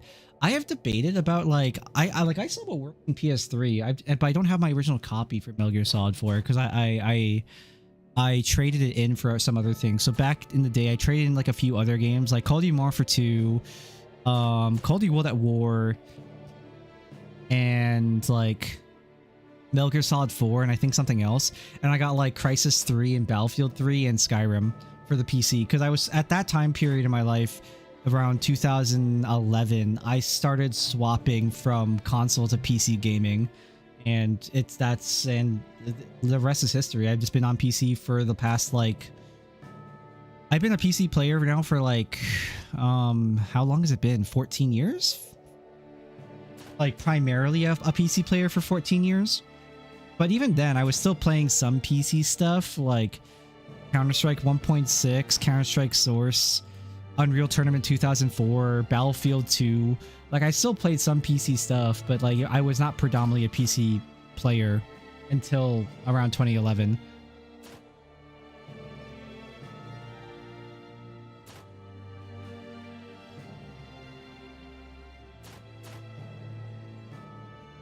Yeah, man. I've been around, man.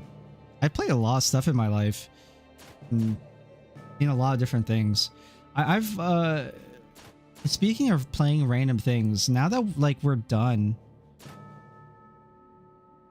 Now that I'm done with Xenosaga, I've talked about this for a little bit, and I'll say it again. The next game to play that I've never played, I've seen it a few times. I remember being at the dentist office and this one other kid was playing it, actually. And now that I remember and know its name properly as an adult, I'm going to play it. And I've also figured out how to fix the dubbing issue, because I God forbid I play these games in fucking English.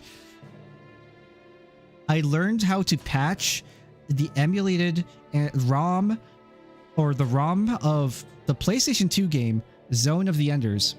So we will be playing Zone of the Enders, the first game, in Japanese with English subtitles, and I got the second game on the Humble Indie Bundle for $5 for Steam So I have the second runner on Steam. I got for $5, and I also found a mod to change the voice acting from from English to Japanese for Zone of the Enders, the second runner. So I'll be playing both those games in Japanese with English subtitles, because God forbid I listen to terrible English.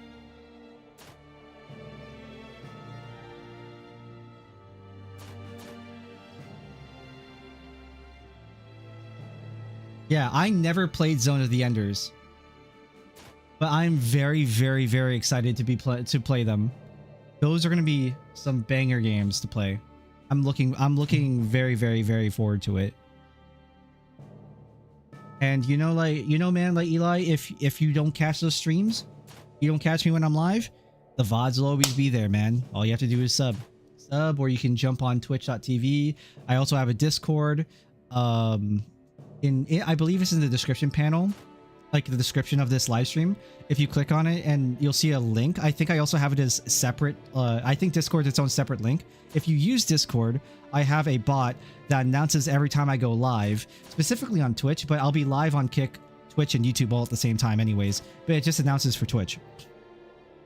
But yeah, I have a bot in my Discord that announces every time I go live, or like sometimes I'll post stuff. I also have a lot of topics and conversations about various things. Like I have like a whole entire category for like various video games and subject matter. Final Fantasy XIV was another game I played for a very long time, so it has its own category, for example. And I post a lot about random video game news that I find, stuff like that. Video game news. Recently, there's been a lot of dramatic video game news regarding game developers who are going off the deep end because of a political activist who was recently killed very publicly, and a lot of game developers have been going psycho on Blue Sky and on Twitter as a result, promoting it as a good thing, and those people are losing their jobs. So that was one of the recent things that was talked about recently. But I didn't talk about it too much because, like, regardless of your political leaning, I don't want to make what I talk about all of that.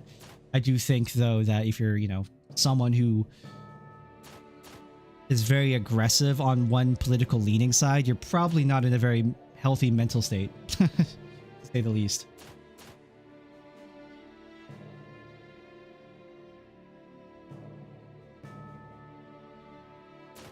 I'll subscribe on YouTube. I'm too old for Discord. That's fine, man. I understand, man. Like, Discord was kind of difficult for me to understand how to learn back in... I think I made my Discord account... Actually, I could just look. When was my Discord account made? It's been a while, man. I made my Twitter account in like 2011 or 12 as well. Back when Twitter wasn't fucking insane. I made Discord in like, I want to say 2012 as well. No. Yes? Maybe. No, Discord didn't exist in 2012. I have streamer mode on. Hold on. I need to disable streamer mode and click on my own profile so I can see. Oh, here we go. I made my Discord account in November 12th of 2015. My Discord account is 10 years old. So yeah. Back in the day, just before Discord happened, there was a thing called Raid Call, and Raid Call was kind of like Discord. And before that, I used Mumble and TeamSpeak, that kind of stuff. And I was a part of a couple different TeamSpeak like gaming communities back then for a little bit when I was like in high school, because I wanted to find more people to play with and find more people who were like more just generally interested in gaming culture and like the greater gaming hemisphere. It was really hard to find those type of people. And what I learned very quickly is most people in gaming communities, small or big, are very, very deranged. I actually find less derangement in modern day in streaming communities, which is really funny. But man, back in the day, I have some funny ass stories. I mean, different, same shit, different day, right? Same shit, different day. back in the day, like one of the funniest ones that ever happened that I remember as a kid was like there's this one e-girl who was like fucking around with like 5 or 6 other guys, and literally none of them had any idea that it was happening. This happened way back in 2012.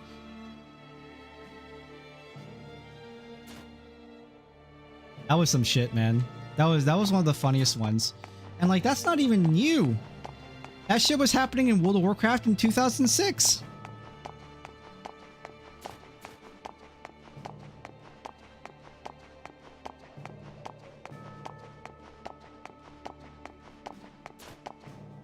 Yeah, that it'd be like that, you know? It'd be like that. But I like going back to reality anyways. I like Discord because it's just really nice to keep everyone kind of in the loop, and everyone, I think that's part of my Discord community, really understands that the people, like at least the people that join, and everyone who knows me at this point, because I've been around for a long time. I've been streaming for a long time. I've been streaming on and off for like 10 years. Everyone who's known me for a long time knows that I am blunt, and that I am a person who likes to have conversations about things, and I don't like watering things down to a tribalistic sense of mind kind of thing, you know? I hate that shit. And it could be about anything. Modernly, when people talk about tribalism, they talk about politics. But when I say tribalism as well, you know, it could be those people who talk about Call of Duty or Battlefield. Like when the Battlefield 6 beta was happening just last month, or was it like 3 weeks ago? 2 weeks ago? 3 weeks ago. People were talking about how the movement was too much in Battlefield 6. And people who played a lot of Call of Duty said, oh, all the Battlefield players just want Battlefield to be boring and for boomers and whatever. It's just like, it was, you know, it was really stupid brain dead conversations. I want my Battlefield to be Battlefield and my Call of Duty to be Call of Duty. And I am not an amazing player, but I'm damn for sure a lot better than like a majority of people. I can drop comfortably 60 to 100 kills in a lobby in Battlefield 2042, for example, or like I think the most kills I ever got in the Battlefield 6 beta was like 70 kills. I also, like, these are kind of stupid examples. A better example is I used to play professionally back in 2016. I was contracted to play Overwatch. I was a pro player, so I made money playing games.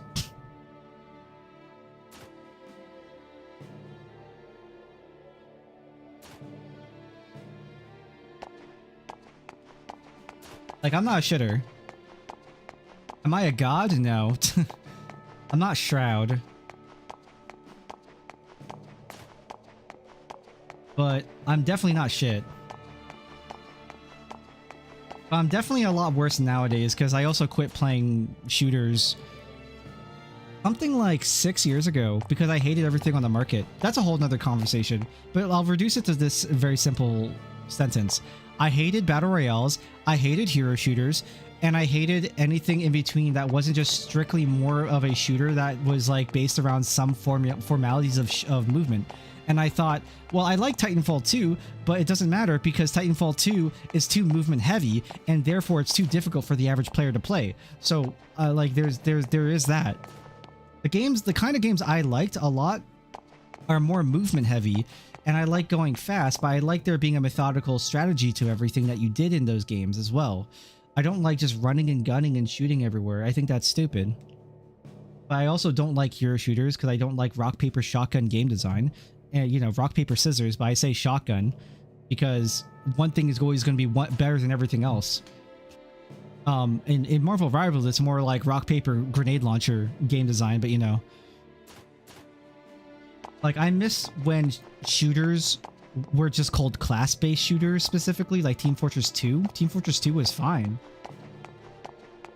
That was already a lot. Team Fortress 2 was already a lot. Yeah, that's it. That's the whole spiel there with that kind of stuff. That's kind of like the short version of my history on the internet and gaming.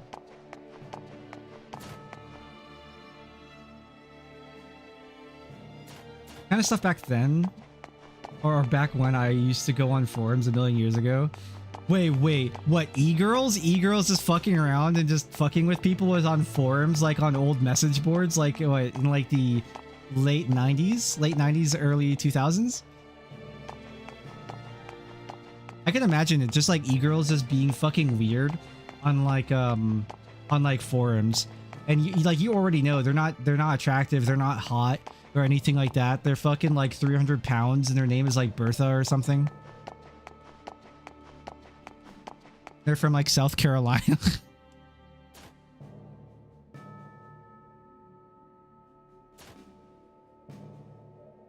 And they always like, you always know it's an e-girl because usually like their signature on the their signature, like you know what a signature is, so I won't explain it.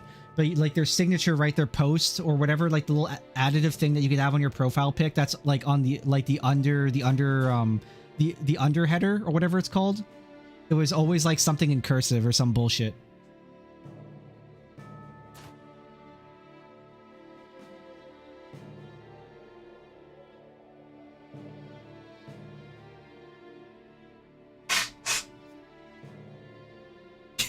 Yep. I was a little too young for that, but I remember. Like, I know the stories. I know the history. I saw the tail end of it.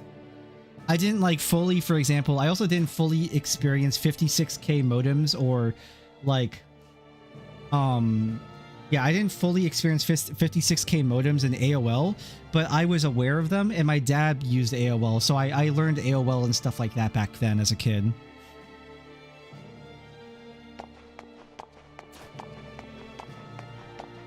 So like I saw the tail end of a lot of this bullshittery from back in the day. I also vaguely remember that the government of like the US government, the federal government, for whatever reason, tried to tax emails. They tried to tax emails. Like, tax what? What are you taxing? Are you fucking kidding me?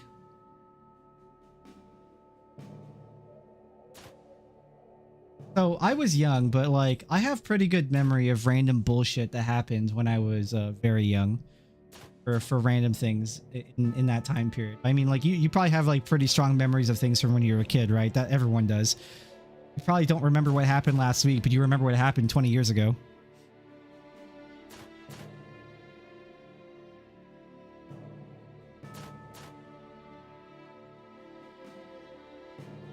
Yeah, man.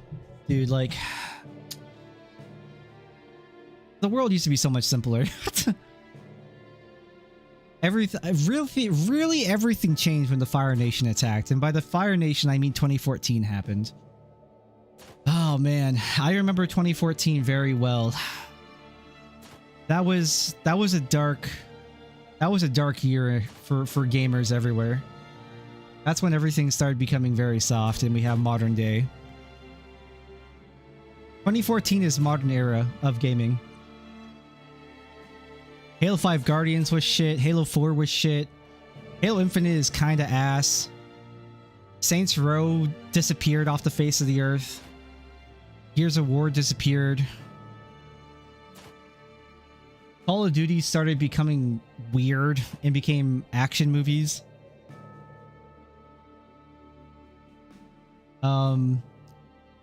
There were a lot of, for whatever reason, feminists attacking gaming for whatever fucking reason.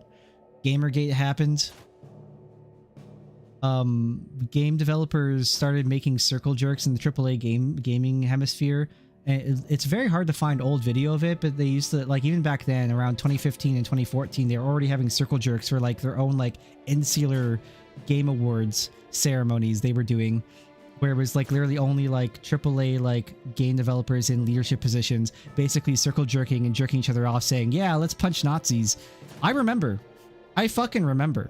It was fucking stupid, man. I remember this shit. It's hard to find video out there because a lot of it got scrubbed from the internet. But I remember. I know. And there's also the corporatization of gaming.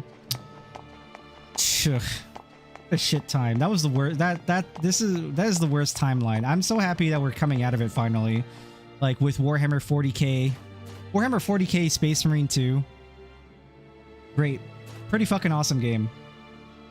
I was pretty happy with that one. Like, I'm not going to dwell too much on all that shit. I have definitely my very strong opinions of it. And it makes me really upset because I love the video game medium and I love the conversations that everyone gets to have. I think that everyone should be allowed to talk about and write and design whatever they want. And if it doesn't sell well, guess what? It's because people don't resonate with your message or whatever. Which is usually the case. At least in modern day, it's usually the case. But you know, like maybe the game wasn't very well developed or something like that. That's usually what you would think is usually the case, but not anymore, right? I just I love video games, and it's just streaming video games from the 2000s and experiencing a lot of games that I've never played before. Like again, Xenosaga. I want to go back to that. Playing Xenosaga, thanks to like the viewers who suggested to me this game. It was very, very fantastic. It did a lot artistically. Writing wise, it was fantastic. The conversation of what it means to be alive, to exist, what is the concept to be someone, like to have self, child soldiers, the concepts and the consequences of war, the consequences of ideology, and zealotry, religion, the concept of what it means the consequences of war, like the love, like the concepts of love, the emotions and the characterizations and what makes humans imperfect, the concept of like so many things, like just so many things in Xenosaga. It's something that's so difficult, and it's something that's very difficult to talk about and be mature about, especially for Westerners. Westerners can't write games like this because I think a lot of Western people lack the maturity to do this kind of thing. There's just so much red tape on that kind of crap too. But like it's great. Nothing is without reason. Minus the things that are like very specifically Xenosaga 2 and 3, there's a lot of MacGuffins, and it's because of cut content and condensing story from 6 games to 3. But also, like, I think that the people who worked on 2 and 3 were just more immature people, and so they lacked the maturity to write a strong story or as good of a story as the visionaries of the first one, is what I would say. They do a terrible job. No, I feel like at the end of the story of Xenosaga, I do feel like, in a way, in a strange way, I feel like it's like saying goodbye to friends.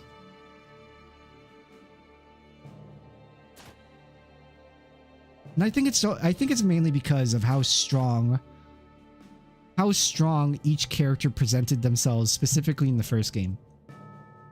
Jin was like, is a side character that I don't really mind or care too much about. Xion, Cosmos, even Alan finally got his moment. Thank God. Right? I was for 3 games I was screaming, please let Alan have his Johnny moment. I'm referring to Metal Gear Solid 4 when I say that. When Johnny finally had his moment and came off as a badass, saving what's her name, Meryl, in Metal Gear Solid 4 from like the special operations, like replica soldiers. I forget what they're called. It's been a long time.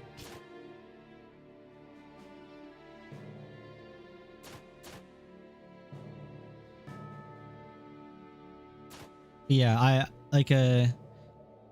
Mizrahi,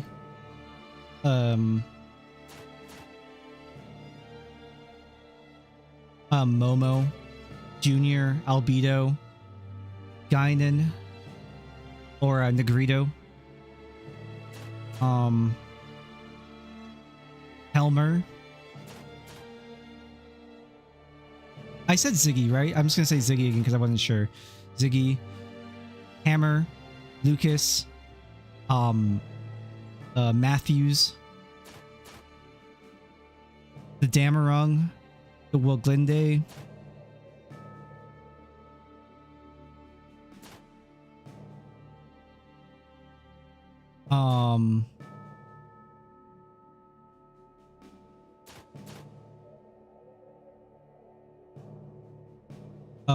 sorry, the Woglinde, the Durandal. Isn't it Durandal? At least I know it as Durandal because of the AI, specifically from Marathon. I know that's really crazy. Yeah, I played Marathon. That's crazy, right? Trust me, I played it. I'm not talking about like its revival by Bungie in the modern era. I'm obviously talking about the original ones. Jesus Christ, Infinity was something fucking else, dude. That wasn't even a game. That was like a fan mod. I don't know what the hell that was. But I remember the AI's name is Durandal, not Durandal. But yeah, the Durandal, like the ships, right?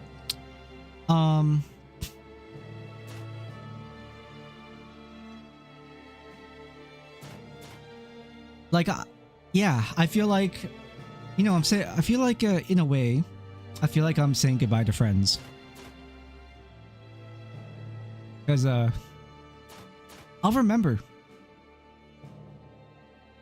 some of the characters' like strongest lines and what they had to say. Like, I'll remember Jin Uzuki's line in this game in particular when Pellegrini showed up to basically commit suicide by cop. He said that any person who, you know, I'm paraphrasing because I can't remember the exact line. I have it written down. I think I screenshot because I was like, oh my god, a politician needs to hear this or something or say this out loud. In modern day, where is it? It was like it was very strong. It was such a strong thing.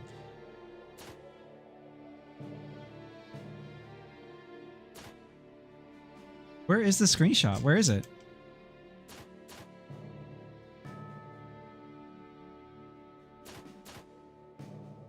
What?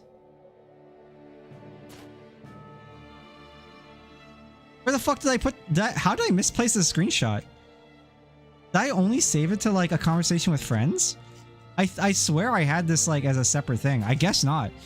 I'm gonna paraphrase it because I can't find it super fast. But basically, Jin Uzuki said that anyone who, you know, anyone who proclaims their actions to be in the name of God or of their ideology, essentially, right? It's always been shown to be someone who only provocates aggression, violence, and discourse. Is what he said. And I thought that was a fantastic line.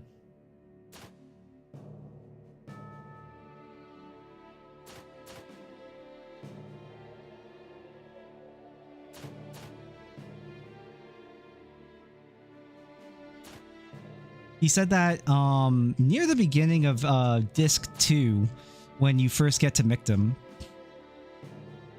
against Pellegrini. I found it actually pretty quickly. History shows that those who speak of the word of God have never represented what is right. All they've displayed was deception, falsehood, and aggression.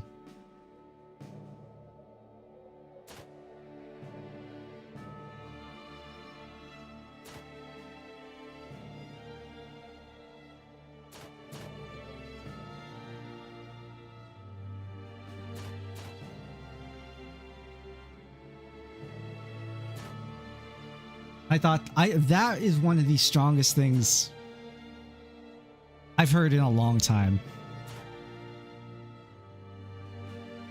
This game specifically was 2006. crazy. That's freaking crazy, man.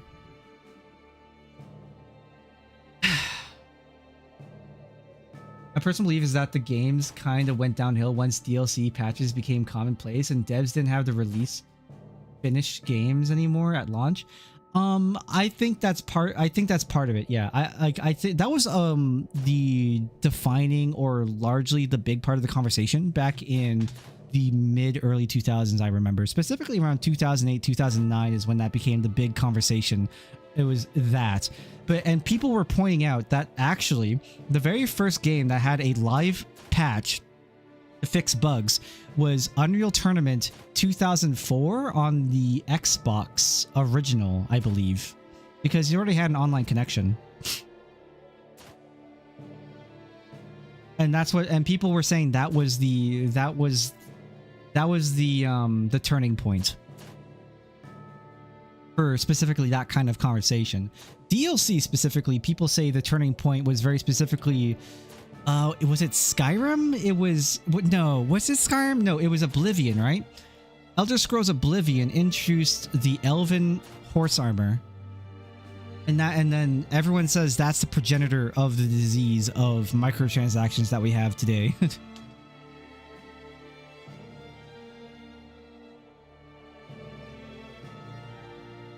Which, you know, I don't think is far from the truth. I really don't. But I don't think it's entirely the full story. I do think that there are a lot of people with very divisive, in a lot of cases far left. 'Cause I'm Canadian, but it doesn't really matter because our liberal is also left. There's no difference. But the people, there are people in positions of leadership in game studios who have power to direct a video game in a certain direction or cause enough discourse that no one wants to deal with it, and then they end up getting their way by throwing a tantrum, and it damages a product. It damages the overall product for a video game. And I think those people are generally, there's a lot of them of far left-leaning ideology that damage these products. And in modern day, right now, that's happening. It's happened like 3-4 like very public times now, where a developer has said something very, very loudly with their far left ideologies, and it's directly damaged the sales of a product. While also, once the people who did buy the product did note that the quality of said product is much worse than the products of or its predecessors that have existed before it. And one could say, oh, well, it's different people, different experiences, and all this stuff. Well, those people have worse and less world experience, and they have, for some reason, not learned from the past of game design or game choice design, and have backtracked on certain designs of previous games that were there before, and certain things or certain levels of immersion that was really fantastic in older games.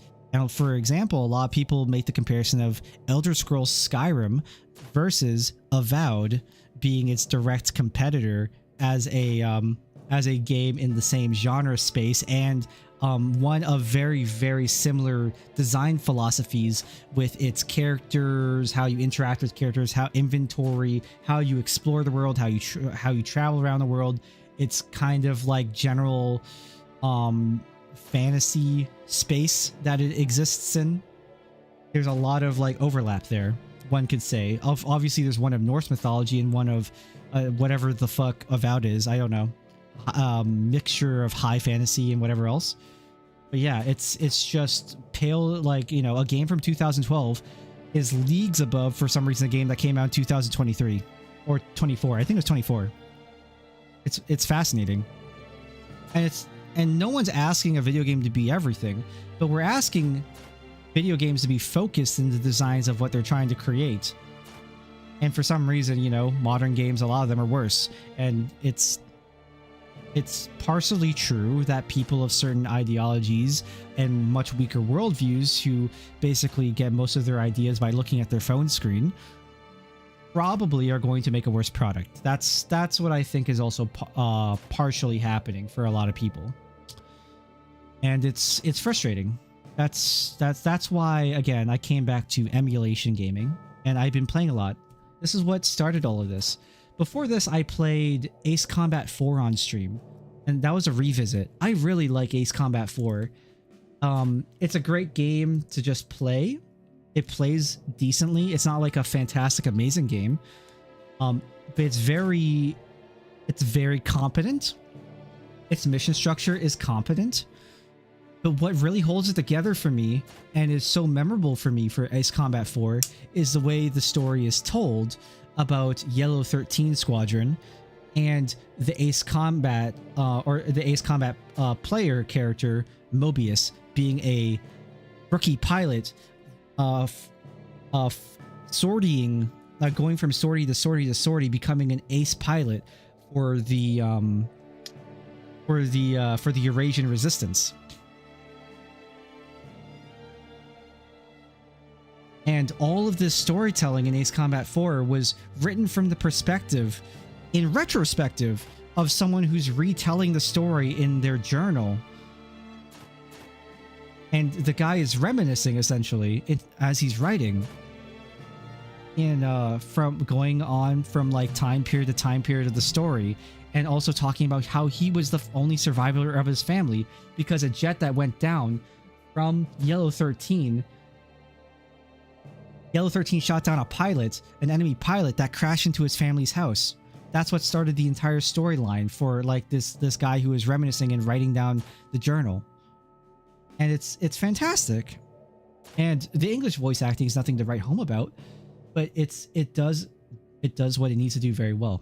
It's reminiscing, it's sorrowful, and it's in a way nostalgic. Ace Combat 4 was a fantastic game. For that reason. And that's why I remember Ace Combat 4 so well. And also the music was fantastic. I don't think there's a dud in all of Ace Combat 4. The music is fantastic. I think anyone who's ever played it will never forget Megalith.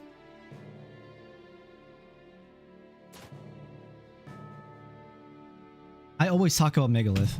It's just a beautiful song.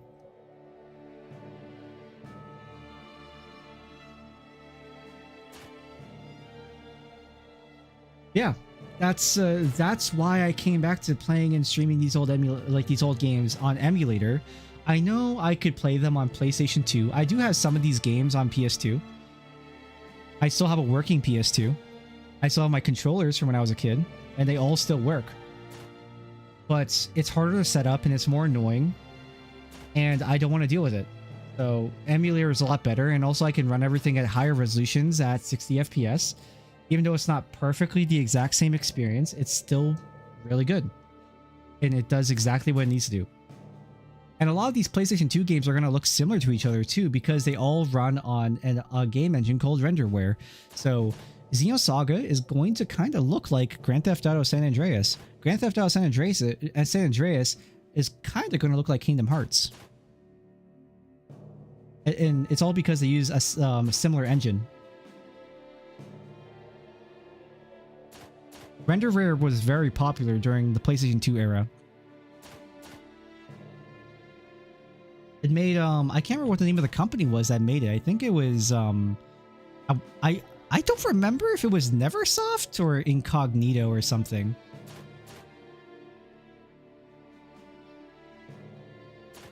But yeah, somebody or another made Renderware, and it made them a lot of money.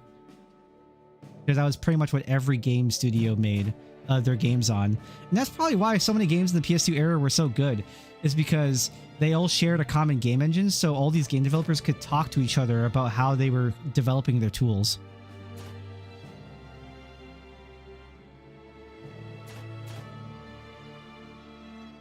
It wasn't really until the 7th console generation when everything went haywire with different game engines.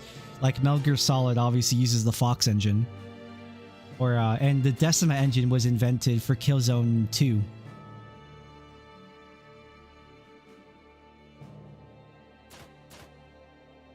Or was it Killzone 3? I can't remember. But yeah. all that stuff, man. I'm really, really happy to play these old games, and it makes me... I'm really happy to experience things that I missed as a kid. You only have so much money. Your parents only have so much money, and it's just great. You know, it's hard. It's hard to kind of quantify in words how happy I am to play these old things and be able to share these experiences online. And hopefully one day I can go back and I can watch them again. Just be like, yeah, that was awesome. I remember when I did that, you know? That's why I stream. To share experiences and talk to people. That's my whole thing. In a nutshell.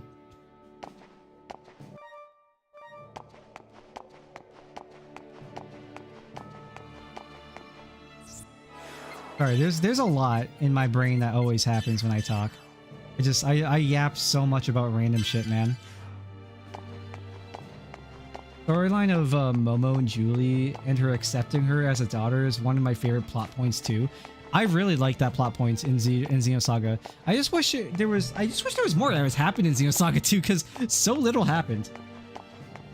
Like, again, the Sakura storyline could have basically never happened, and it would still be Xenosaga would have still would have went on, like as if nothing happened. Like, we don't really know necessarily or understand how the columns, like the fast travel columns happened. Exactly. We understand them because the UMN happened, and the UMN is like a product of the Zohars being activated from an excavator who discovered the Zohar in Kenya in somewhere in the 2000s in the very first cutscene of Xenosaga Episode 1. And it's like never explained further. Also, yeah, I think the horse armor shit sucks. Like, dude, like, there's just... It's so much. Like, I was okay with DLC and map packs, but it really became a problem when it started dividing the community, which was the really big conversation with Battlefield 4. Battlefield 4 and 3 really got messed up because of like, oh, you don't have this map pack, sorry, kicked from the server. That also happened in Call of Duty. And it got really annoying. Oh, you can download the what do you call it? It's like, oops, you can download the patch for the maps, but because you don't have the license to play them, we have to kick you from the server. Sorry. It's so annoying, dude. It's garbage. What absolute trash.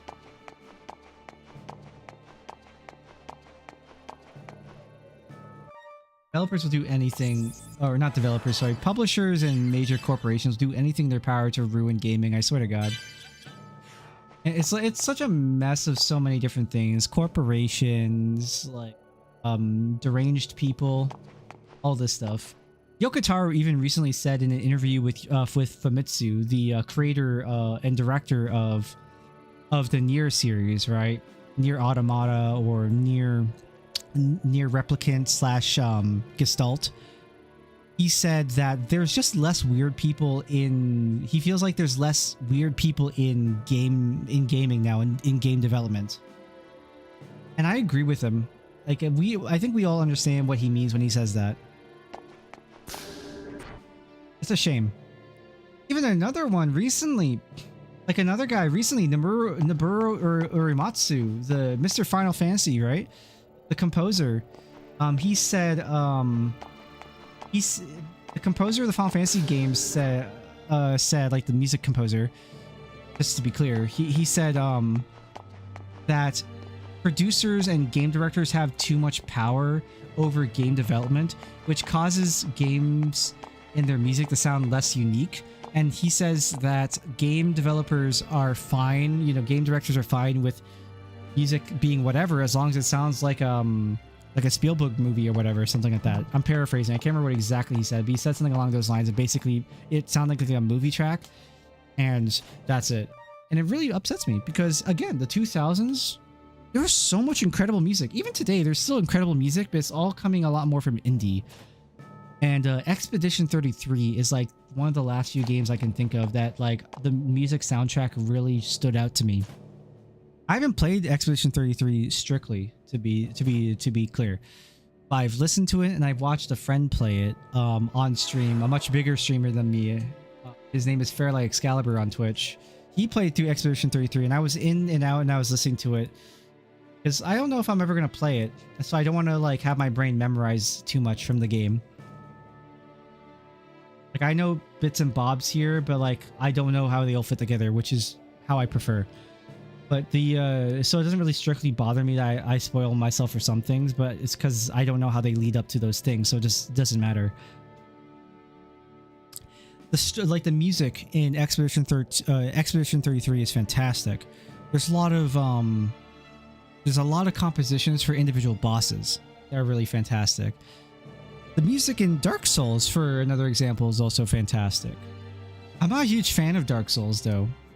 I've never really liked the dark, Gregorian fantasy of those type of games.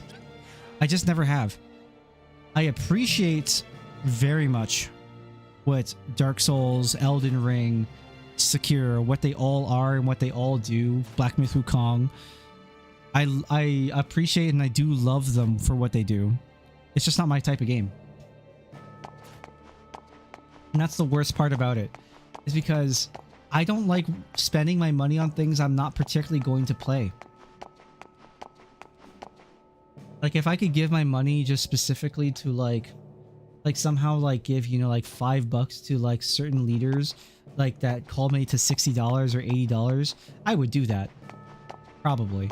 I would go to be like, oh, you're the music director, $20. You're the lead art director, $20.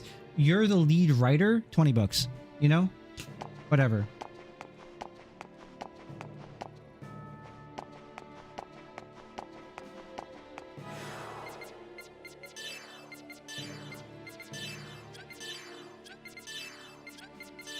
It's kind of like what I do right now with Final Fantasy XIV.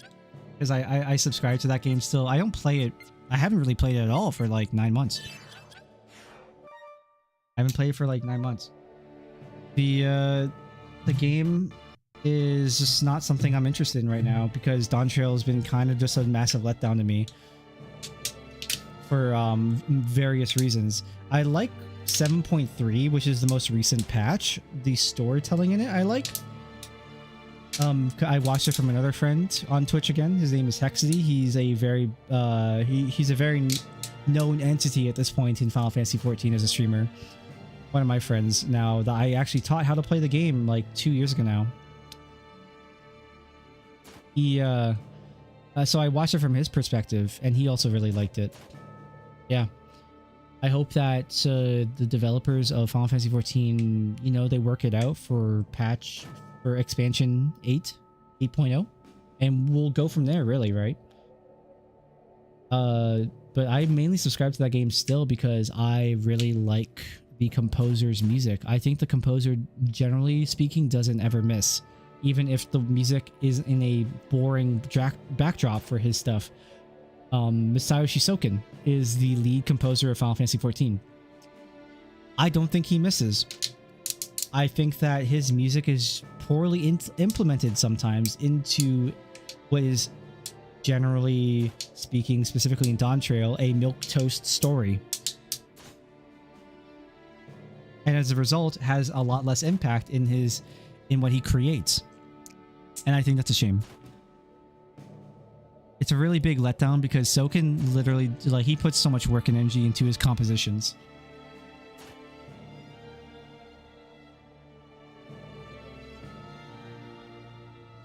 That's my thing.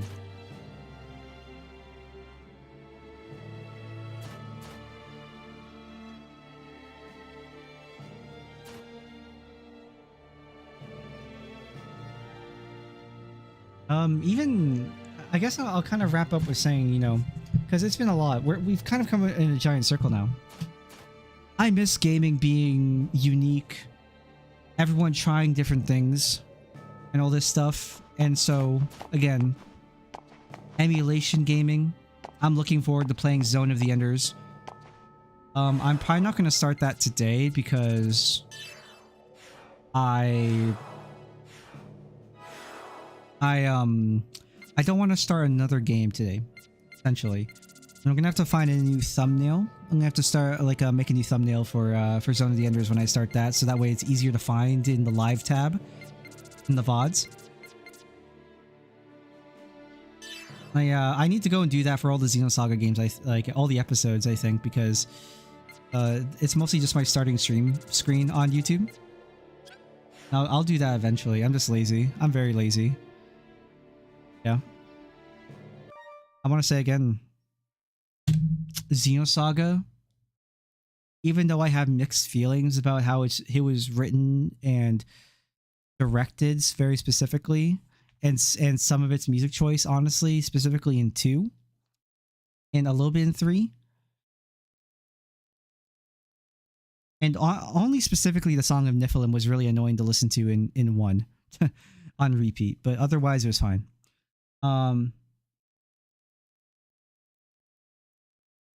Xenosaga, like the entire series, episodes 1, 2, and 3, it's like a solid 7 out of 10. I think a lot of people look back at this game harshly. Very, very harshly. And I think it's because of like how much more sophisticated and mature games have gotten in modern day. In modern era, like Xenoblade Chronicles, from what I understand, is a much more mature, not written. I don't know about written, right? But I'm talking about in how it's designed. It's a much more maturely designed game, and people love those series. I think it's funny because Xenoblade Chronicles 2, from what I heard, has like the exact same kind of like sentiment with a different, or it has the same outcome, but it got there a different way, a different path it got there, as Xenosaga 2, where everyone loved the art direction and everything in Xenosaga 1, or sorry, in Xenoblade 2, 1, and then it changed to a more cartoony design in 2, and people hated that or got annoyed, and then it changed again in 3 or something a little bit. But 3 was very specifically, for what I understand, is like the best story, as it brings back more of that maturity and stuff like that. I don't know if I'll ever get around to playing them. If I ever get funded to play them, I will absolutely play the shit out of them. It's not like I'm against playing them. It's just that I don't want to spend the money, because I don't have the money to just waste on that, on getting a Switch 2 specifically, because I would prefer to play those games on a Switch 2 in order to have better load times, because the Switch 1 has terrible load times, and also I would be able to play them at 60 FPS consistently for all of them, I believe. I could play them on emulator, but there's a whole those games are very recent, and there's a whole conversation around that kind of thing, like right now, with playing specifically games that just came out that are just licensed, came out kind of thing. Xenoblade Chronicles 1, I wouldn't have too much of an issue with. Xenoblade X, same thing.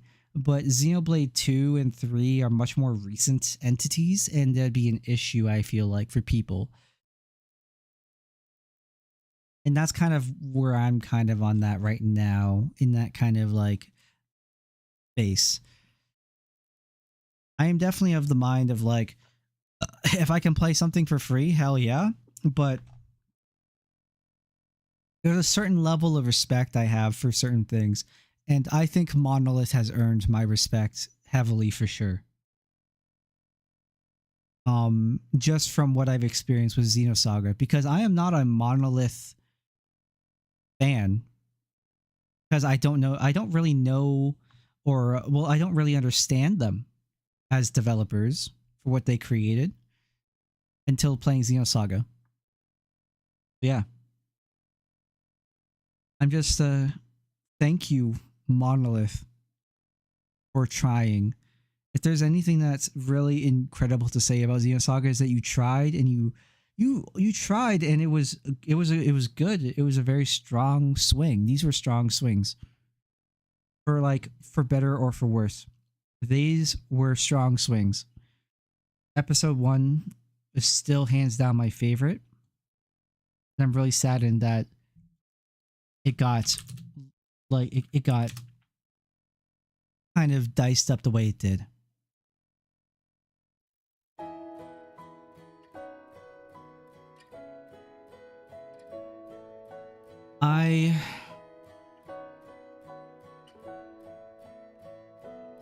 I look forward to eventually one day picking up Xenoblade Chronicles and Xenoblade Chronicles X and playing all of those games. I'm probably gonna figure out some way to manipulate the ROMs on them to play them in Japanese because I don't want to play them in English. But we'll see. We'll figure it out. Or maybe I'll even like go out of my way to buy a Japanese Switch and Japanese version of the games.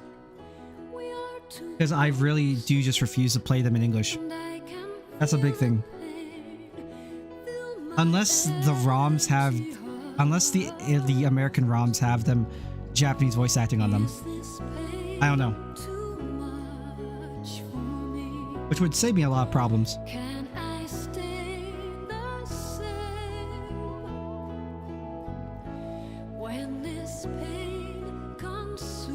Thank you, Monolith, for creating something truly fantastic, I would say, though.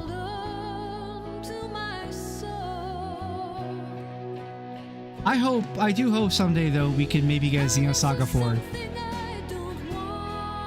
Just maybe. The journey to Lost Jerusalem. Just a final hurrah, you know? One final hurrah.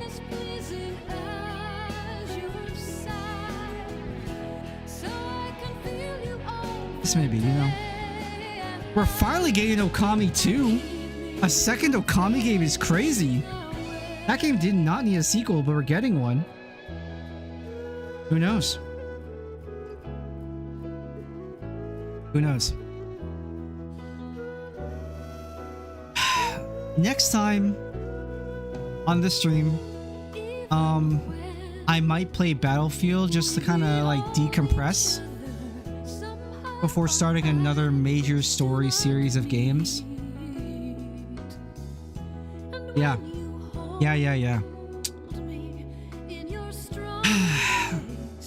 I'm gonna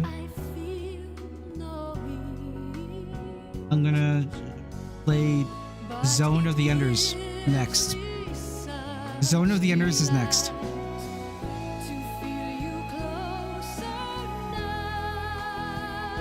That's all, guys. Thank you guys for hanging out, just chilling and talking to me, just hanging out and having conversation about Xenosaga. And I'm glad, and I'm happy to have experienced it. Thanks, guys. I'll leave you all with this song, and I'll see you all next time. Good night, everybody.